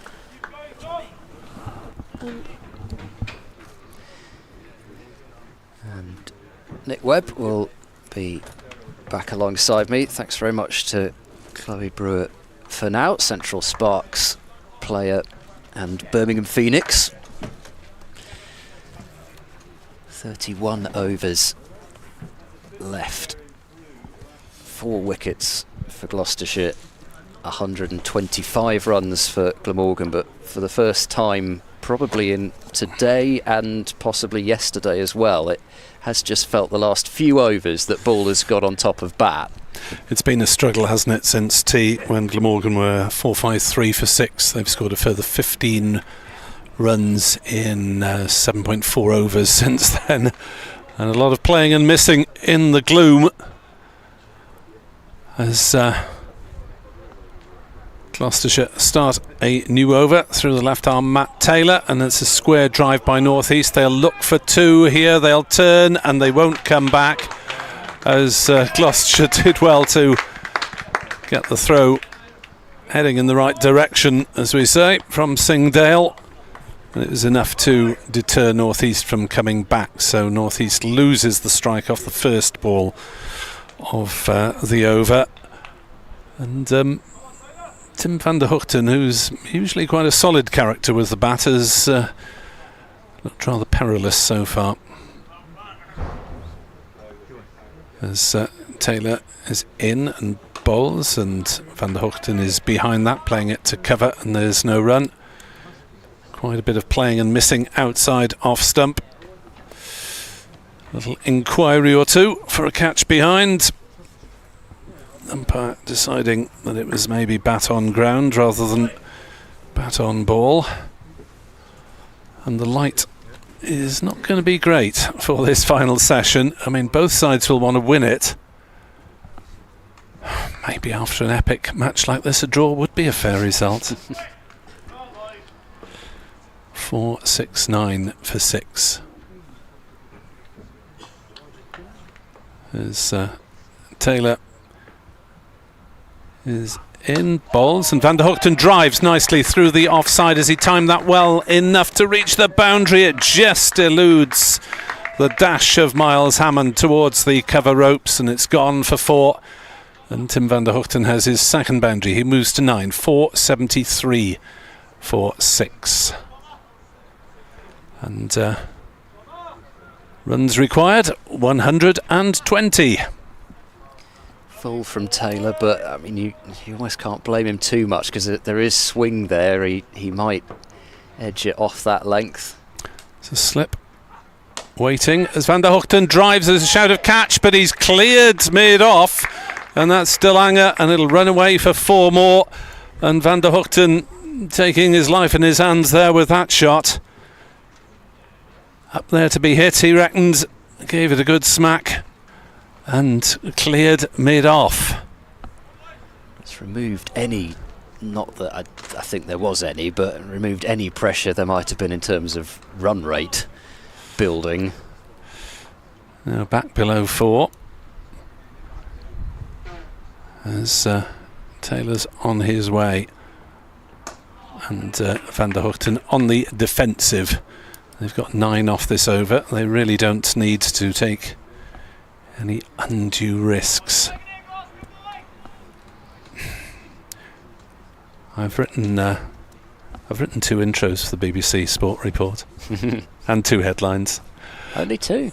So yeah, sod's law, it'll be a draw now. Yeah, exactly.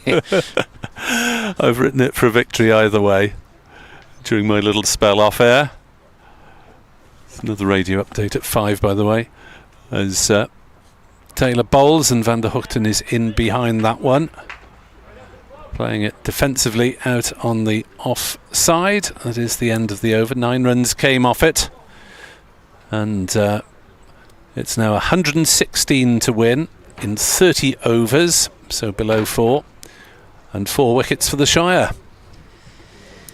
Real frustration for Taylor. I think just let a little bit of it show at the end of that over, not a huge amount, only what would be expected in that situation really. He knows he's bowling a good spell here, but he doesn't have anything to show for it other than having gone for back-to-back boundaries in that over. Yeah, 2 for 104. There's some pretty unflattering bowling figures in this second innings on both sides, compared to the bowlers being all over the batters in the first innings. Actor to try his luck as he runs in and bowls to northeast, who's back and playing a push drive out to Bo Webster at extra cover, and there is no run. It has just been an extraordinary game of cricket. I mean, to think way back when Gloucestershire 88 for 8 on the first morning, Yes, having been put into bat, but then a record-breaking 10th wicket stand, more or less parity on the first innings. Even then we thought, first innings lead of 18, well it's not nothing. Actor bowls to northeast, clipped away behind square on the leg side. DeLange has to get round and then keep those giant feet inside the boundary. I was threatening to topple over forwards at one stage there, but he has saved 2 runs.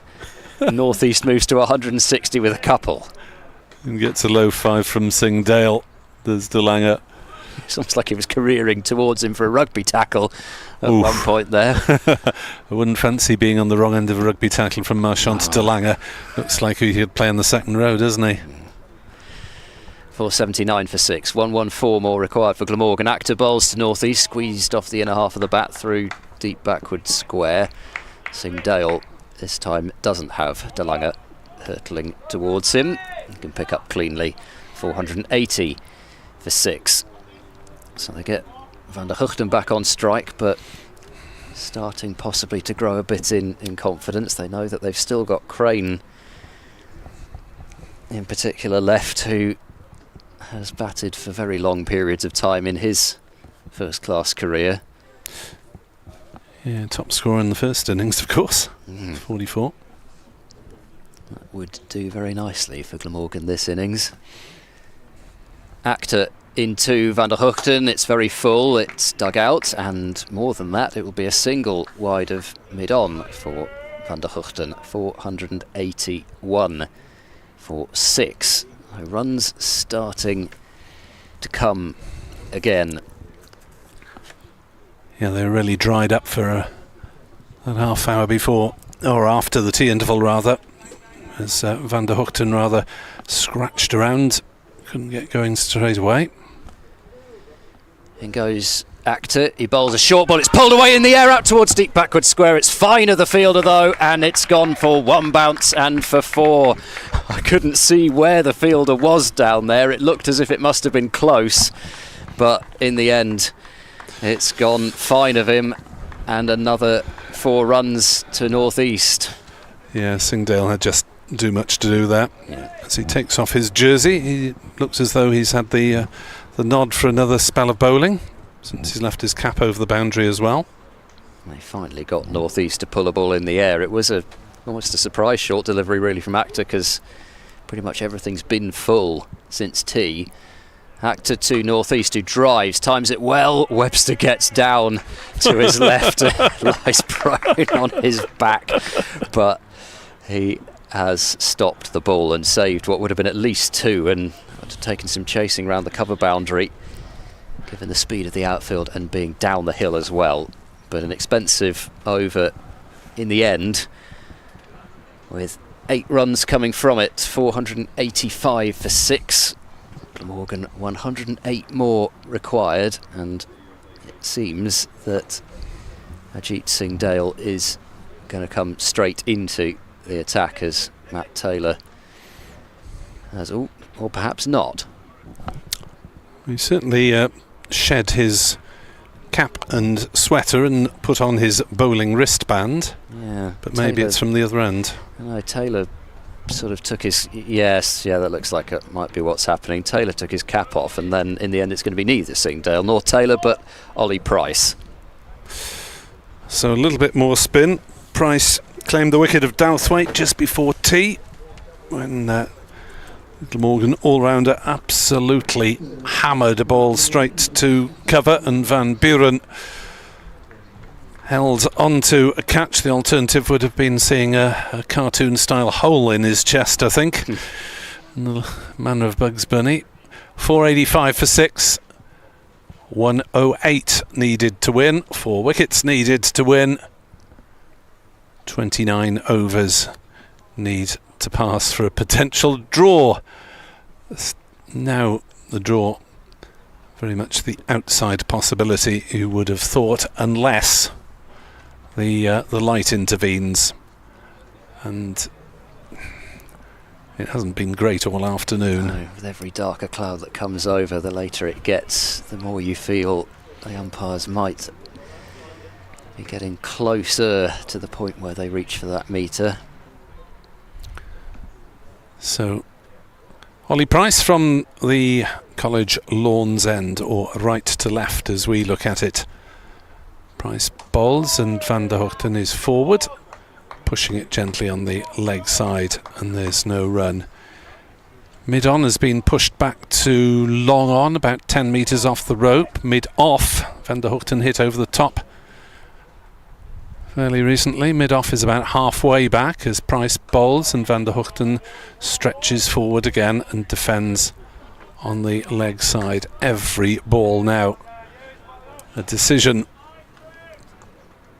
whether to go for safety or go on the offensive. Price, tall man, bowling his off spin.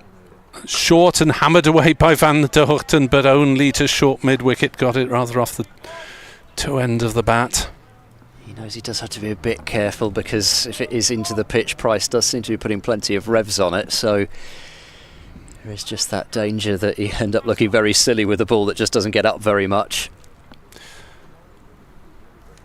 Price in again, bowls a little bit more flight outside off stump though, and Van der Hoogten puts his right foot across, lunges across, and plays no shot once he gets there.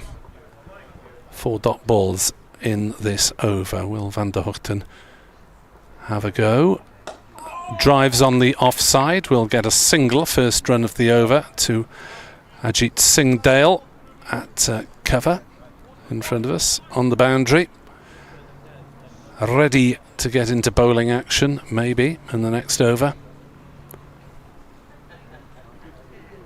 Still the short leg and slip are the attacking catchers.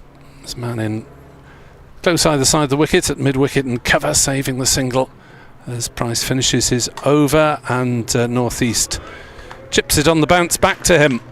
So good over from Ollie Price, just 1 off it. Glamorgan need 107 to win, and they have 20. I can't read that figure 28, on the bottom. 28 still, is it? Oh, there we are. Now, have Gloucestershire been told they have to bowl spin?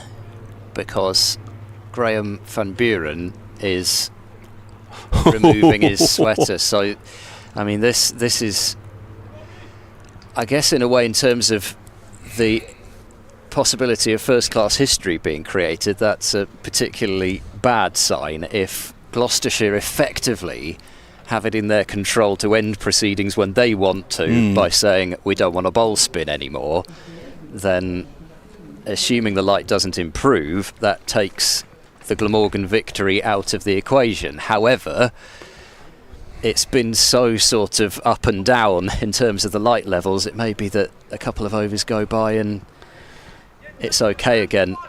I can only assume that it is the case that the umpires have had that chat with the Gloucestershire skipper, because Singh Dale was all ready to bowl. But it will be Van Buren from the Chapel End. Well, he's bowled his side to victory over Glamorgan before. Here he comes round the wicket to Van der Hoogten. It's flat and fairly short to start with from Van Buren, but just punched up to mid-on for no run first delivery. He bowled 1 over, did Graham van Buren yesterday. He bowls again, it's quite short and cut on a couple of bounces to extra cover, and there is no run. It's difficult to know what's Van der Hoogten thinking now, because he's necessarily be thinking about a victory push in this situation. Cut firmly through extra cover for 4. He's thinking, at least if I get a short ball, I'm going to hammer it to the boundary. First 3 deliveries from Graham van Buren have just been too much into the pitch, and 490 for 6 is the score with that boundary, taking Van der Hugten to 19.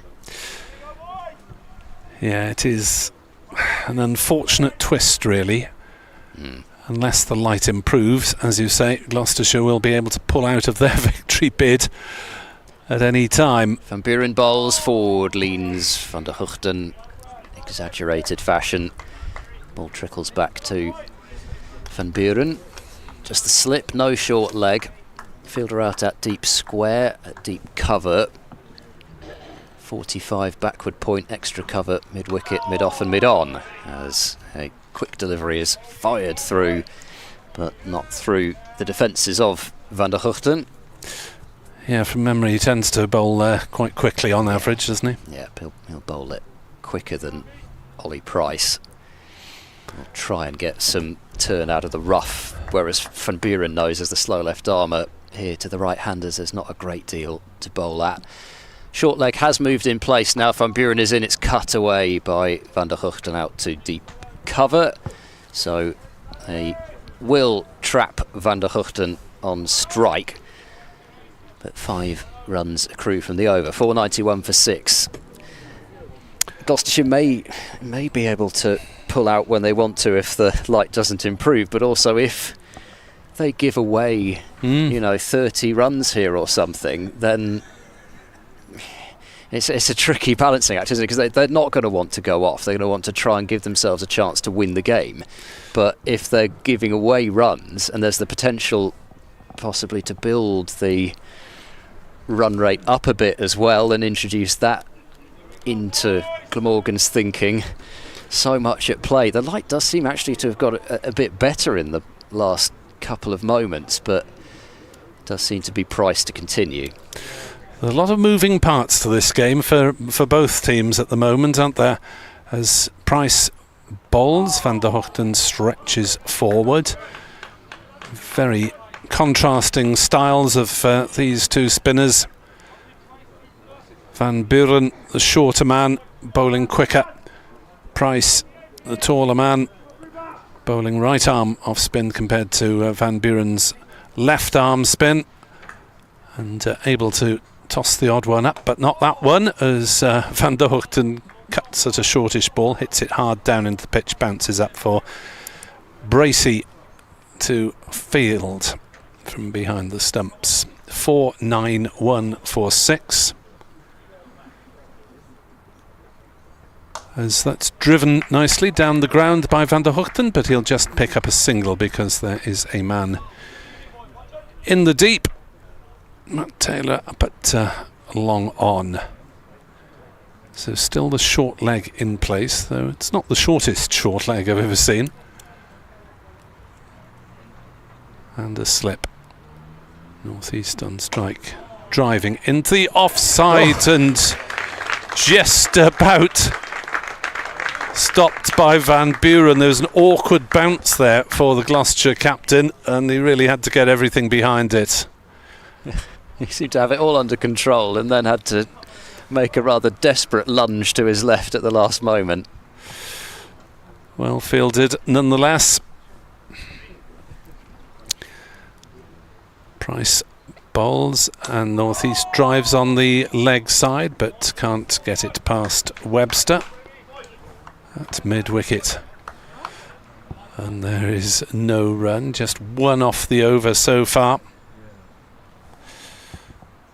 Here on BBC Sport Online, a thriller from Cheltenham as Northeast drives through the leg side out towards deep mid-wicket. Second run in the over, but Northeast will retain the strike as Glamorgan move to 493 for 6.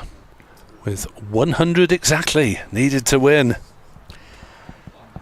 As you say, so many potential moving parts. Gloucestershire's over rate is level. They wouldn't want that to slip to -1 as well, so perhaps a couple of overs of spin, not the worst thing. Not that that is possibly right at the forefront of their minds, but you wouldn't want to lose the game and then even only come away with 2 points from it. That's what faces the loser, also knowing that results have already happened in this division in this round. 3 wins yesterday for Leicestershire, for Sussex and for Yorkshire. So the winner of this game roughly keeps pace, but the loser, it starts to look very difficult in terms of promotion for next season. The light has indeed improved, and as a consequence, umpires Baldwin and Ashraf have said that it is okay for Gloucestershire to throw the ball to Ajit Singh Dale. So a rather different pace to proceedings this over. No slip as he's bowling to northeast on 166. Singh Dale bowls, northeast drives firmly through the offside. Out to Matt Taylor on the deep point boundary as the ball snakes towards him. And 99 runs to win. Northeast to 167. I wonder what movement Singh Dale can get. He forced an error of judgment from Eddie Byram, although I say an error of judgment, I mean it's only because it turned out to be that way. A ball which looked like it was missing off, and Tail back in, bowled him for Gloucestershire's 2nd wicket. 1 for 90 his figures. He comes into Van der Hoeken, it's short cut away, and that has been hit well enough to go for 4 runs through extra cover. Didn't look like it came out of the middle of Van der Hoeken's bat, but it still has gone into the gap and away for 4 at a pretty rapid rate. 498 for 6.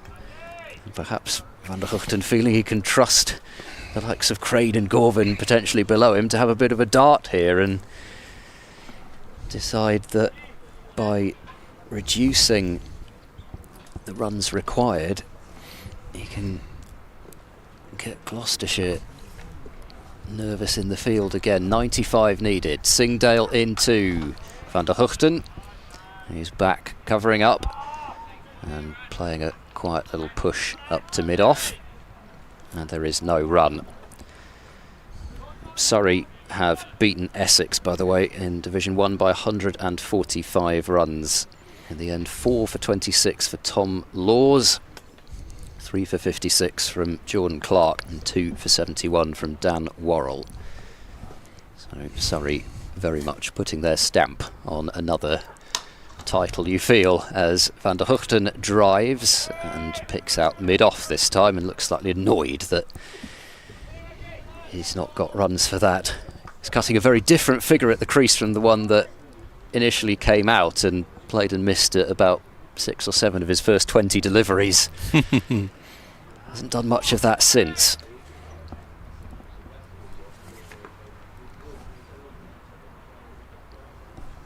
Singh Dale prepares to charge in once more in his 22nd over of the innings. He bowls to Van der Hoeken, who looks to work him through the onside, but doesn't roll the wrist on it enough, and it goes back to the bowler. Just in terms of little statistical milestones, this is now Glamorgan's highest 4th innings score ever. Wow. We have been reaching for the record books for quite a few different reasons over the last almost 4 days. Singh Dale is into Van der Hoeken, who will push that one pleasantly to mid-off. But again, Webster is there to intercept. So 5 off the over, more than enough as far as Glamorgan are concerned. 95 needed to win. 4 wickets still required by Gloucestershire. And they're going to keep, it seems, Price going from that College lawn end. It's pretty much an over-by-over decision for the umpires as to whether a seam bowler can bowl or not, which is going to make it very tough for Gloucestershire's seamers, in that they must have no idea until the actual over starts as to whether they're going to be allowed to bowl. So how do you really get in rhythm like that? Because I mean, I don't think it's got massively darker, but it's certainly darker than when Singh Dale started that last over. As Price bowls and turned at short leg by northeast, ricochets back. Glamorgan will be wary of that because Kieran Carlson got out that way earlier in the season at Headingley. Tell you about that after this ball. Oh, yes. As forward comes Northeast. Carlson drilled the ball up against Joe Root's shin at Silly Point. The ball rebounded to the keeper, and Carlson had overbalanced out of his ground and was run out. I did see that. Bit of a fluke dismissal. 4-9-8 for 6. Price bowls, back on his stumps goes Northeast and cuts, and will pick up a couple of runs here at least to bring up the 500. Van der Hoogten turns and said, yes, I'm game. And in the end, it is an easy 3. And Glamorgan reach 500 in the 4th innings of a match for the first time ever. Quite a lot of paraphernalia for Miles Hammond to pick up there. It looks like he's got 3 pairs of sunglasses as well as his cap. Oh, he's now being told, actually, don't want you to go back to slip, you can stay there. Yeah, and probably ditch the sunnies at this point in the game. I know they help reduce glare at any point in the game. It would be Hammond again. 3 pairs of sunglasses. Price bowls and Van der Hoogten defends. Back to the bowler, no run. Glamorgan's previous second innings totals of over 400. Well, 737 at against Sussex at Hove last year. As in comes Price, bowls, and that is a late cut from Van der Hoogten, and he's got it away for 4 runs. Not quite sure whether he meant to play it that fine, but it was effective, and it's run away to bring up the 50 partnership between Northeast and Van der Hoogten, and the Dutchman has actually got most of them. 29 out of 52 so far. Might as well just chalk every partnership up for 50. Might as well. It seems, ever since about the evening of day 2. 88 to win now for Glamorgan. Productive over with a 3 and a 4. What has Price got left in his locker? He's got a shorter, faster ball that Van der Hoogten defends to mid-on. I shall pop off for a few minutes to update BBC Radio Wales listeners. Yeah, we'll have a sort of double change over the course of about 5 minutes or so. Chloe Brewer will come back alongside me, and then Nick can replace me. Another result, by the way, in the first division of the Championship, match drawn between Lancashire and Nottinghamshire. Nottinghamshire doing enough second time around to deny the likes of Anderson, Lyon, Bailey, Williams, etc. As Lancashire denied what would have been a probable but not certain victory by the fact that they lost, I think, an entire day up at Southport, and I think some more time on a couple of the other days as well. Just not enough time left in the game. Update on Hampshire versus Kent as well. Hampshire 32 without loss in the 7th over, needing 147 more runs to win. As another change of bowling occurs here. I don't know whether this is light related or whether Singdale is going to switch back to his possibly more preferred College lawn end, but Webster it is to come back. He's been the most miserly bowler in this innings. 22 overs, 6 maidens, 1 for 60. Webster bowls a short ball, gets on top of it though does Northeast. It won't be 4 as Actor gets round the boundary. In fact, it won't even be 2. Van der Hoogten thought about the second run, which might have been there, and Northeast is apologising a couple of times, I think, so suggesting that actually he feels probably there was a second run there. But anyway, no harm done. Don't want to run out at this stage. 506 for 6, 87 required to win. It was really tricky for these two when this partnership came together. It was moving about for Gloucestershire after tea as Webster is in too. Van der Hoogten punched through the offside towards cover. This is a tight single, but in the end it's a well taken one. It was a slightly wild throw from Hammond, but think he would have been home. Not generally the fielder to take on Miles Hammond, and I think Van der Huchten and North East are just deciding amongst themselves whether that really was a good single or not. I'm not quite sure what decision they came to. 5:07 for 6. Here is Webster bowling to North East, to inside edges, down to fine leg. That one very much a genuine inside edge. It was a vertical bat that it was played with, and a hand taken off the bat as well. Maybe a bit of swing possibly from Webster. We will only know in a moment when we can have a look at it again. But runs off every ball this over are Glamorgan starting to become favourites. Webster runs in, bowls, a full delivery. He's got some bat on that, I think, down to fine leg. Has Van der Huchten will see the signal. It's going to be a run, so he did get some bat on it. 5:09 for 6. Webster trying the leg stump Yorker.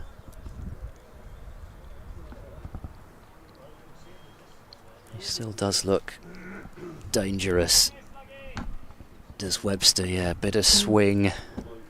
If he'd not got bat on that, I think that might have been a fairly easy LBW decision. Webster into North East, it's left, just about bounces before it gets through to James Bracey.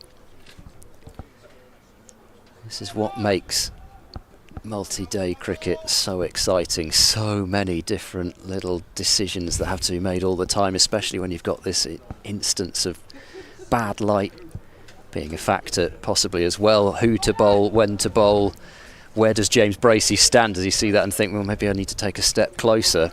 That is what he's done. Webster is in to bowl, and North East again is happy to watch that one through to the keeper. Like just getting a bit better for now. Could well all change again in 10 minutes.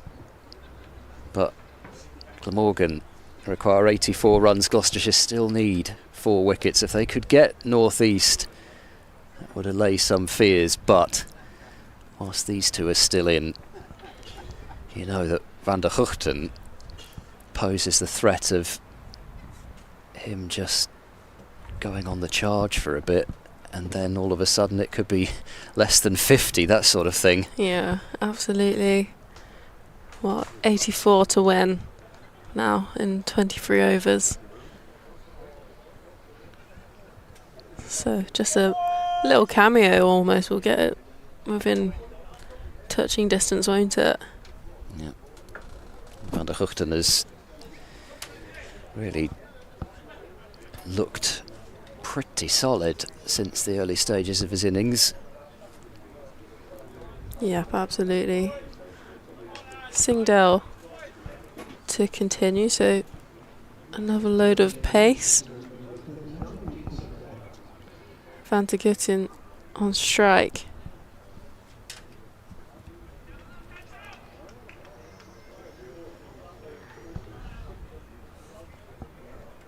Just one slipping at the moment and a mid-wicket in as he is running in for his first ball of the over, defended off a back foot back to him. Mark Halliwell pointing out that this is now in the top 10 highest 4th innings totals, full stop. And focusing a lot on the fact that it would be a first-class record chase, but it is now, I think, the 10th highest 4th innings score, first-class cricket. Singdale caught behind, he's got a tickle on it. Gloucestershire not out of this yet. Glamorgan 509 for 7. Well, you can see what it means to Ajit Singdale as he goes off towards where Point would be fielding. And it's yet another caught behind dismissal in this match. James Bracey with one of his easier ones there. Van der Huchten wasn't really waiting around for umpire Paul Baldwin. Magnificent piece of bowling from Ajit Singdale for his second wicket. Van der Hugten, though, has certainly played his part. He would have loved to have seen it just that little bit closer, but that was a fantastic ball to get rid of him. It was quick, may have just nipped away a fraction. He had to play at it, and now it is up to Mason Crane to see if he can, together with Sam Northeast, see Glamorgan through at least a fair bit closer. You feel these two might need to put on a good 30 or 40 themselves. Andy Gorvin can certainly hold a bat. We saw that in the first innings. Jamie McIlroy, Glamorgan would be seriously hoping it doesn't come down to him. But it would certainly increase the drama if it came down to him. However, I don't think we need too much of that. It's dramatic enough as it is. Right. Singdale finding the outside edge of Van der Hugten's bat. 3 more wickets needed by Gloucestershire. 84 runs by Glamorgan. Yeah, this is turning into a nail-biter of a final session, isn't it? Still not too sure which way it's going to end up.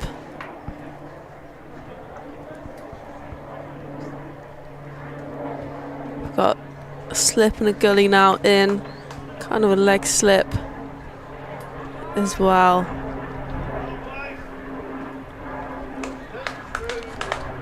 And you can just feel the momentum just come back out of Glamorgan.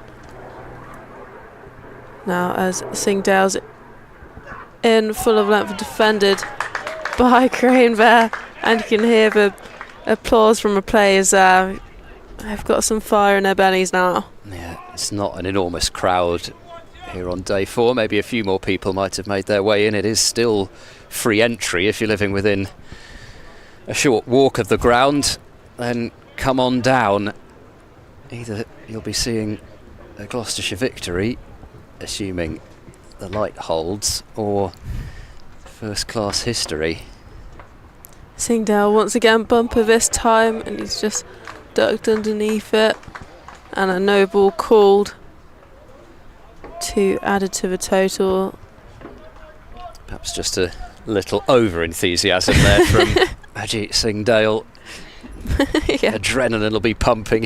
He tried to knock Mason Crane's head off, but it might have taken another half of Mason Crane to be able to reach that one.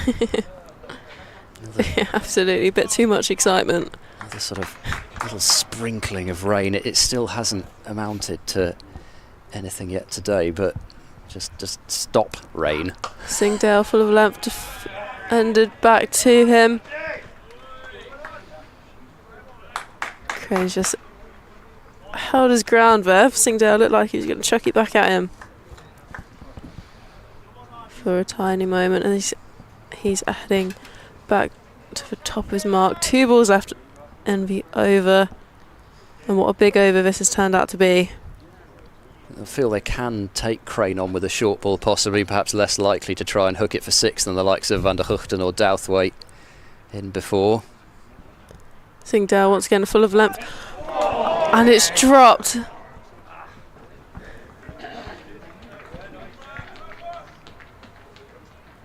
They've taken 2 from it, and that was a thick edge. It's flown through to slips there, and it's just been put down. Well, if it had been anybody other than Bo Webster at slip, then I suspect they might not even have got a hand on that at all. It took all of Webster's 6'6" frame to get up there. I mean, he did get quite a lot of hand on that. They're never easy, those ones that are just continually rising on the slip fielder, especially on a pitch like this. And we've not seen many slip catches anyway, and then certainly none at that height. Singdale again, short of a length, and that's just been flicked into the leg side. A very good stop down at fine leg there. And it's called as byes, bringing the end of quite an exciting over. Extraordinary stuff. Fast bowling, lower order batter trying to survive for his county. It does not get much better than this. And a chance in that over for Gloucestershire to take that 8th wicket.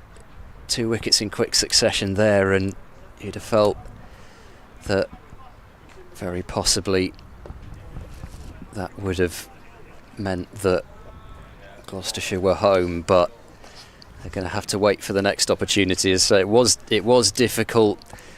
Webster might feel that he could have clung on it. It went so quickly, it went so high, but he did get 2 hands on it. He got a good part of 2 hands on it, but as I say, I think anybody else that's slipping, that would have just been palmed over the top, or just absolutely. no hand on it at all. So I don't know.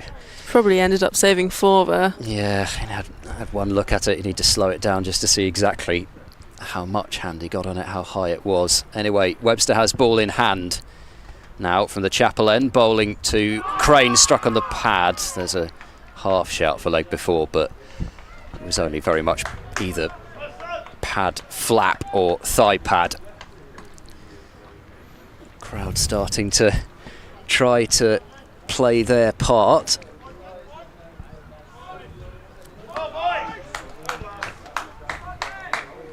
Cries of encouragement from the stands as well as from the players in the middle. Webster to Crane, who is forward and knocking the ball to mid-wicket where Singdale does the fielding.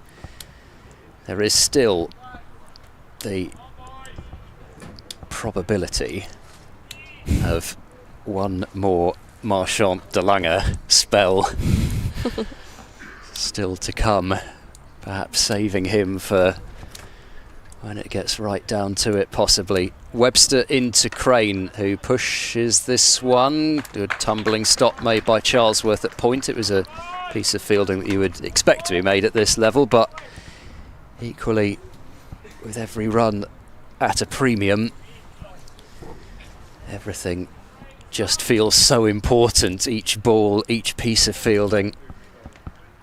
Hammond with that fantastic one-handed stop on the boundary in the last over to save 3 more runs. Webster into Crane, who drives neatly down the ground. Webster's, I think, possibly tried to catch North East out at the non-strikers end. It almost never works, and again it didn't work there, because if you're trying to do it, you nearly always put too much hand on it. If you're really trying, you almost have to do it accidentally. It's the only hope. It just flicks your fingertip and goes onto the stumps. 79 to win. Webster is into Crane, and this is knocked away out into the covers. Another fairly routine piece of fielding, which I think Hammond has slightly styled out at cover, but that is Miles Hammond's way. I think possibly the 3 pairs of sunglasses have been dispensed with, as it does get noticeably brighter now.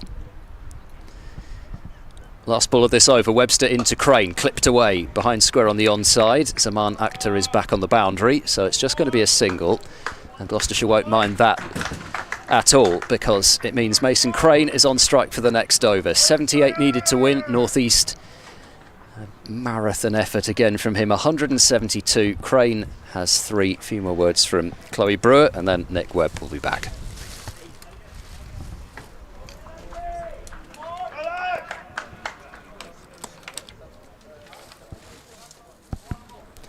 There we go. You're back.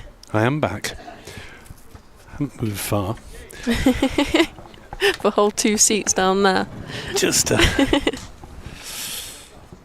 bit of radio and a bit of social media. Always busy. Singdale to continue after what was quite a troublesome over. Last over for him, and he's running in for his first delivery. Now that's short of a length. North East was halfway down the wicket there, and just looking for a single to get Crane off strike here. There's a leg gully gone in now, as well as a gully and a slip. Yeah. Former Hampshire teammates a few years back, before North East's move to Glamorgan, so they'll know each other's capabilities pretty well. Singdale running in once again to Crane. That's full of length, and that's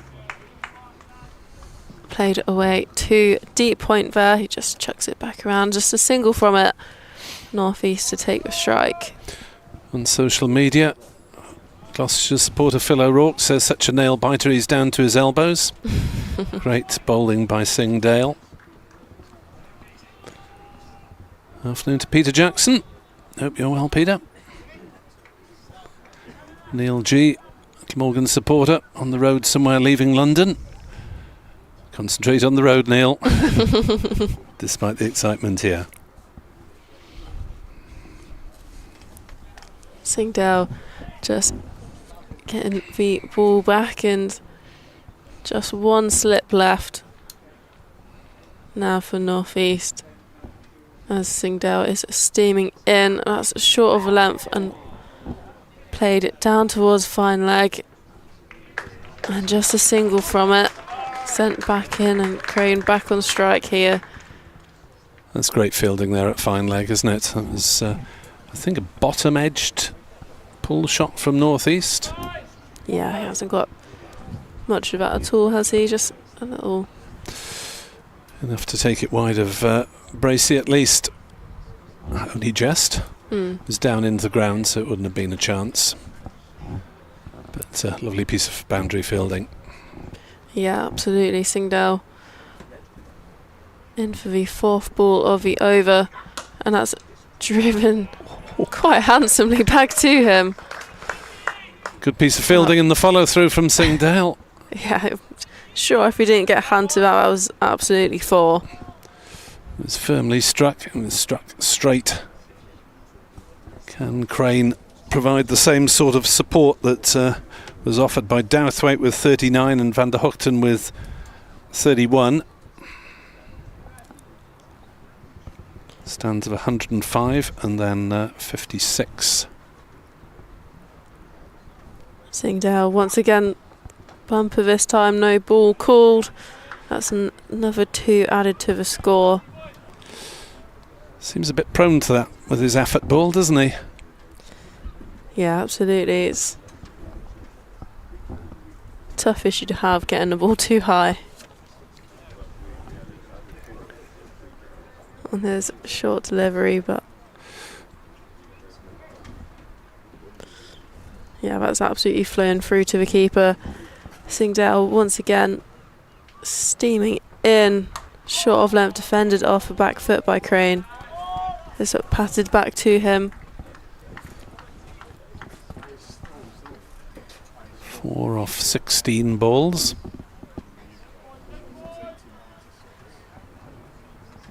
Yeah, he's got job really to just stay there, really. It's 74 required off 20 overs. Required run rate hasn't moved much throughout the innings, has it? 3.67 at the moment. Singdale once again full of length, and that's gone through to the keeper, just beating the outside edge. And that's the end of the over. Glamorgan 519 for 7, 74 to win. Yeah, would have been a pretty decent over had it not been for the no ball. Welcome along if you're just joining us, and the thrilling closing session of this game with Glamorgan having this world record in their sights, but Gloucestershire just chipping away in the wickets column, with Douthwaite going just before tea for 39, Van der Hoogten 31. Labuschagne's 119 has been the other main contributor, apart from Sam North East on 173 not out. Bo Webster to try to remove him, and North East is forward, playing gently to mid-on. Now there are 4 saving the single at backward point, cover mid-off and mid-on. Therefore, by a process of elimination, that means there's 4 on the boundary. Mid-wicket. Deep cover. Backward square fine leg. As North East flicks that one away down to fine leg, they'll take the single. So no sign of North East farming the strike.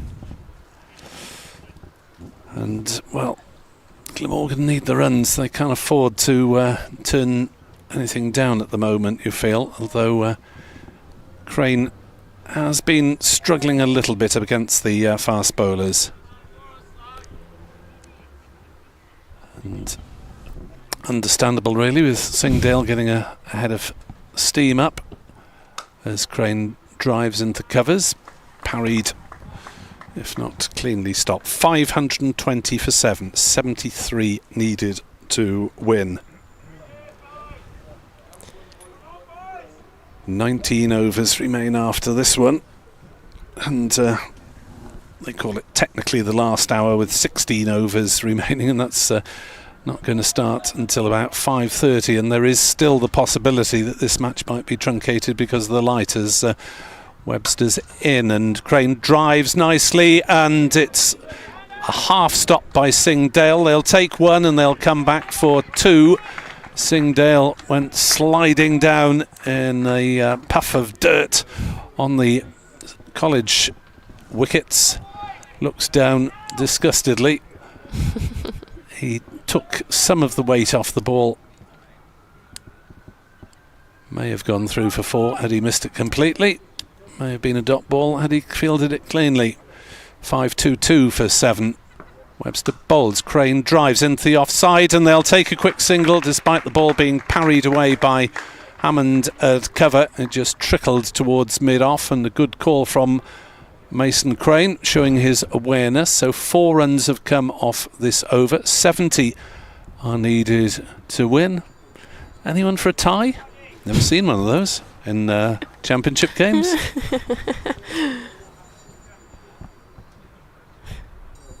$70 runs needed, 3 wickets needed. What a game. It's been a privilege to be watching this final day in particular, as North East pulls, gets well on top of it all along the ground. Out to Van Buren in front of us on the mid-wicket boundary. Single taken, but that means he's managed to retain the strike. North East has 175, Crane has 7, 524 for 7, and the runs to win 69 now.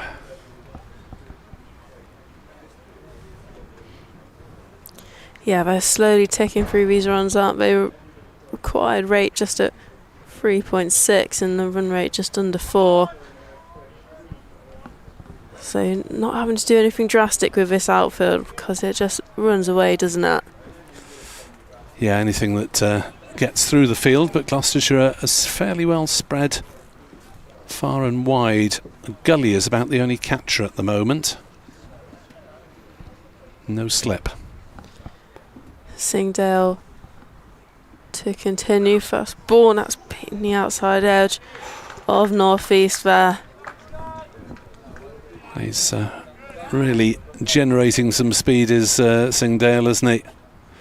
2 for 102, not the most flattering figures, but he's put his heart and soul into this in his 25th over of the day. Taylor's, of the innings rather. Taylor's bowled 26, Webster 25, DeLange 22, Actor 20. Been a heavy workload for these Shire Seamers. Singdale once again back of a length, and that's punched beautifully into the offside. They've come back for 2. That was just timed ever so well. Eased away, wasn't it, by North East? Through the gap, DeLange the fielder. 67 to win.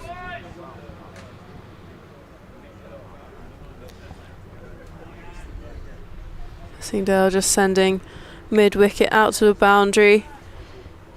Got deep point, 3rd man, fine leg, deep square, deep mid-wicket. Quite a few on the back boundary here. Singdale steaming in, and that's just flicked into the leg side just to give them a single. Crane now on strike.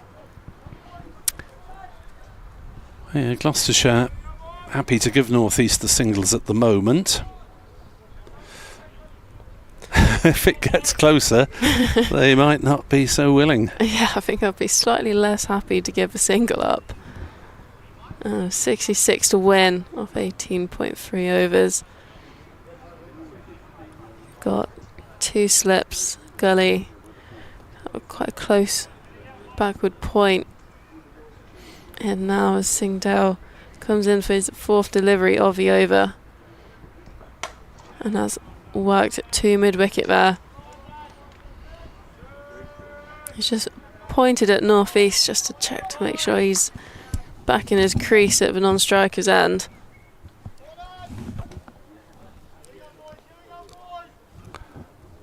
Yeah, run out at this stage would add to the drama. Yeah, it definitely would, that's for sure. And Singdale's running in once again. And that's full of length, and that's driven up to mid-off there by Crane. Gloucestershire gambling a bit here, aren't they, with 2 slips and a gully and a fairly close backward point. If Crane does time something into a gap in front of the wicket, it may well run away. There's no third man either.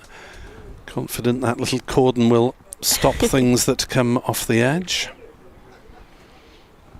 Deep point's just been sent out to the boundary as Singdale comes in once again on the length, defended back to him off the back foot, and that brings the end of the over. Morgan needing 66 to win, Gloucestershire needing the 3 wickets. Where are we in terms of run rate? 18 overs to come, so 3.63. The screen helpfully informs us. 5.27 for 7. Well, obviously this game could end all of a sudden with 3 wickets left, but we could be going very deep past 6 o'clock on the final evening of the game if the light permits, and it is getting slightly less dark, you have the feeling, at the moment. Yeah, absolutely. It's kind of stayed the same all day, hasn't it? It hasn't got much brighter. Hasn't got much brighter, it's got a little bit darker on occasion, hence Gloucestershire instructed to bowl spin for a couple of overs to keep them on. Marchant de Lange is coming back on for a blast. De Lange against North East. We had a tremendous duel between de Lange and Labuschagne. Now, short ball pulled away by North East. Well fielded down on the boundary by Webster. And Gloucestershire really have, for the greatest part, fielded very well, haven't they? Ground fielding's been pretty good. Yeah, absolutely. Their fielding is really backed their bowling up today. That's for sure. Saw Glamorgan get a little ragged under pressure as Gloucestershire were blasting their way to 610 for 5 at over 5 and over. This has never had that sort of feeling about it. But North East looking to drag his side over the line. It's not really in sight yet. 65 runs needed, and if North East goes, then Gloucestershire will think the match is theirs. De Lange is in to bowl to Crane. Short pitch ball, ducks underneath it. That's one of his short pitch balls for the over, says Mr. Ashraf. De Lange says, call that a short pitch ball. I got much shorter ones than that. Crane not the tallest of men. And a little inclination of the head was enough to send it above the required height for a short ball anyway. Not a no ball. Oh, Crane didn't know anything about that. Turned inside out, it'll run away down towards the backward point boundary. The chase is on. Charlesworth can't get there. It's run away for a fortuitous 4 to Mason Crane, who moves into double figures. He's on 11. It's 5-3-2 for 7, and there are 61 runs needed to win. Yeah, he didn't know too much about that, did he? He's actually looked to play that into a leg side. 4 more runs nonetheless.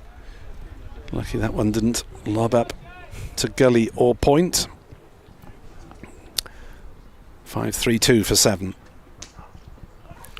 Crane dabs at that one, shouts of catch it, didn't get anything on it. Through to Bracey. Matt Taylor now is doing some winding exercises at mid-off. Graham Van Buren constantly having to juggle a 5-man pace attack plus the 2 spinners. So he has got plenty of options. It is 2 balls to come in the over. Square leg is moved back towards the ropes for a potential miss hook. Webster is brought up from fine leg into the slips. DeLange bowls and jabbed at by Crane. It's gone through for 4 byes. What drama. Not sure if the bounce on that one was awkward. Not sure where the shout of catch it came from. But it's eluded Bracey, and the last thing that Gloucestershire wanted is to hand out freebies at this point of the innings. Did it pitch short of Bracey? Yeah, I think he's just hasn't quite got to him and is rolled. Yeah, Bracey trying to get his body in the way and get his head out of the way simultaneously. Achieved only the latter. 57 to win. 3 wickets standing. DeLange in to bowl to Crane, who's up on his toes defending. End of the over. 9 runs came off it, including the byes, as Glamorgan inch closer to this hugely improbable target. 57 to win. Still the 3 wickets to win for the Shire.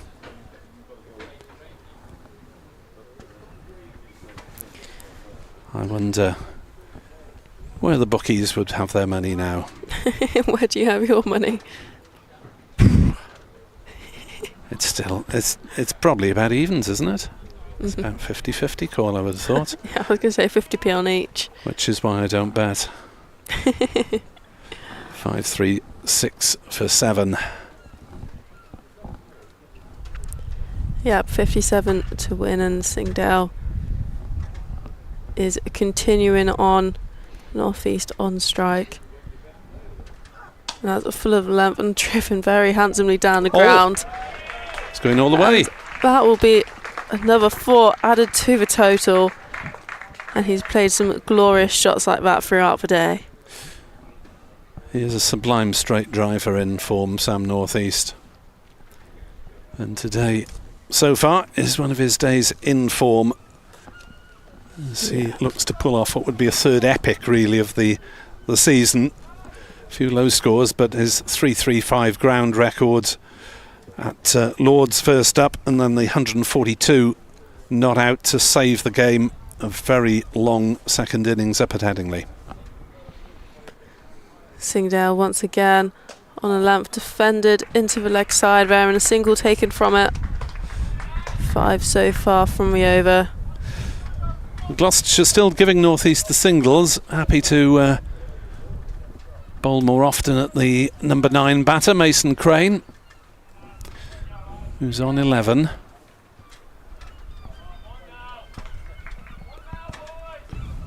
Yeah, that slip cord and just returning.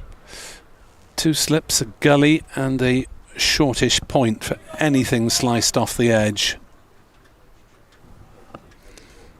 Yep, Singdale running in once again, full of length, and that's flicked to mid-wicket there.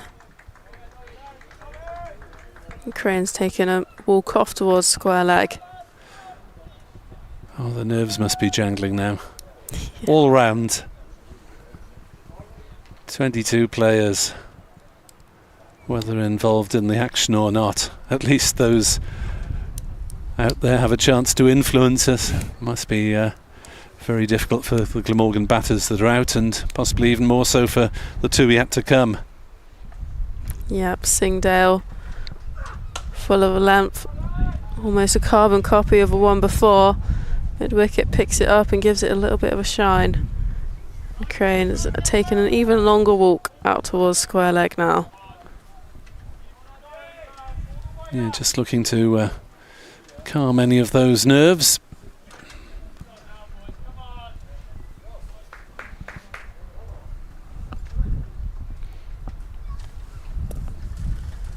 Singdale just at the top of his mark, 5th delivery of the over.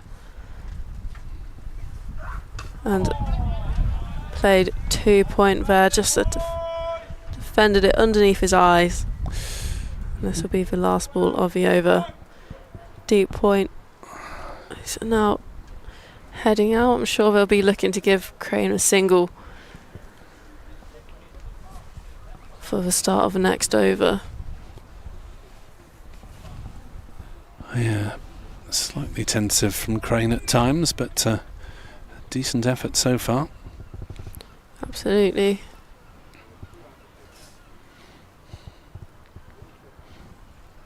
As Singdale's coming in, that's just defended, and Gully comes around to pick it up, and that brings the end of the over. 52 to win for Glamorgan and 3 wickets for Gloucestershire.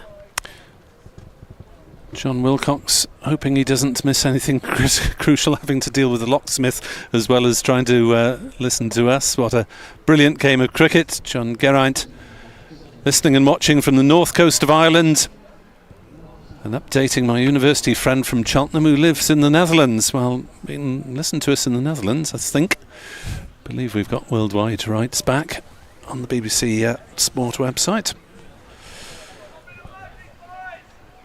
As it will be Marchant de Lange from this Chapel End, racing in, bowling to northeast, who's pushing forward, the ball rolling up towards mid-on. Van Buren almost saying, do you fancy a single? But just moved slowly towards it to do the fielding in the end. 5-4-1 for 7. 52 runs needed for victory, and we are into the last hour. Technically, it's only a technicality, as de Lange bowls and northeast plays it gently to cover, who is fairly well set back, not quite giving away the single. So 3.5 runs and over needed. It's 3.9 at the start of the innings. Because it's such a marathon effort, it doesn't move very quickly. De Lange in bowls to northeast, who's up on his toes. Nothing he could do offensively about that one. Just defended it back down the wicket.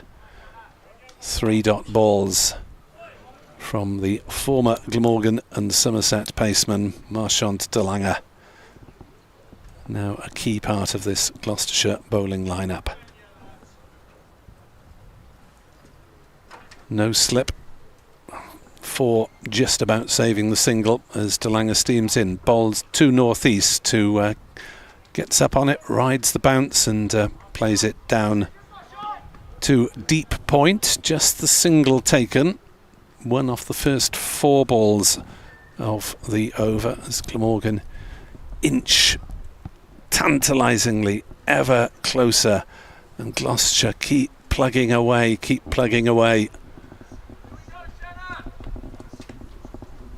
Well, James Bracey said last night that Gloucestershire had to be prepared to go 70, 80, 90 overs into the day. They've already passed the 80 mark and the day's play, and we are still going with all results still possible. As de Lange bowls and Crane plays defensively into the offside, and there's no run. Either side can win.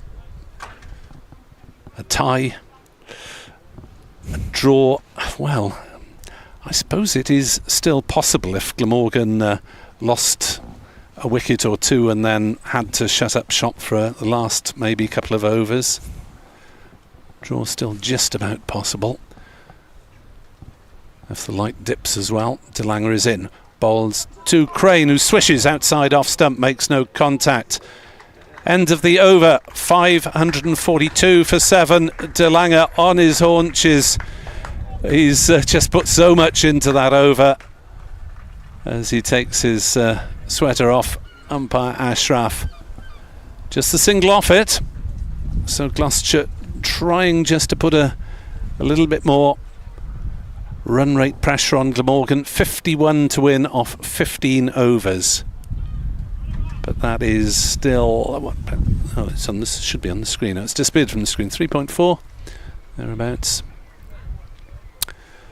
A little bit of brightness through the gloom at this late stage, which will do us all some good. Yeah, Taylor to return to the attack to take over from Singdale. And some more pace into the attack. And I think that's the first bit of proper sun we've had on the ground all day. As in he steers left arm round and leading edge. It's just... It's a single, now they're coming back for 2. Come back for 2. It's North East who's done that. Everybody around the crowd's pretty shocked. It all happened there. What's that flown off? Bracey made a diving effort to save it. There's 2 runs onto Glamorgan total. North East didn't know much about it, and then there's a little bit of hesitation coming back for the second, and Crane had to hurry to the non-striker's end.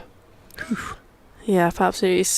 Score now 49 needed, and about 50 mark. We just got a replay. He's just looked to play that into the leg side, and I think he's just straightened up a little bit. In comes Taylor once again, and he's gone. That is a huge wicket. North East caught behind on 187. What an incredible innings he has played throughout the day. What a moment. That could be the moment that wins the match for Gloucestershire. 2 more wickets required, but just the last 3 batters now, as Sam North East gets a standing ovation from the Gloucestershire members. And it's 8 down, 544 for 8, and there are 49 runs needed to win. But that will now seem a very long way away for Glamorgan, and Gloucestershire will think that they are big favourites to wrap up this game now. Yeah, absolutely. That's a breakthrough that they've been after pretty much all day, isn't it? What a huge wicket, but also what an incredible innings he's played to get Glamorgan to 544 for 8. Thank you to everyone who is messaging us with their views on this game, but it is changing by the moment, and it is now changed probably decisively back in Gloucestershire's favour. As Andy Gorvin comes in, 49 runs needed, but 2 wickets left, and North East is no longer one of them. Fine catch from Bracey, by the way, which you've got to expect. That was quite an incredible grab. So Taylor is to resume. Full of a length and left alone by Gorvin there. First ball in, and you can really feel the Gloucestershire lads right back in this now.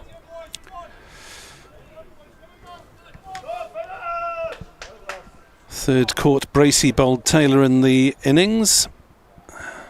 9th Bracey catch of the match. Taylor once again, short of a length this time, left alone there by Gorvin. Sam North East hit 22 boundaries, so 88 from 4s, 99 runs that he had to run. 277 balls he faced, batted for 6 3/4 hours. Blimey.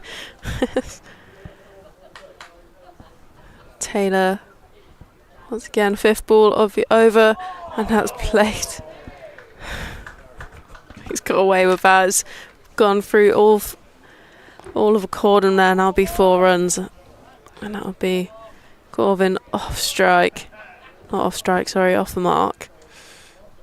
Yeah, 1 ball remains of the over, but Gorvin didn't know much about that one. Nice. Flew between the slip cord, and I don't think it carried to second slip. Bounced through and away to the boundary. 3rd man is quite wide. 45 to win. Taylor top of his mark. Gorvin just set up a crease. And he comes, and that's left alone outside off, bringing the end of a massive over. The applause from the home crowd for the crucial breakthrough. Thanks to Chloe. Ed will come back in. Don't go too far, Chloe, because we might well need you for a quick burst while I'm on the radio at 6 elsewhere. As, Ed Seaborn is back with us, and that was a wicket the Shire really needed. Well, I almost had to look up in disbelief that it was northeast that was out. Almost couldn't believe it. Just almost giving up the ghost on Gloucestershire getting northeast out and having to get the wickets at the other end, and all of a sudden he was out, and it was in the end, in the way that it looked as if it might come, just it took Gloucestershire an awfully long time to get there. De Lange bowls, and Crane on the back foot defends back down the wicket, and there is no run. Can Glamorgan possibly get another 45 from their last 2 wickets? Well, it would just make it all the more incredible now if they were to do it. Would be one way of looking at it. De Lange in bowls to Crane, who runs it down towards 3rd man. They'll run it hard and look for 2. They'll come back. In comes the throw. They're safely home. 2 more on the Glamorgan total. 550 on the board for the Welsh side. Applause for that as well. But this really has been a run feast in the second innings. And considering that Gloucestershire was 17 for 2 in their second innings, still a run behind. Who would have thought we'd have a run feast after wickets crashed in the first 4 sessions? De Lange in to bowl to Crane, who's on the defensive.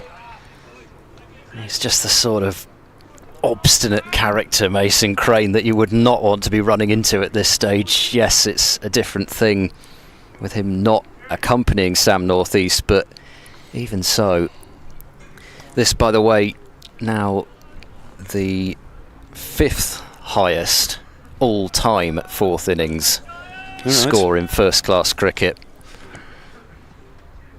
De Lange is in to bowl. Crane meets him with a straight bat to mid-off, and there's no run. Do tell. So it's got a little bit to go before they get to number 4 on the list, but they've just beaten the score that West Zone achieved against South Zone in the highest successful run chase. That's the score that they've just gone past. Well, I say just, I mean 8 runs ago. 550 for 8, 43 to win. De Lange bowls a short pitch ball, and there'll be at least 1 here. A bye. They'll think about a second. What's the signal? No ball and a bye. So 3 runs onto the Glamorgan cause, and De Lange just overdoing it a bit there. That did look very short indeed, and Bracey leapt, did well really to get a paw on it, otherwise it would have been 6 runs to the total had that gone to the boundary. Don't think there can be any arguments about that one. Scoreboard busily cramming things in. 2 no balls plus 1 bye. 553 for 8, 40 to win. DeLange into ball to Gorvin on the back foot, knocks it into the leg side. They'll go through for a single. So one more ball to come in the over. Mason Crane on strike. Glamorgan would probably prefer him to be taking the start of each over, but at the moment they're not going to turn anything down while this 9th wicket pair are at the wicket. DeLange in, bowls to Crane, who pushes out on the offside. They think briefly of a single. Low flying aircraft overhead. 554 for 8. 39 to win. Settled for a tie.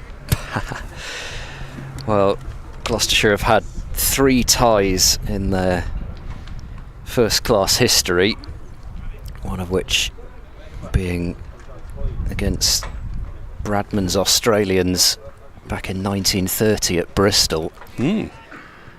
Other 2 in 1959 and against Derbyshire at Bristol as well in 1987, the 59 game being against Essex at Leighton.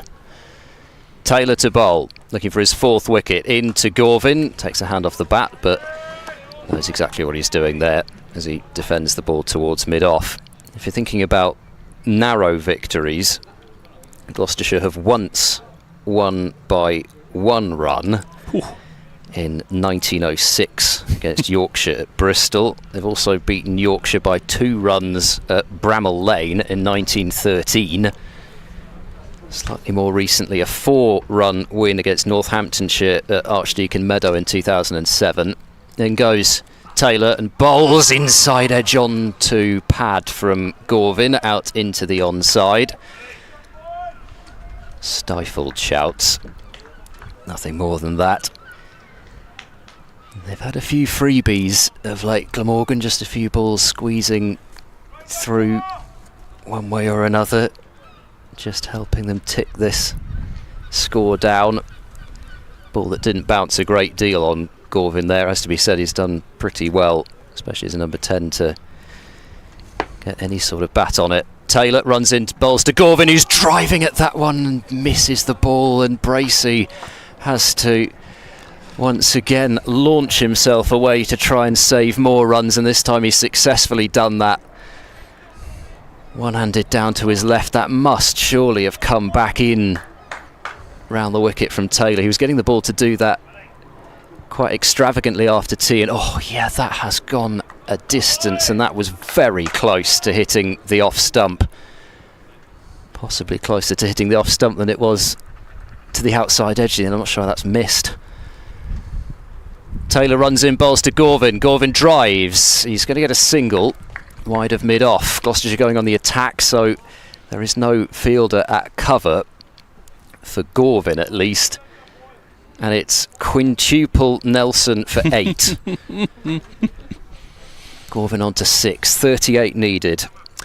Not very often you see a quintuple Nelson on the board twice in successive days. Yeah. And it's certainly not very often that it's been seen on a first-class board in the 4th innings. Only 5 times. Taylor in and bowls. Crane is well forward. He's not looking like a man to be passed easily. His Crane, his 41st delivery, safely negotiated into the offside. 1 ball left in this Taylor over. 12 overs remaining, so still no pressure whatsoever on this run rate wise. Darker skies returning though. Okay for now.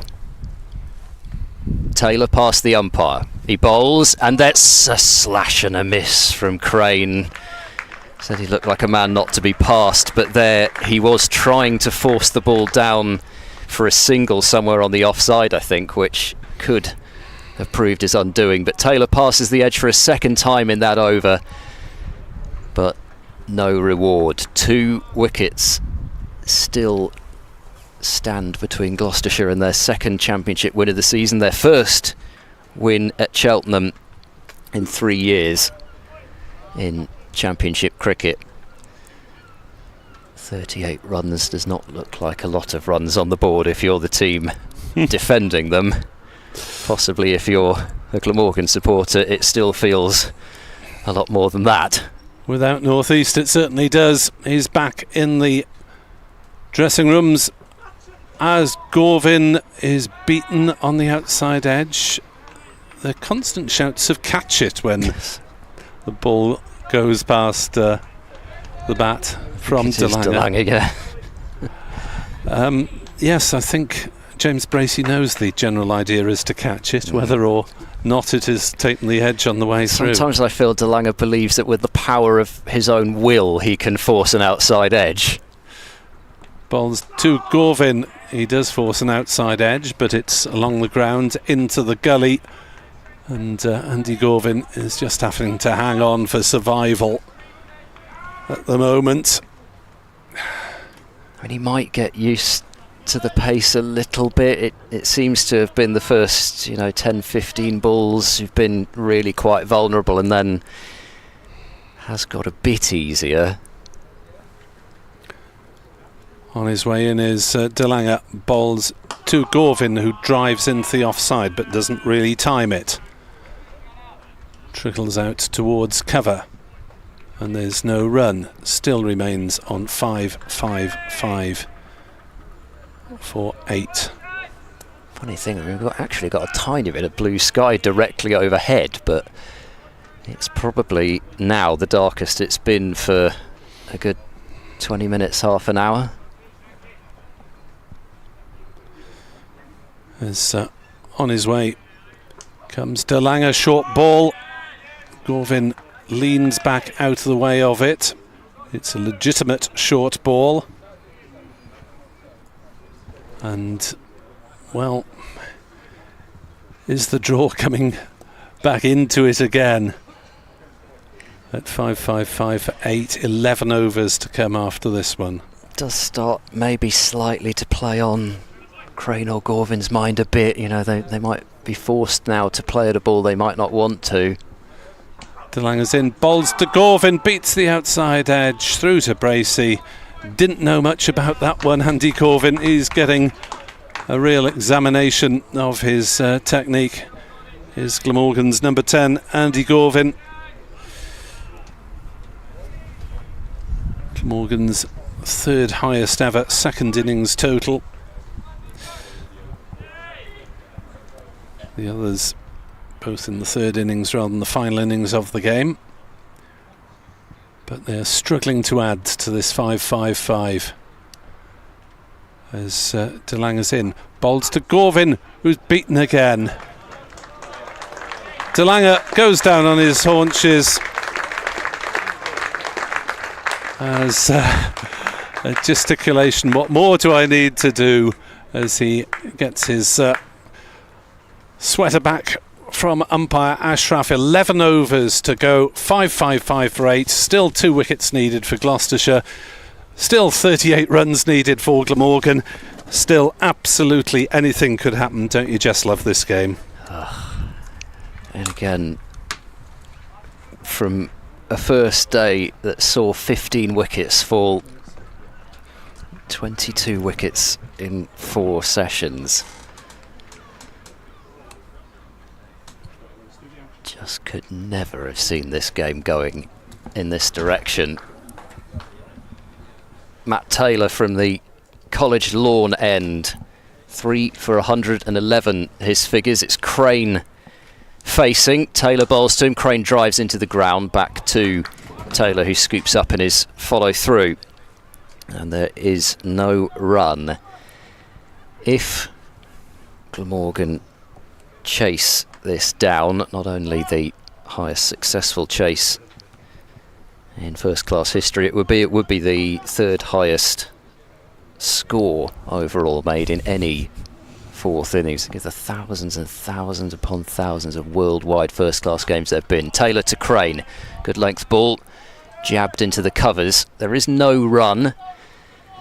Still not really at the stage where the required rate is any sort of consideration, but sort of getting towards the stage, you know, another sort of 3 or 4 overs go by, only, you know, 6 runs or something like that, and to Glamorgan stick or twist.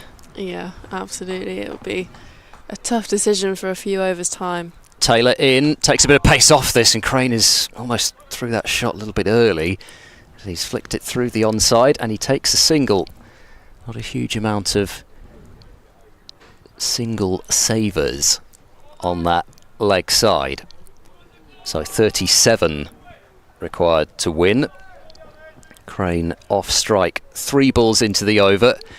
Taylor still getting that late in movement from round the wicket. Glamorgan are going to have to try and judge whether he's able just to push one then straight on across seam that they think is going to hoop in. Gorvin on strike. Taylor bowls to Gorvin, who's forward and running the ball out to cover. Zaman Akhtar carefully picks up, even though a fairly routine piece of fielding. As I say, you just feel that nothing is routine at gone 6 o'clock on the final day. Glamorgan already making a fair amount of English first-class history in this innings.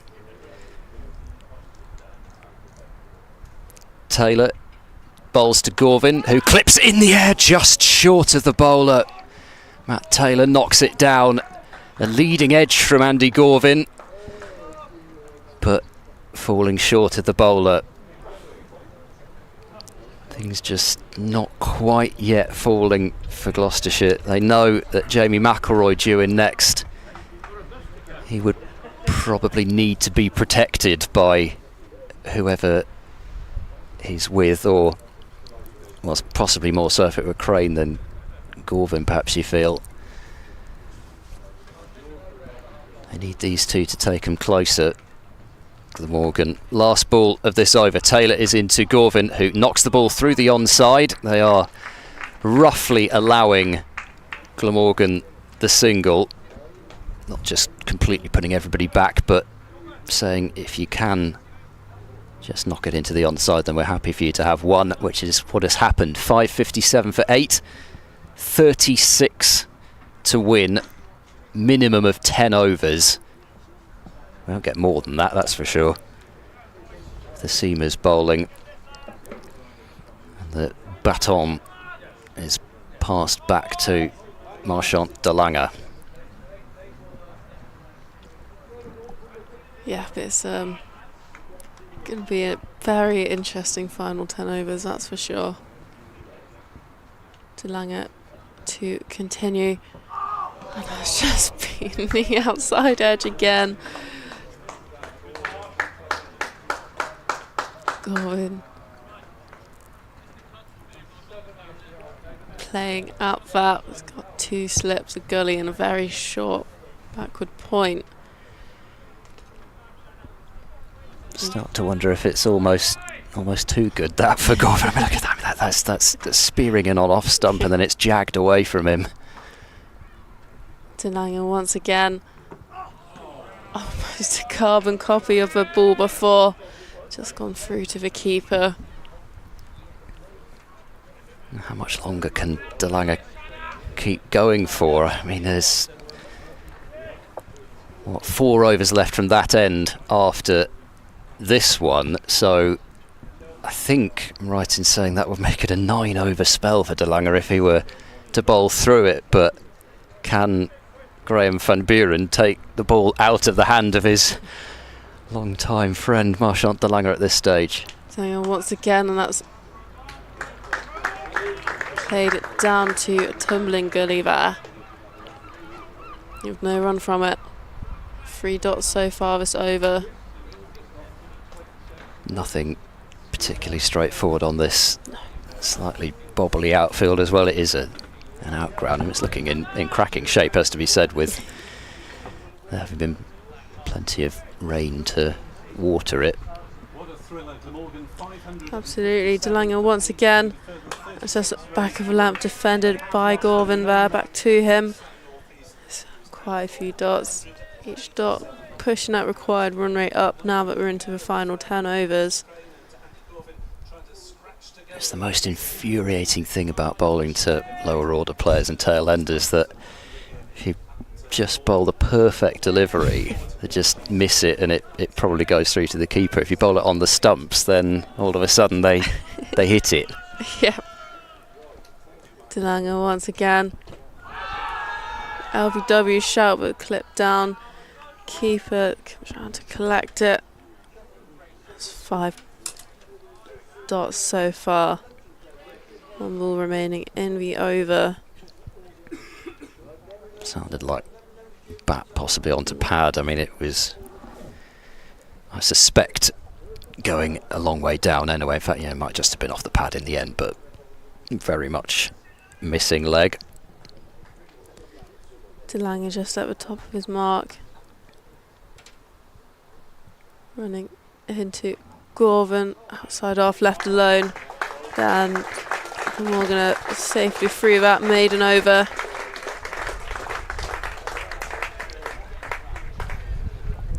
Tremendous fast bowling, but great defiance from Andy Gorvin. Not a position that he would have expected to be in, or who knows, perhaps relished, but he is defying Marchant DeLange at this stage,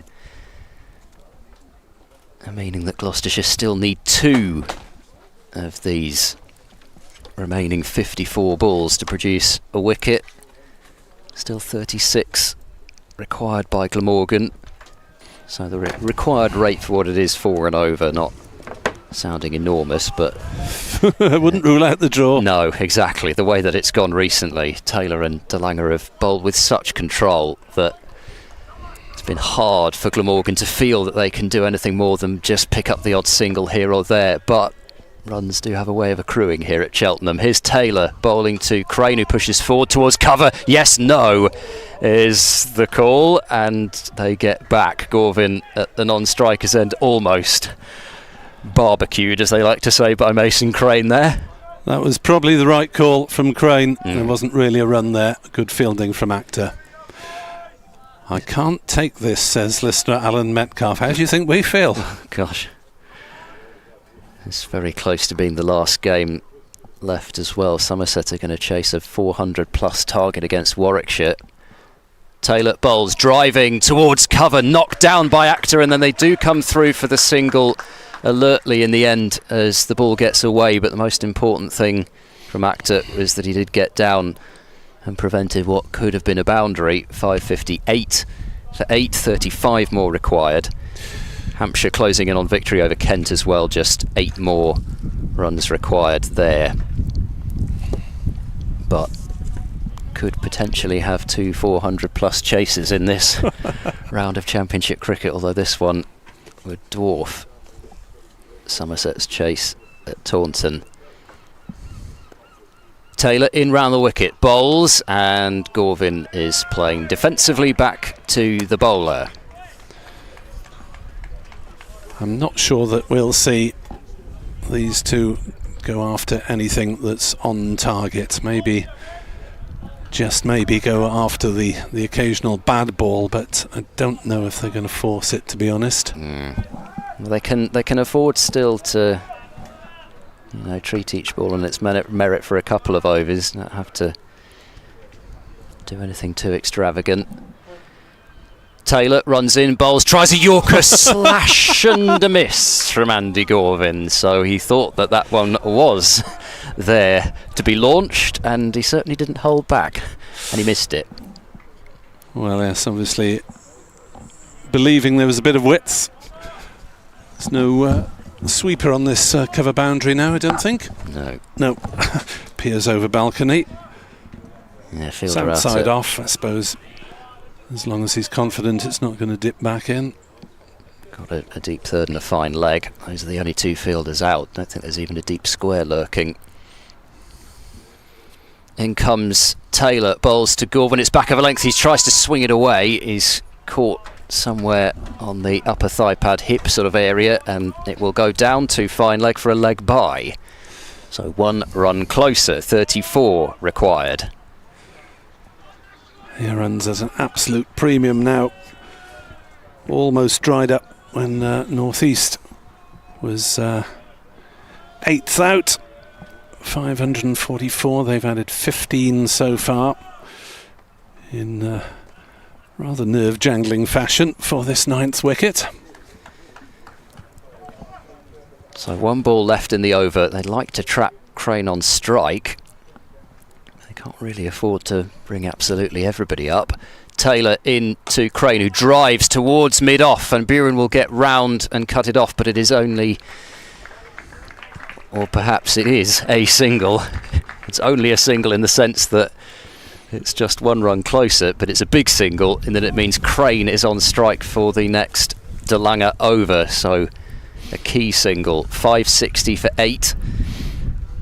It's 33 to win from 48 deliveries. Start almost to go into limited overs mode in a couple of overs time. Of course, they theoretically they can bowl more than 8 overs, but they won't, because there's only 25 minutes left in the last hour. We're at a different sort of surface. You might see spin being bowled from both ends, and Gloucester trying to get as many overs as they can in, but it's not that situation. They've got De Lange at it, and that's run down towards backward point by Mason Crane. First ball of the over gets number 10, Andy Gorvin on strike. This is 2/10, says Phil Neath, who's looking forward to welcoming Glamorgan to Neath One Day Cup. That's to come after a bit more T20 blast, but this is as exciting a finish as you could hope for in the county championship. 32 to win.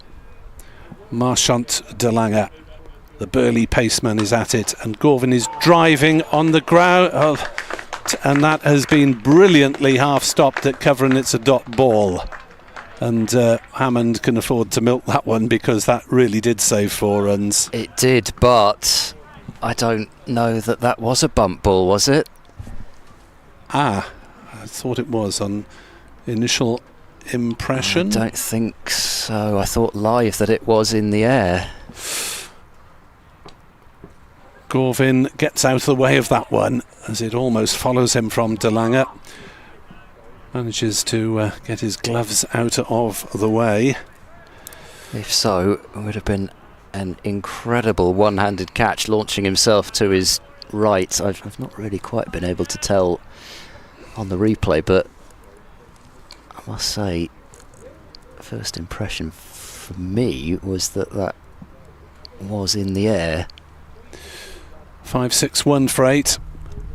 De Lange on his way in. Bowls to Gorvin, who's beaten through to Bracey. And the pace of De Lange, as you might expect, is proving rather too much for Glamorgan's number 10. Andy Gorvin, who is hanging on by his fingernails here. 5-6-1 for 8. 32 to win. 7 overs after this. And maybe, well, Glamorgan will try and score the runs, but have survival at the back of their minds as well. As Gorvin leaves and is bowled! What was he thinking?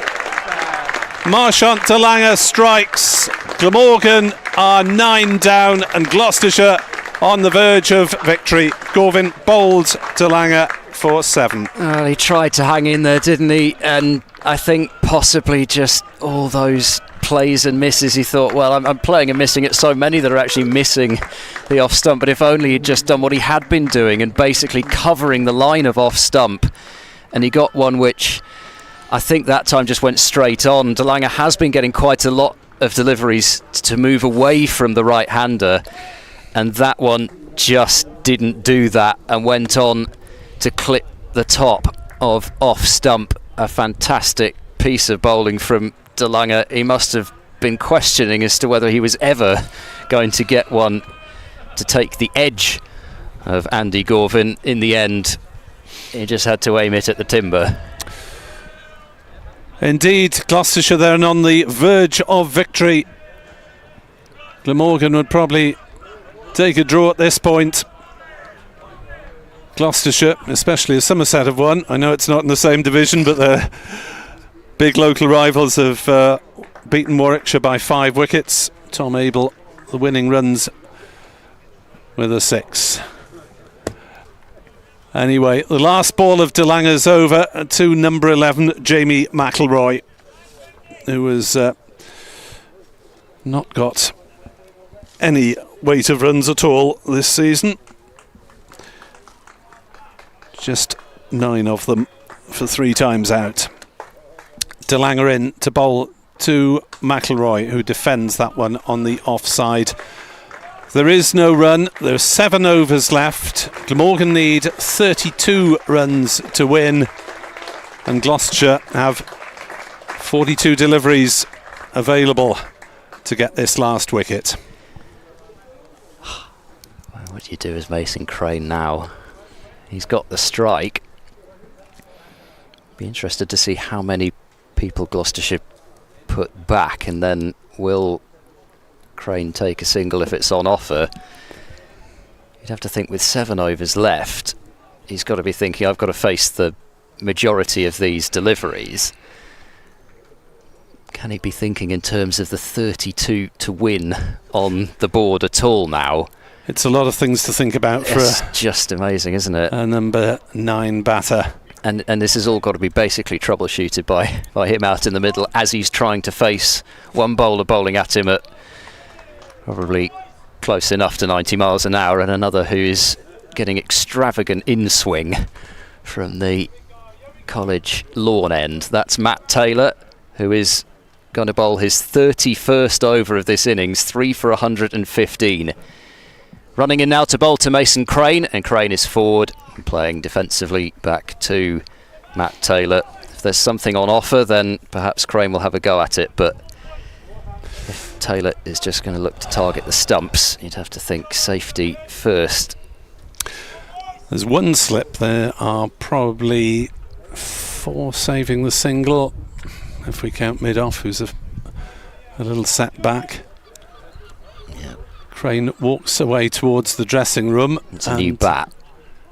Signalled for a new bat. He's seemingly broken it. Looks like it's more like the splice that he's examining rather than the toe. I mean, so often it's the toe that goes nowadays with these massive meats that they've got. So just going to strike it on the toe and then it just buckles. But this time it seems like it's almost the join of the handle to the bat. I suppose that's another thing that often happens with, again, these enormous meats, that join has quite a lot of stress going through it. And he's got his replacement bat. 5 balls left in this over. Fair amount of blue sky about, in fact. In comes Taylor. Round the wicket he bowls. Crane drives, but not with a great deal of force as it rolls up to Gloucestershire's captain, Van Buren, at mid-on. I was about to say he'll sleep well tonight, but perhaps actually, regardless, he won't. Things will his mind be buzzing around his head. Whirring, yeah, whatever happens. I don't know how anyone sleeps after the evening T20 blast games. I certainly don't. Never mind somebody who's been out there putting body and soul on the line. Taylor is going to switch to over the wicket now. Left arm coming into Crane. He's in and bowls, and Crane tucks this one comfortably into the onside. It trickles wide of Van Buren at mid-on. I don't think there was a single there originally, but Van Buren tried to goad Mason Crane into coming through for one anyway. Yeah, trying to bowl as much as possible at the number 11. Now 3 balls have gone. Are they now squeezing and preventing Crane from getting the single? Looks like a sort of a balance between the two, doesn't it? Deep point up. They've taken Gully out and put him into mid-wicket. Deep square still back, though. As Taylor runs in. Over the wicket, bowls to Crane. Crane slams that one through the offside for 4. So he took the opportunity with the field up to have a go. And clearly Mason Crane is still thinking about the win. 28 runs required. And just as the rate seemed to be building up towards a point where he thought, is that getting a bit too much now? He saw some width, he threw his hands at it, and he put it away to the boundary. 28 to win. Down to the last wicket, however. 2 balls left in this over. No change to the field.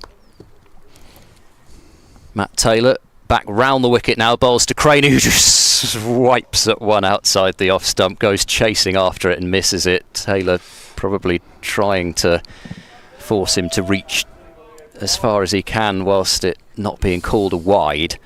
Hide the ball out there. They desperately want Crane to be trapped at this end.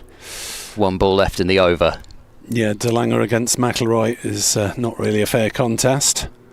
Square leg comes in up off the ropes. I'm surprised they don't bring third man fine leg, but those are insurance maybe. Everyone in front of the bat is saving the single now, or trying to. 28 required. Last ball of this Taylor over. He runs in now and he bowls, and this is dabbed away down to deep third. He's got his single. If there'd been the gully in place, he would have had to have selected a different shot, but Crane has succeeded in his effort to keep the strike, and perfectly done from Glamorgan's point of view. McIlroy not even having to face one delivery of the over. 27 runs required from 36 deliveries, 1 wicket in hand. The drama is going to be drawn out yet further. Gloucestershire supporter Phil O'Rourke says that we can all agree that nothing matches the county championship for drama. Chapeau to the players of Gloucestershire and Glamorgan. You've all been brilliant. Indeed, well played to both sides for providing this sort of epic, and Marchant De Lange looking to finish it off, bowling to Mason Crane, and Crane pushes forward and defends on the off side. 35 balls left, 27 to win, 1 wicket to win. I don't know, I know it's easy to say this now, but just somehow felt Mason Crane was going to have a serious part to play even at the start of this day, because I think in the past he's played some, even before his Glamorgan career, played some big innings as night watchman. It's that same sort of mentality, I guess, in a way, where you know that there's so much on you as a lower order player. He seems to have that, you know, seems to want that sort of responsibility. Faces up to De Lange, grunt of effort from the South African, back of a length, defended by Crane. Back to the bowler in the evening sunshine. Well, not many on the ground, but none of them is leaving. Glorious sunshine. Couldn't we have had 4 days of this, please?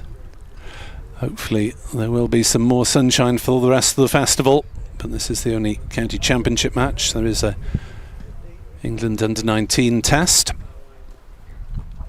as that is run down by Crane, or guided away somehow. A short ball. He's taken his life in his hands. Was that an uppercut? I think so. He sort of just put his bat there, I think, and allowed the ball to run off it. There is a fielder down at deep third, but he's got it finer than that. I think that may have been more sort of almost corner of the bat than necessarily 100% deliberate uppercut, but it doesn't matter at this stage, it worked. 4 runs to Crane, 23 runs to win. Again, anyone for a tie. Gloucestershire consultation committee meeting. Van Buren, Bancroft, bowler De Lange. Plenty of experience between those three. Crane on 26 not out. Last man, Jamie McIlroy, has just had to face the 1 ball so far. Crane will want to keep that number as low as possible. 23 to win, 33 balls possibly remaining of the game. BBC Sport bringing you the championship drama. Glamorgan 570 for 9. Needing 593. De Lange is on his way. Bowls to Crane. Crane defends it. De Lange half stops it in his follow through. A grunt of effort. But that was the 4th ball of the over, and Crane was making no attempt to scramble the single, although De Lange could probably have prevented it anyway. It looks like Gloucestershire are happier to have effectively one ball at McIlroy. They just want to have De Lange bowl in one ball. They're not bringing anybody up here, even though there's 2 left. Singles available for Mason Crane, and he's going to take one on the leg side. So 1 ball to be faced at the end of the over by Glamorgan's number 11. And De Lange to try and knock over his stumps, find his edge, whatever. A pep talk from Mason Crane to Jamie McIlroy. I mean, this may be, how many balls are they going to get at McIlroy? They may only get 5 or 6 deliveries at him. It may be so much up to Mason Crane. So each ball they can have at McIlroy feels like basically the match, the way that Crane has played. 22 to win, 1 wicket left. 5 overs after this one. De Lange in the evening sunshine to Glamorgan, number 11. Jamie McIlroy's hit on the pad. The ball rolls away on the leg side. There is no appeal. The ball trickles gently towards the umpire. No one is interested in running. Singdale picks it up. 5 overs left. 22 to win. 1 wicket to win. Everything still on the table. So they may almost have to get Crane, Gloucestershire, if they are to win this one, because they have to strike the balance between Crane just going on the attack and hammering a couple of boundaries. It's a bit different, though, I guess, with Taylor bowling, because it's De Lange that they desperately want to be bowling at McIlroy. So can you play fast and loose with only 22 runs remaining? You might not be able to, but if it gets down again late in this over, then Gloucestershire have got that tricky decision to make. They wouldn't want, I don't think, Crane to pick up as relatively easy a single as he did in the last Taylor over. I think they might be able to give Crane maybe 4 or 5 more singles and still maximise their chances. In fact, it won't be Taylor to bowl. They've changed it. It's Ajit Singh Dale returning from the college lawn end. 2 for 110. Steams in now to bowl a shorter ball to Crane, but Singh Dale possibly just not quite in full flow there, and Crane able to play it fairly comfortably down into the ground. So no run. 22 runs required from now 29 deliveries.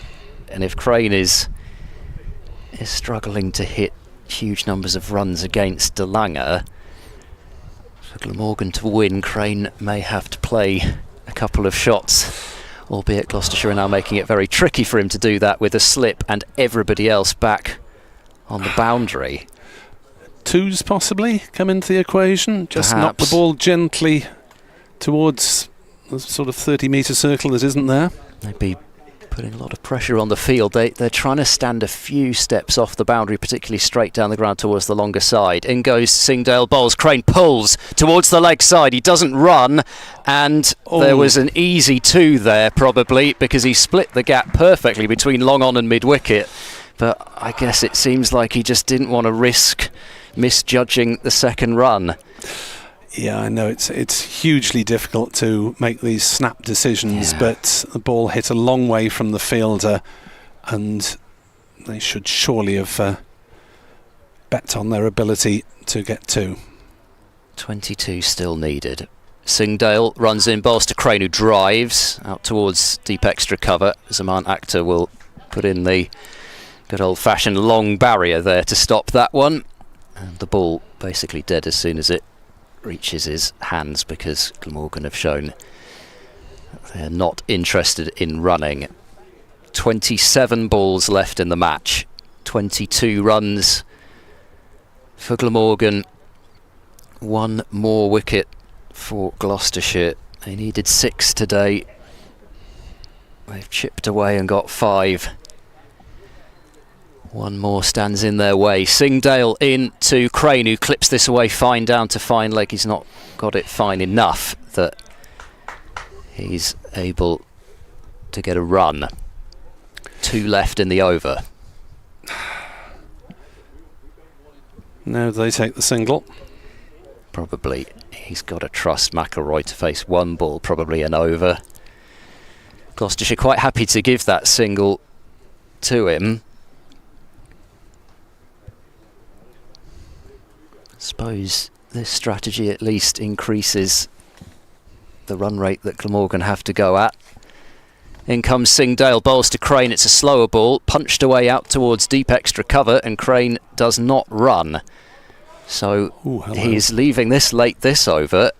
Now, can Gloucestershire bring everybody in? Well, they can do it. They risk Crane trying to hit a boundary, but is it worth that risk? 18 off 4 overs and then DeLange on strike? You might almost think it is, because then McIlroy maybe, you think maybe plays out a maiden, then it's a runner ball for 3 overs if he does that. All sorts of moving parts, as we've been saying. I'm surprised Crane didn't take a single off the 5th ball of the over. Now he's got to work hard to get strike, otherwise McIlroy will be exposed to DeLange at the start of a new over, and that is just what Gloucestershire want. Deep square back, deep third is still back. However, Webster's now at a gully rather than a slip, so trying to stop that run down there.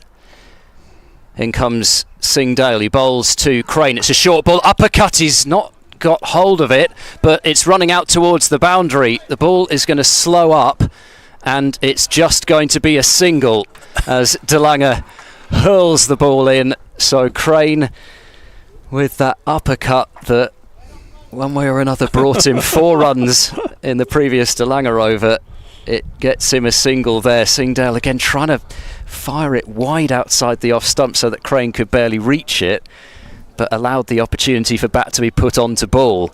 I wonder if Marchant DeLange thought about allowing that ball to trickle over the ropes. It would just about have got there, and then he would have been able to bowl. Well, Gloucester should have been able to bowl at Jamie McIlroy at the start of an over, but it is not going to be DeLange. Bo Webster is on to bowl. I mean, it has been a very long spell from DeLange. I think it's been a 7 over spell as it is.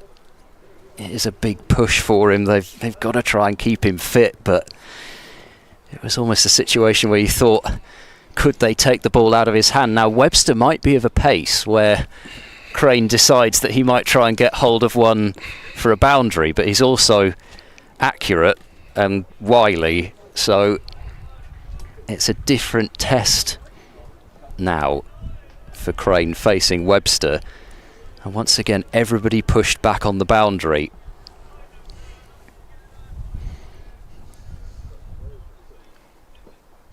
As that first ball is played away on the offside by Crane. 5-7, 2 for 9. 23 balls left of the match, 21 to win. Field spread far and wide. Webster on his way to Crane, pokes at it vaguely down the leg side, almost anti-climax through to Bracey. They wouldn't have wanted a little tickle on that, Gloucestershire. I think it's Actor down there who's fairly fine, but not right at a fine leg. Just a little touch on that. 22 balls are left of this fascinating duel. Webster is in, bowled to Crane, who drives into the offside. McIlroy sets off just in case, but Crane is staying where he is. And it looks like Crane is prepared to play things out and maybe just try and hit a boundary if available, if anything is on offer. Instead of run a ball now, and really they need boundaries It's virtually 9 on the boundary as Crane drives into the offside. Long single available, and it's turned down. I mean, it's, you know, it sounds weird to say that, doesn't it? They need to run a ball and they need boundaries, but because Crane can basically only pick up one single and over if he's protecting McIlroy, then he has to find a boundary. 4 dot balls in this over. 2 remain. Webster to Crane, who turns it into the leg side and takes the single. So McIlroy will face 1 ball from Bo Webster, and presumably some catches will emerge from the outfield. Everyone in, boys, for the Shire. Can we have a Shannon Gabriel moment? McIlroy suddenly decides that he wants to swing for the fences. I suppose actually it would be more sense made than the Shannon Gabriel, why did he do that moment? Because at least he would say, well, is that the last ball of the test match? Yeah, well, it wasn't. It was the last ball of the penultimate over, and then Roston Chase, who was on 100, would have faced the next one. Webster is into bowl 2. McIlroy, is he caught behind? Up go the fielders. They think they've got him. They have not. Umpire Ashraf says no. Gloucestershire are disbelieving. Calm down, everyone. He says McIlroy remains at the crease. Gloucestershire have not got their man yet.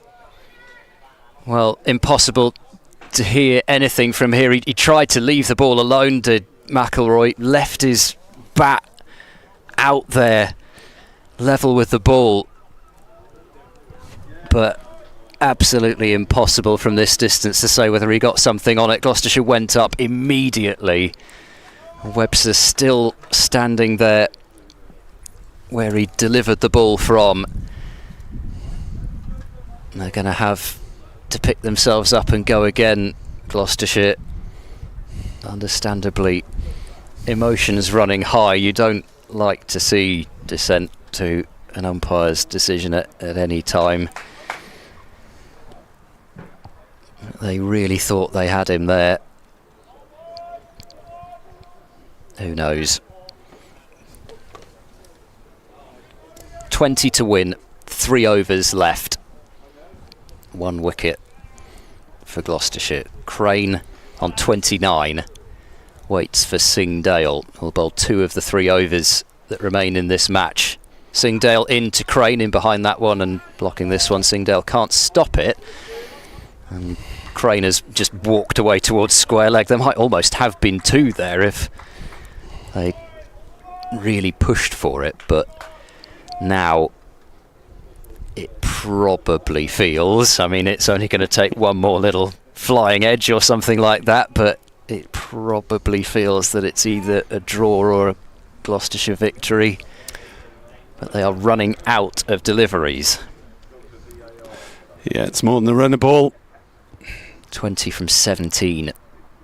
Mid-wicket has moved in as Singdale is into Crane, who leaves outside the off stump. And another indication there that Crane is feeling that it would be quite extraordinary for Glamorgan even to come away with a draw from this game. It'll be 11 points apiece if this game is to be drawn.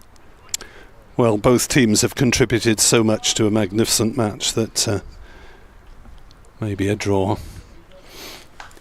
would be the fairest now. 20 required. In comes Singdale. He bowls a Yorker length delivery to Crane, but he's seeing the ball very nicely. Just gets down and pushes the ball back to Singdale, who in his 28th over of the innings, quite a lot of those overs bowled today as well. Possibly just dearly love to be in sort of, you know, early day mode at this point. Still only that mid-wicket basically saving the single, as it were, or more accurately inside the ring. 3 balls into the over. Here's the 4th. Singdale bowls. It's guided away by Crane down towards the boundary. DeLanger's running round and he does tap the ball back into Ollie Price, and they come back for 2.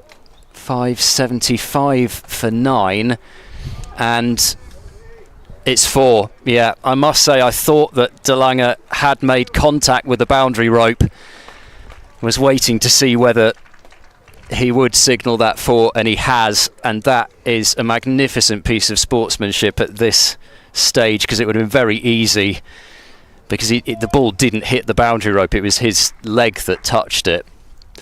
Well played, De Lange. It means it's 16 required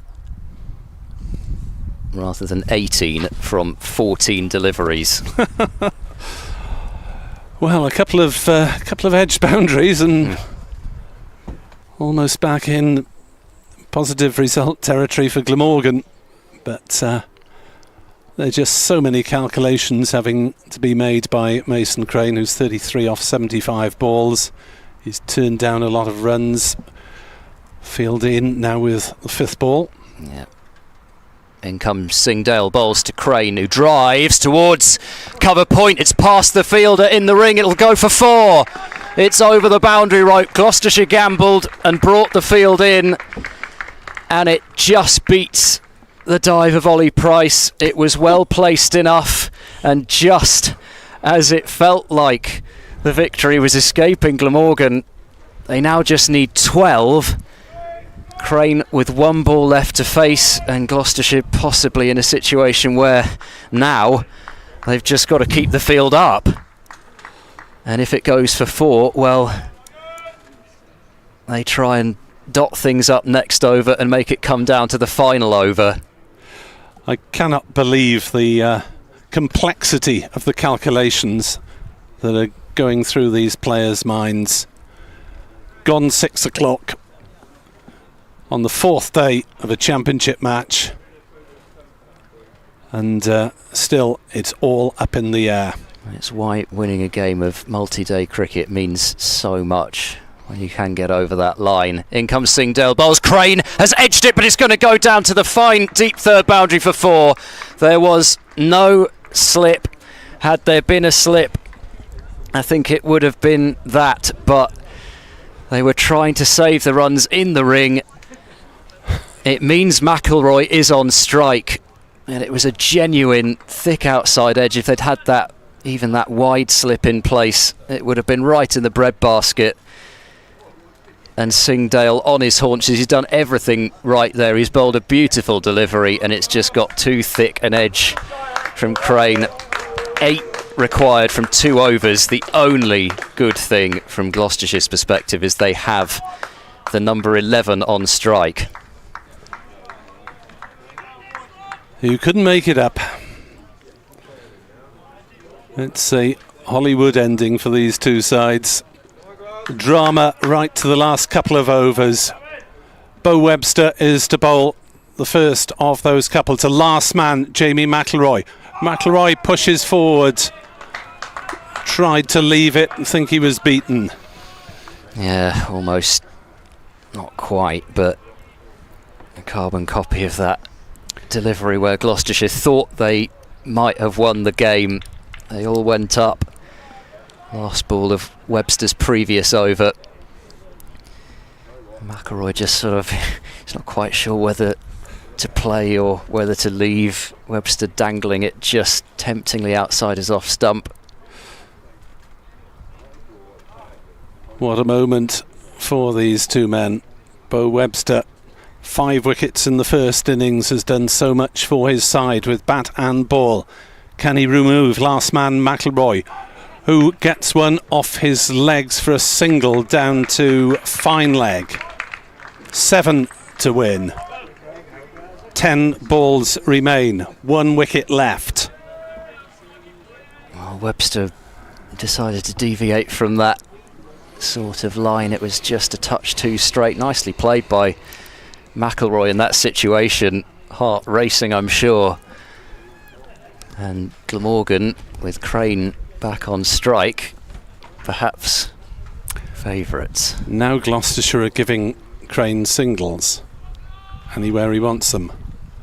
All round the field. Where's Van Buren? Is he going to save the single? No, he's going to trot off to deep cover. So the number 9 can get a single anywhere he hits the ball, apart from keeper and bowler. 7 to win. Webster in. Bowls. McIlroy misses. And Bracey takes it, and he can hardly believe that one failed to find the edge. Again, Webster has gone back to that line just outside the off stump. Crane had a drive at it, but it's a bit of a flat-footed one. Possibly there for the first time. It did look like Crane felt perhaps a bit of the nerves of the situation. In comes Webster again. 4th ball of the over to Mason Crane. And he's pushed and missed again at that. And still all results possible with 8 balls of this match left. If you didn't laugh, you'd have to cry. You're Bo Webster there. 7 to win. Couple of dot balls. Crane having hit 3 4s by hook or by crook in the last over. Cannot get a bat on the first couple he's received in this over. Still singles on offer. Crane plays it away on the offside. Will take the single. 6 to win. McIlroy to face the last ball of the penultimate over of this game. Number 11 on strike. Gloucestershire, I don't think, can afford to offer him the single as well, much as though they'd prefer him on strike in the last over with only 6 to win. You just can't give runs away, maybe. So there are going to be a couple back at fine leg and third man, but 2 slips and a gully. Point has gone back a little bit. Cover mid-off. No cover. So singles there for McIlroy. If he wants them, I don't think he's going to take a single. I think they'd rather try and get 6 with Crane on strike than 5 with McIlroy on strike. Webster, his last ball of the match. Bowls down leg side, it's run away for 4! McIlroy got something on it, it flicked past the keeper. And Glamorgan need 2 to win at 591 for 9. McIlroy to 5 not out. Mason Crane has to score 2 runs to pull off this incredible result for Glamorgan. Gloucestershire still with a chance of winning it. Still the tie is on. What a game. It's gone to the last over at 6:47 on day 4. Well, it just went a bit too far down the leg side, didn't it, from Webster? Little tickle on it from McIlroy, who glanced a single earlier on in the over expertly, and they couldn't have dreamed of a better result than that. Glamorgan, not just for McIlroy to survive the ball, but to get 4 runs as well, meaning that Gloucestershire must bring the field almost right up and have Crane on strike. The highest successful chase in the history of first-class cricket is just 2 runs away from Glamorgan. Singdale has the ball in hand, and Crane it is to face. 2 to win.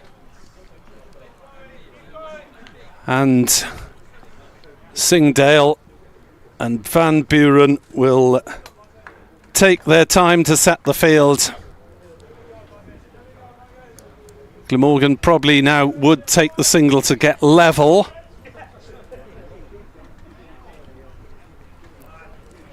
There are gaps on the offside. Are they going to do without a sweeper on this cover boundary? It seems so. Gloucestershire trying to squeeze hard. Square leg is out. Fine leg is out. Anyone else? Is that it in terms of outfielders? Looks like it. Nobody down on the deep third boundary. An edge that gets between slip and gully or wide of gully will do it.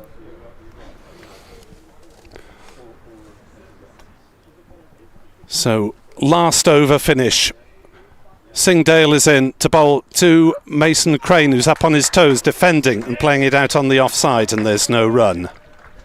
So going to try and leave this right until the last ball. Surely not, surely not. 2 to win. Gloucestershire still in with a chance. Last pair together for Glamorgan.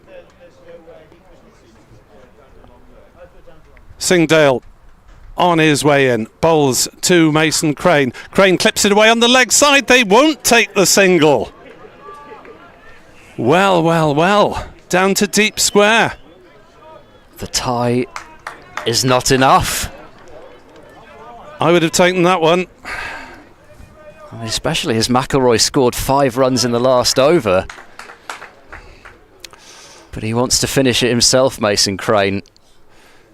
Extra slip is going to be brought in, I think. Van Buren trots across for a chat with Bancroft. Given that Mason Crane has turned down a single, does he now push players out? There are 4 balls to go. Glamorgan need 2 to win. Gloucestershire can still win it with a wicket. Decided on 1 extra closer fielder on the leg side. But now just the 1 man in the cordon. 1 slip. Ajit Singdale is in to bowl to Mason Crane. 2 to win still. Crane plays it back to the bowler. It's a dot ball. 3 balls to come.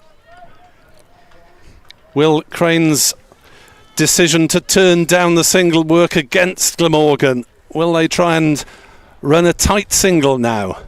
We could still even have a draw with the scores level. Would they try and run a tight one off the last ball? 3 balls left. 2 to win, 1 wicket to win. Singdale motoring in, bowls to Crane, hits it into the offside, dot ball.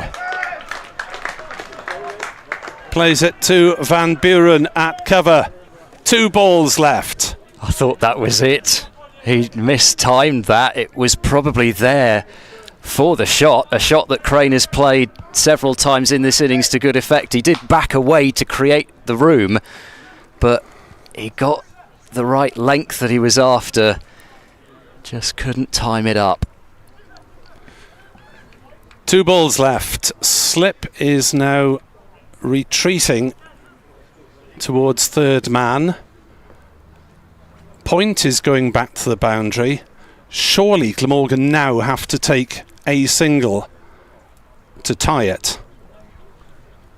Surely that must be the calculation. There's still a few saving the single. 2 balls left, 2 to win. Singdale in, bowls to Crane, clips it on the leg side. They'll run the first one and they won't try a second. So Glamorgan have got the scores level with 1 ball left. And with points on offer for the tie, surely they will run whatever off this last ball. Yeah, because it's guaranteed now. Points for a tie the same as points for a draw. If this is a dot ball, the match is drawn, not tied, because Glamorgan are 9 wickets down. I know it sounds like splitting hairs at this point, but what I'm trying to say, I guess, is that it doesn't matter now if Gloucestershire take a wicket off this last ball. It's still the same outcome. 5-9, 2 for 9. Jamie McIlroy and Mason Crane have one last consultation. The fields are now all saving the single. The pressure on the shoulders of Ajit Singdale as Jamie McIlroy in the evening sunshine takes guard again from umpire Baldwin. Scores level for the last ball of this county championship match. 1 wicket remaining. And the umpires are coming together. What are they going to talk about?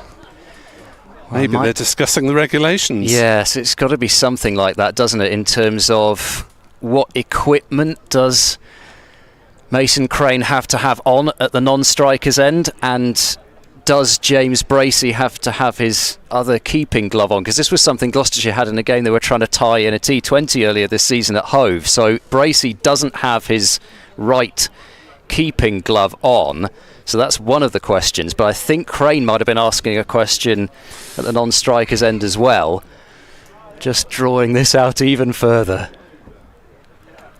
Crane has to keep gloves, pads, bat, helmet on. Singdale, the last ball of the match, 1 to win, 9 wickets down. McIlroy swings. Unbelievable. He's been caught. Bracey has taken the catch. It's a tie off the last ball of the game. What incredible drama. Gloucestershire celebrate. Glamorgan thought they were on the verge of setting a world record. McIlroy goes, caught Bracey, bowled Singdale off the final ball, and it is a tied match of the last available ball of the 4 days. Glamorgan 592 all out. Brilliance from James Bracey, soaring to take the catch. Ajit Singdale kept his nerve. Handshakes all round.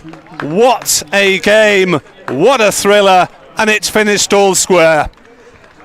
We will never cover a better first-class match than that. You know that, don't you? We might never in our lives see a better game than that. Certainly not, surely a better finish. It's the 4th tie in Gloucestershire's first-class history, the first since 1987. Glamorgan scoring the 3rd highest score in the 4th innings of a first-class match, and James Bracey taking an unbelievable one-handed catch without his keeping glove on. That was his right hand that he caught that in. And what an extraordinary game that started with Gloucestershire 88 for 8 on the first morning, and it's ended with Glamorgan on 592 in their 2nd innings, and nothing to separate the two sides. And I'm kind of glad in a way that it finishes as match tied rather than match drawn, because if there'd been a swing and a miss and a shy at the stumps or something like that, and Gloucestershire had taken the wicket that and Gloucestershire had missed, or they'd messed up the calling or something like that, it just wouldn't have felt the same. The fact that it finishes as a tie is just amazing. It's 11 points apiece out of the match. Covered a tie in T20 cricket this year, and I thought that was probably the most drama that I was going to get, but in terms of a final day as well that has gone to and fro, Glamorgan looked to have it with those 3 boundaries off Mason Crane's bat in a row. Gloucestershire looked to have it when they thought they'd got McIlroy caught behind off Bo Webster. Both sides at varying stages have thought they've had this, but it ends up as match tied thanks to one of the most amazing catches that you will see from James Bracey without that keeping glove on, and he charged off towards the members' stand as if Gloucestershire had won the match. And in some ways this might be one of those ties where both sides actually feel like they've won it, rather than in some cases where in ties both sides can feel like they've lost it. As I don't think Gloucestershire can have done a huge amount more on this final day. And I think you also probably have to say, very good declaration from Gloucestershire. Yeah, I was criticising it for most of yesterday, saying far too cautious. It was virtually perfect, and it has resulted in, as you say, probably the best championship match that either of us is ever likely to witness. What incredible drama here at the College Grounds, Cheltenham. Glamorgan 592 all out. There are probably times in that chase where they'd have snatched your hand off for the tie. There were times when either side would have accepted it, but it has been quite the day of cricket, and what a magnificent game we have here. Well, thank you so much, Mr. Nick Webb. It has been an absolute privilege and a pleasure to have shared the mic with you for that, as with Chloe Brewer as well on this final day. You will not see another game like that, I promise you, for many a year, as both sides end up level. So that is that for the championship portion of this Cheltenham Festival, and whilst we've not perhaps had the weather for it, Cheltenham has outdone itself. We've seen some astonishing finishes on this ground in the last few years and in its long and rich history, but never, on this ground anyway, a tie. So well played to both sides, because they have served us up some of the most amazing drama that you could wish for from any sporting occasion. And at 7:01, it's probably about time for us to say goodbye. We will be back, I and Gloucestershire that is, in 2 days' time on this ground for the resumption of the T20 Blast campaign. Gloucestershire are taking on Kent. It's a 2:30 start, that one, so starting earlier than the other games. As much drama as a T20 match can bring you. I can't believe it. I still can't believe to get close to this. The absolute brilliance of that catch from James Bracey. I couldn't believe that he'd taken it leaping high above his head, and I was looking down to the third man boundary and half expecting to see the ball flying down there, until we saw all the Gloucestershire players charging after Bracey for those celebrations. 592 all out.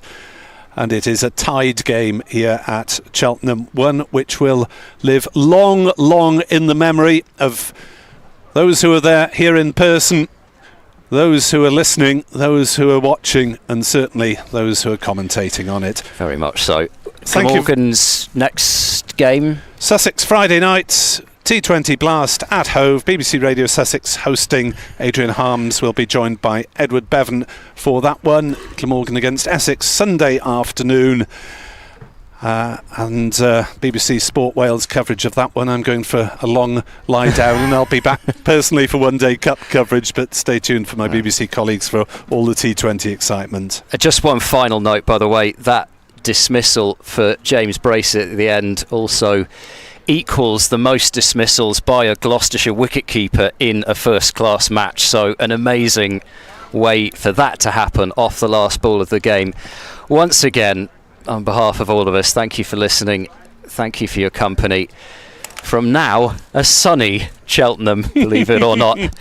It's goodbye from all of us, and we will speak to you again soon. Nostar, diolch yn fawr iawn. Thank you indeed, Ed, for hosting us so beautifully.